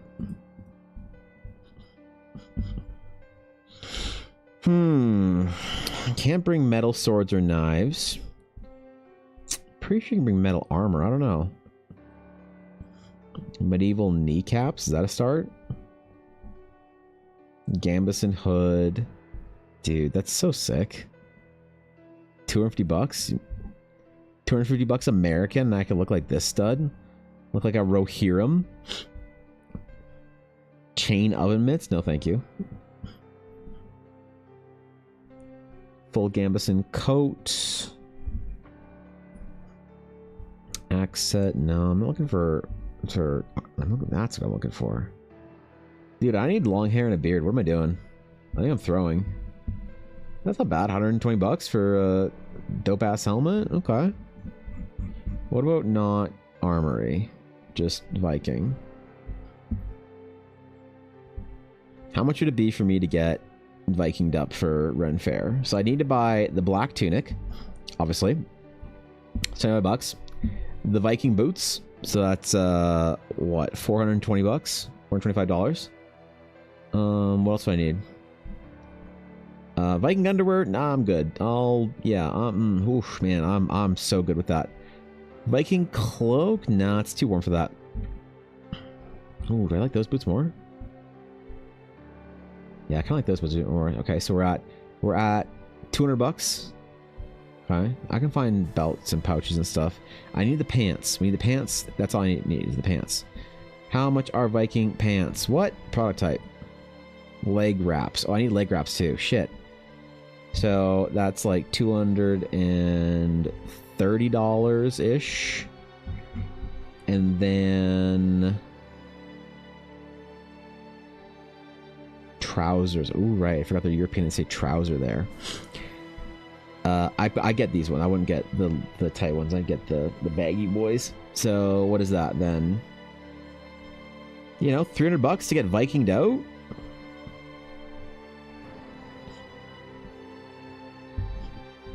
Is that how much it's going to cost me for Ren Fair? $300 USD plus shipping, so probably like $350. So like $500 to get Vikinged out for convention or Ren Fairs. Got mid-length hair, just don't have a beard. Can't yet? Yeah. Like grow in size, be pretty convincing. You think so? You think so? Yeah. Get the beard. Either do the long-haired Viking or the shaved head Viking. You could do either one of those. You can't have your fucking e-boy hair that I have. Call yourself a Viking.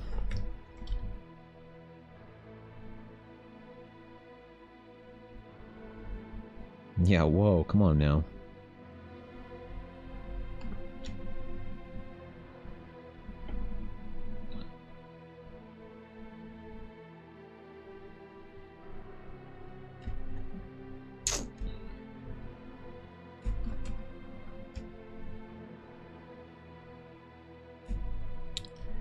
Okay, I think I know what I'm gonna do for the halo in the background. Maybe we're gonna do like a little Viking halo.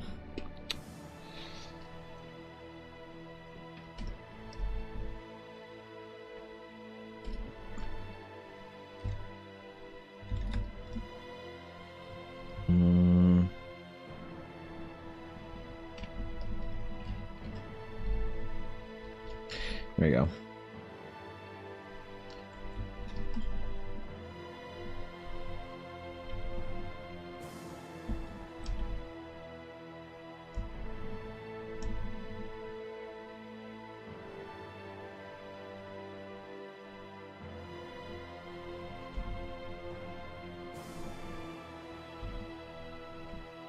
Do a little pattern in there. Mm-hmm.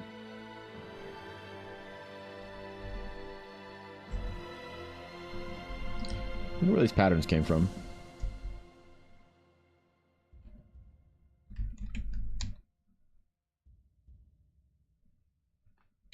The stories are. Really got to get that book. Oh no, ads. Lol. The poor viewers, man, they don't deserve to be added at. Meanwhile, Twitch subs and YouTube viewers are cackling at them.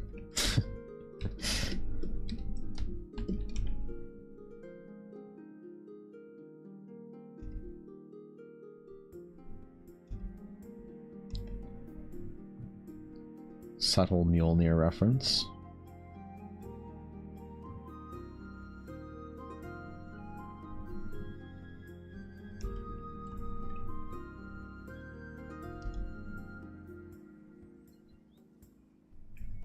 Ever so subtle.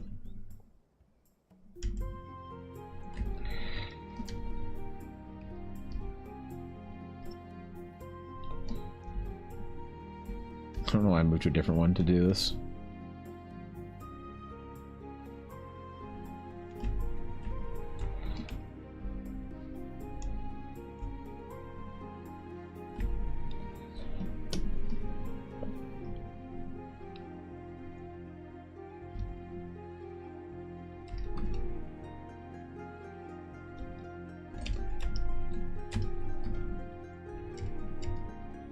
Visitors, how exciting. Oh shit, yo Taku, what's up, dude? What's good? Hello, friends. The legend. Takutron, what's good? What's good? How's it going? Hey, how'd the piece you worked on turn out? Did you finish it? Or it looked pretty far along, but I don't know what your timeline is like for work. But yo guys, welcome in. If y'all aren't following Takutron, I do recommend it. Go over there, drop a follow, show some love. A new artist friend of mine. Really great stream over there, actually. Taku is extraordinarily entertaining. Even though the bar is pretty low in the art category, Taku's amazing. I actually really like the stream. I was hanging out there this morning doing some warm-up, and it was a lot of fun. So, if you guys ever like my stream, you'll probably enjoy what Taku does over there. But good to see y'all. Welcome in if you're from Taku's stream. We're just finishing a piece right now. Doing the last little finishing bits, so I'm very excited. I'm very anxious, I'm very excited. But hopefully I don't throw in the next 10 minutes while I'm doing this. So looking sick. Thank you. I appreciate that. I went way harder on this piece than I should have, man. And Lua, thank you for the follow. I appreciate that. Welcome in. Honored to have you. Yeah, hopefully the illustrious Tank doesn't mind it. We shall see, right? Guapo! Thank you for the continued sub. I appreciate that, bro. Thanks, man. That's very kind of you. Yo, that contributes to the plus goal. Let's go. Thanks, Guapo. Appreciate it, man. Yeah, I'm just finishing it up. Seeing how it goes. We're seeing if, oof.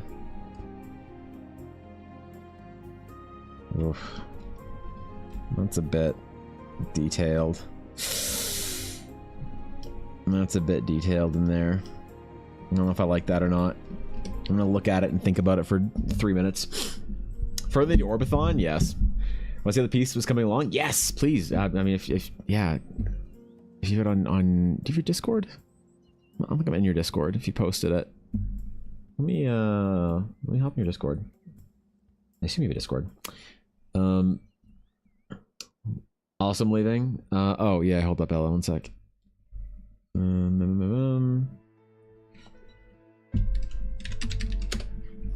Alright, sick.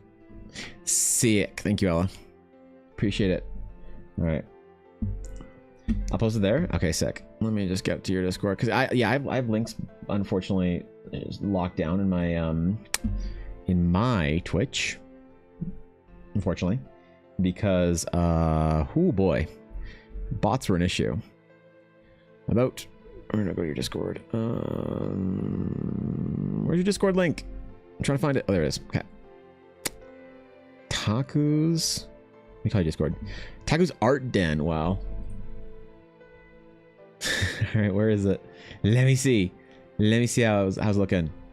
Where do I go? Where do I... Oh, roll react. If you are an artist, react to get the artist roll. React. Okay. I did it. Where do I find it? Where do I art? Shop for the bots, yeah. Right?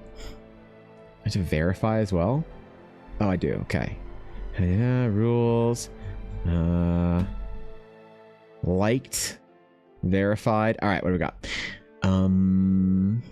What channel is it in? It's an art share? Okay. What we got? Let's see. Ooh. Thanks for posting it. I appreciate that. He's like snooping around. Hold on. Open it in a new... I want it big. Yo, dude. That looks so good. Holy shit. Man, your progress on it is awesome. It's so clean. Look at those little patterns on there. Definitely the right choice to spend the excruciating time drawing them out individually. I love this, by the way. Exposed male thigh definition? What? Exposed male toes? Oh, I can't show this on stream. Oh, no. Oh, gee, I thought that... Oh, gee, God, the immodesty of this. That's fucking lit. I love it, Taku. You're amazing. You're absolutely cooking, dude. Seriously. Good shit, bro. What's up, Mama Shandy? No need to announce separation chat. Oh no, yeah, I didn't see that. I didn't see like that go up, but you're right. Yeah, man, go drop Taku a follow. She's doing amazing shit over there. Okay, do I hate this? I don't think so. I don't think I hate it as much as I did before. I do think that I'm going to do the dumb, sketchy, stupid shit that I do sometimes. So, we're gonna try some dumb, sketchy, stupid shit, alright? See if it works out. See if I like it. For the background. I've been doing this recently with projects, and it's worked out, so we're gonna just grab one of our fill layers.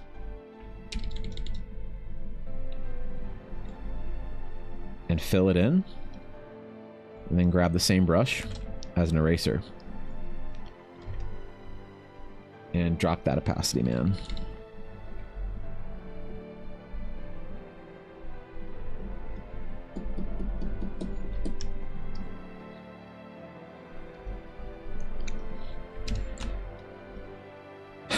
And I think there he is. All right, time for signies. Okay, where do I sign it? Shit. I guess we sign on the belt. Not ideal, but you know. Oh, wait. There we go. Ready? Okay. Oh, this is gonna be a good one. There we go. Yeah, normally I find a little spot to nestle it down there, but I guess we're doing it on the belt. Oh, God, that looks awful. Fuck the belt. I'm doing it down below. I would think about doing like a fancy sort of like other signature. You know, some artists have like their like Nixu or whatever down the bottom. It looks so clean and kind of like cool as like digital modern signatures. I don't know. On top of the skull? Oh shit. Just right there. Just sitting on it.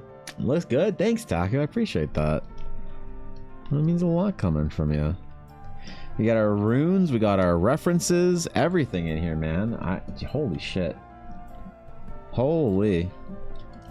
Yeah, I think that probably I have another little bit of time booked for this tonight after my stream, or sorry, after D&D, to just go in and do some little last minute adjustments and things like that. And maybe darken some lines, fix some little mistakes that I don't see right now. You know, I never like to post a piece of art that I have like immediately after I finish it, obviously, because there's like problems and issues and stuff, and I never want to do that and mess around with potentially. See, I just noticed this wasn't filled in. See what I mean? I know that I'm gonna find issues and mistakes tonight, so I'm not gonna post it just yet, but I think that's about it. Where the fuck that come from? But I think this is our boy Tank. Maybe fill in the down here too, just a little smidge.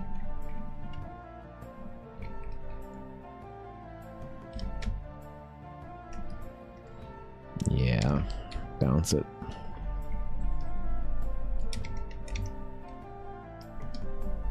Oops. Okay.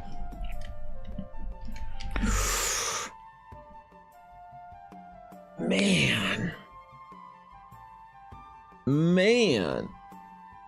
Oh. That was a marathon to get through. Oops. Oops. Oh god. Oh no. Ugh. Okay. Okay. Skull tattoo? No, I can't give him a skull tattoo. That's where I tattoo my signature. You think is just straight on. Just give him a skull tat. That's just my like tattoo or my signature in like Viking rune weave whatever. I don't even know how to do that. Yeah, alright. Chill. Oh, how long did that take? What, 8 hours? 10 hours? Longer? Jesus, dude. That one. Vextasy was right. I'd hop and chill a little bit, but you're cooking. Dude, yes, of course. I know it's very late there. Taku, thanks for chilling. I appreciate it. Thanks for hanging with me this morning while I was doing my warm-up. And thank you for the raid after your amazing stream. So, again, guys, if you aren't following Taku, go over and show some love. Drop a follow. Say what's up. It does recommend. What if I darken things up a little bit with our line work? Oh, wait, that's kind of nice, actually. Ooh. Ooh. Now I know what it's like to be woken up by Dr. Pepper. Yeah.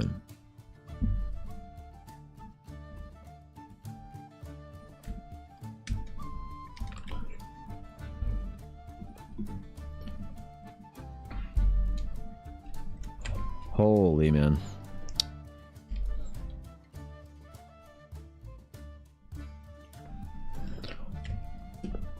Yeah, alright. Alright. 10 to 11 hours, was it? Fuck, I think you're right. It was all of yesterday, which was a 6-hour stream. All of today, which is a 4-hour stream. So that's 10 hours. And then the time that I spent yapping on stream or whatever, I would have spent time out of stream doing stuff. So yeah, about 10, 11 hours.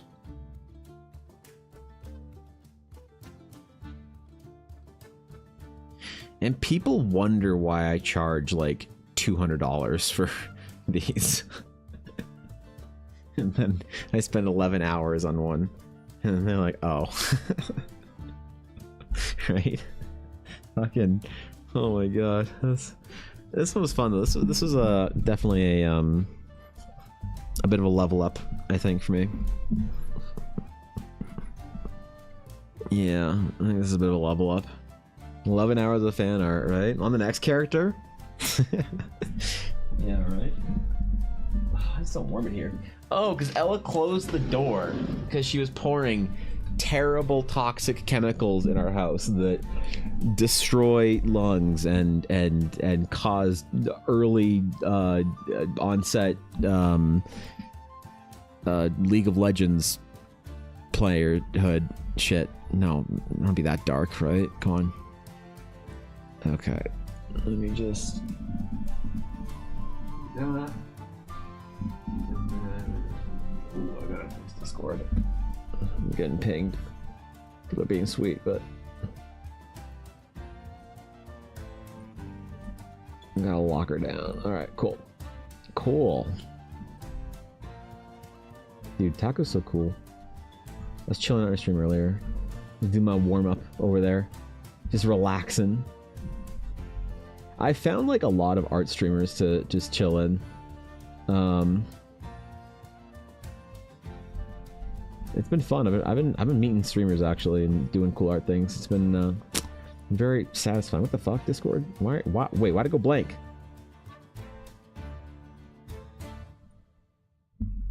Okay. Okay. Seems fine. What's your most challenging commission you've done? So I have a commission that I haven't finished yet. This is my most challenging. So more than a year ago, one of my mods asked me to paint a masterpiece for him. To really stretch my wings, flex my art ability, and do like a full League splash cover painting type thing. And I've probably put more than 100 hours trying to get that piece done. And I just haven't been able to.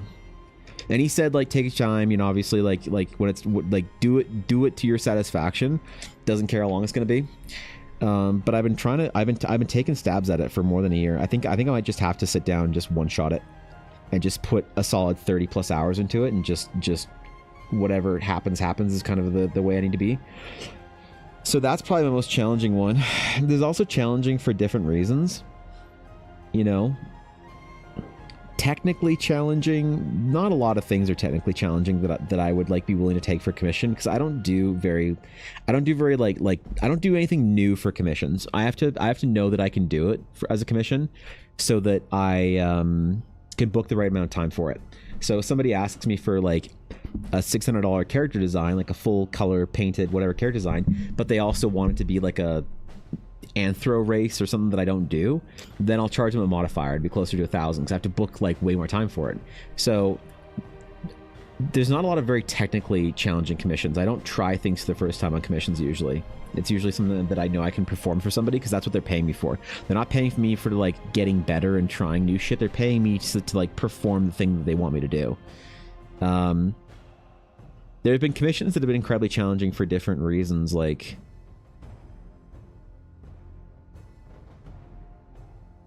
probably this one actually. When I think about the commission that roasted me the most, was actually probably this one. And this is old, right? This is actually a little bit older. But this chick roasted me because I spent multiple times trying to repaint this over and over again. Because this painting, this commission, came at a time that I didn't have the ability to paint anymore. And it sucked. Because I took a lot of time off of my art journey, because I was, you know, life kicked me in the nuts, and then when I got up, kicked me in the nuts again for a couple of years there, and I needed a long time to recover. So I spent a long time not making art, actually, which is just amazing for me to even say.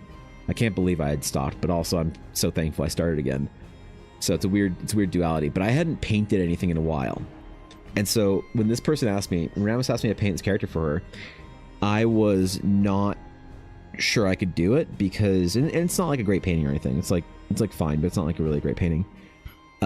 I wasn't sure if I could do it. I wasn't sure if I had it in me, because I had felt like I was a much worse painter than I knew I could have been, than I knew I was. and it really burned to be working on this, knowing that I wasn't at the point that I used to be as a painter. So, DC, what's up, dude? Dude, shit, thanks 100 bits, man. Thanks, homeboy. What's up? Those are also 100 Australian bits, so they're upside down, actually. Wow, dude. Thanks 100 bits, man. Appreciate it. How you doing, DC? Tacos Vibe Lover? Yeah, for real, right? 1K for more Anthro characters? Yeah, it's going to cost you $1,000 if you want me to do a full character commission of an Anthro for you. Ironically. Got for him to do something similar to the Akira Cityscape piece. Oh, yeah. Yeah, it's ambitious. I don't know if it's very technically challenging. It's one of those things, it's an endurance piece. Endurance pieces are harder in some ways because there's like almost no end in sight. You have to really push to try and get. Yeah, man, that's brutal. That's really cool though. I hope it turned out okay. And fucking masterpiece or whatever. Yeah, so I can't even think of a commission that's been really, really challenging. I'm trying to think of one, but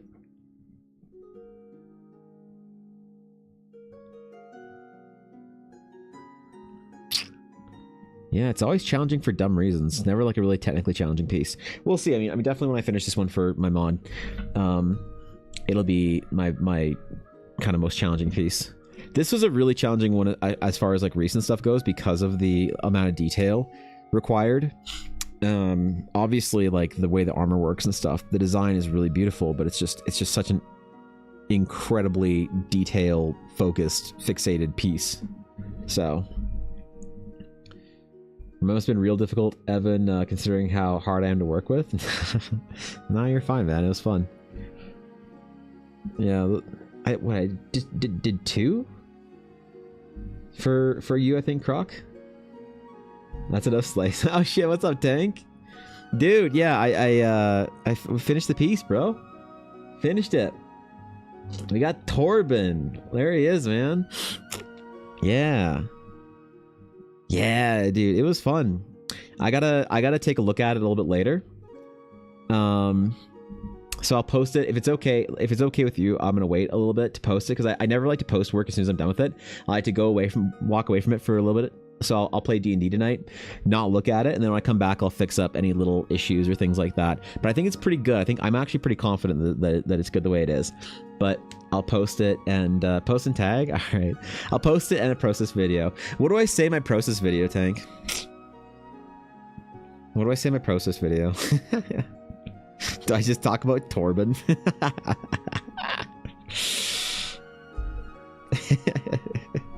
I gotta think about that, man. Yeah, I'll just tag you in the still post though. I'm not gonna double tag you in the hype of the campaign 100%. All right, got it. I'll just tag you in the I don't want to tag you twice for. I felt so bad when I tagged Mossy Socks twice in one day, and then I tagged Valiant Fox twice in one day. I felt so cringe. So I'll tag you in the actual like image when I post it, and then I'll make a process video and I'll talk about the campaign. So, because yeah, man, it's been really fun watching the campaign, and especially Tank, y'all been very welcoming and very, very gracious to me. Y'all been amazing humans, so I appreciate all y'all's. Yeah, this was fun. I hope I got the. I know the knot work's not exactly the way it should be, and I wasn't sure how specific the knot work was supposed to be. Tag twice, I commit. All right. All right. Okay. Fair enough. Yes, sir. Yeah, the knot work. I wasn't sure if it, like. God, I try my best, but I obviously didn't want to like misrepresent it or whatever, and like the runes and stuff. I didn't want to misrepresent because I know they have like meaning and stuff that I don't know the exact way to write them and draw them. But yeah, dude, finished Torben. I got them scars, got them panels in the armor. This is fun. Narc is good. Thank you. Yeah, yeah. I tried to copy the one on the left pretty close to it, so I tried to do as good of a job as I could on the right. Yeah, it was fun, man. But now you know what the problem is, Tank? The problem is now I have to go back and I have to do a full piece for Luan and Urawa as well. So I guess I'm gonna have to go back and do full pieces for these two as well. It's not fully custom armor. It was commissioned from an existing set. Oh, okay, so it was like built off of an existing. Okay, that's cool. Yeah, so I'll have to properly do a full portrait design, because I was just doing gonna do the headshot for the characters, but for Torben I realized that the obviously the full armor is so important. So now I'm gonna go back. I hope the Mossy Socks and Valiant Fox don't feel like I snubbed their commission for drawing a more in-depth Torben piece, because Clara I'm gonna do a full piece for, obviously, and then Hermitha. I don't think Chelsea got back to me on. He needs his hammer, right? So here's the plan, Tank. Here's a plan. You want to know the plan? I'll let you in on the secret. So what I want to do is I want to finish the portraits, and then I want to give it a week or so, and then I want to do a full party piece, and I'll show you the style that I'm going to do it in. So I want to do a full party piece of the group together, if you guys needed to use the art for it or whatever. Which obviously I'm not saying that I think my art's good enough that you guys can use it for any reason, but Geminos. So this is the style of the piece that I'm going to do for you guys at the end. Is I'm going to do a full party portrait like this. So Torben will absolutely have his hammer, and I'm going to do this kind of a piece for the party, like a full, you know, party pose type thing. So yeah, dude. That's what I'm planning. I hope you guys are okay waiting a little bit, because after I finish Torben, or sorry, I just finished Torben. After I finish Claire and Hermitha, I have a lot of work to catch up on for my adventure for this month. So I'll have to put this off a couple of weeks into like May or early June, and then I'll do the whole party piece. So it's gonna be fun. It's gonna be absolutely rad. I almost thought he was Kratos with the beard. Yeah, the big impressive beard. So this was really fun. Yeah, it's your piece of Daria. This was dope. This was fun to do, and I really want to do more party pieces like this, as I'm going to be doing in the upcoming days. So I'm just kind of chilling, enjoying the afterglow of finishing a long piece. So it's quite a lot, because you'll have another character to draw. Okay. Oh, Jesus. Oh god, I can't believe it's not Sunday. Damn it. Ugh. Shit. I'm so curious. What's up, Maggie? How you doing? What's good? Get this man a hammer, right, Nick? I know, dude. I gotta get this man a hammer. I gotta get him his hammer. His hammer's pretty cool, actually. Is it like based off of like is this bone out of the back? Like what, dude? How does it hammer even? Is it like a giant tooth or claw or some shit? Come on, man. Every tongues are like hard. Oh man. Glad you like tank. I'm glad you approve. Blue dragon tooth. Oh, okay. Okay, cool. Okay, I have ideas now. So busy with work, but I'm doing. How are you? I'm great, Maggie. I just finished a piece, and you know how it is when you finish an art piece and you just want to sit there and enjoy it, you know. I tried so hard to do this all in one setting yesterday, but I realized that it was like a 10-hour piece, you know. There's no way I was gonna do this in one day. I was stupid for thinking I could. I want to get to the point, if I can, where I am efficient enough that I can do a full, because this is what I'd call a formal portrait, right? This is just a request kind of headshot bust type thing. This is the formal portrait that yeah, I want to get to the point if I can do a formal portrait in one day, in one stream, in one setting, because then I don't have to switch around with my videos, because it's super annoying to actually like record something process wise and then, you know, go back in the next day and record over it or whatever. But yeah, man, the original art was awesome too to work off of.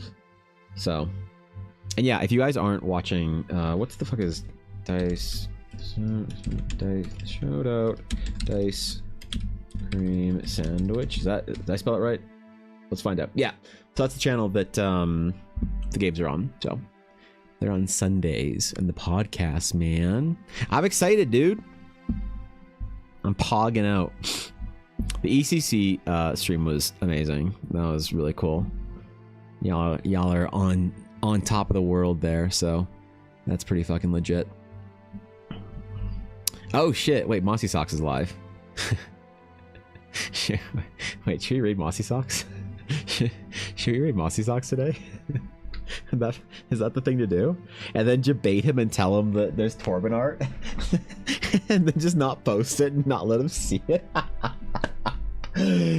Oh, maybe is that the play? That might be. I think that's the play. Actually, I think we raid Mossy Socks today, and then we're done. The dragon was about to kill his friend Taylor, and he smashed it upside the head to release its grip. Taylor was permanently damaged from it, but you got a free dragon out of it. A free dragon's tooth. Absolutely sounds fun. All right, we're gonna raid one of the players then, because I got to go a little bit earlier today because I got D&D. So we're gonna raid Mossy Socks. All right, Mossy Socks is a legendary and wondrous member of the general nerddom on the internet that I've been informed to.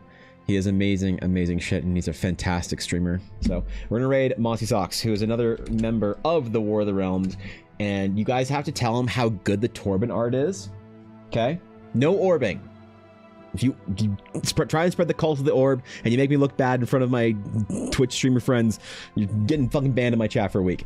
You have to tell him how good the Torben art is, but then he doesn't get to see it until later. So, all right, man. I will catch you guys later. Thanks for hanging out. I appreciate it.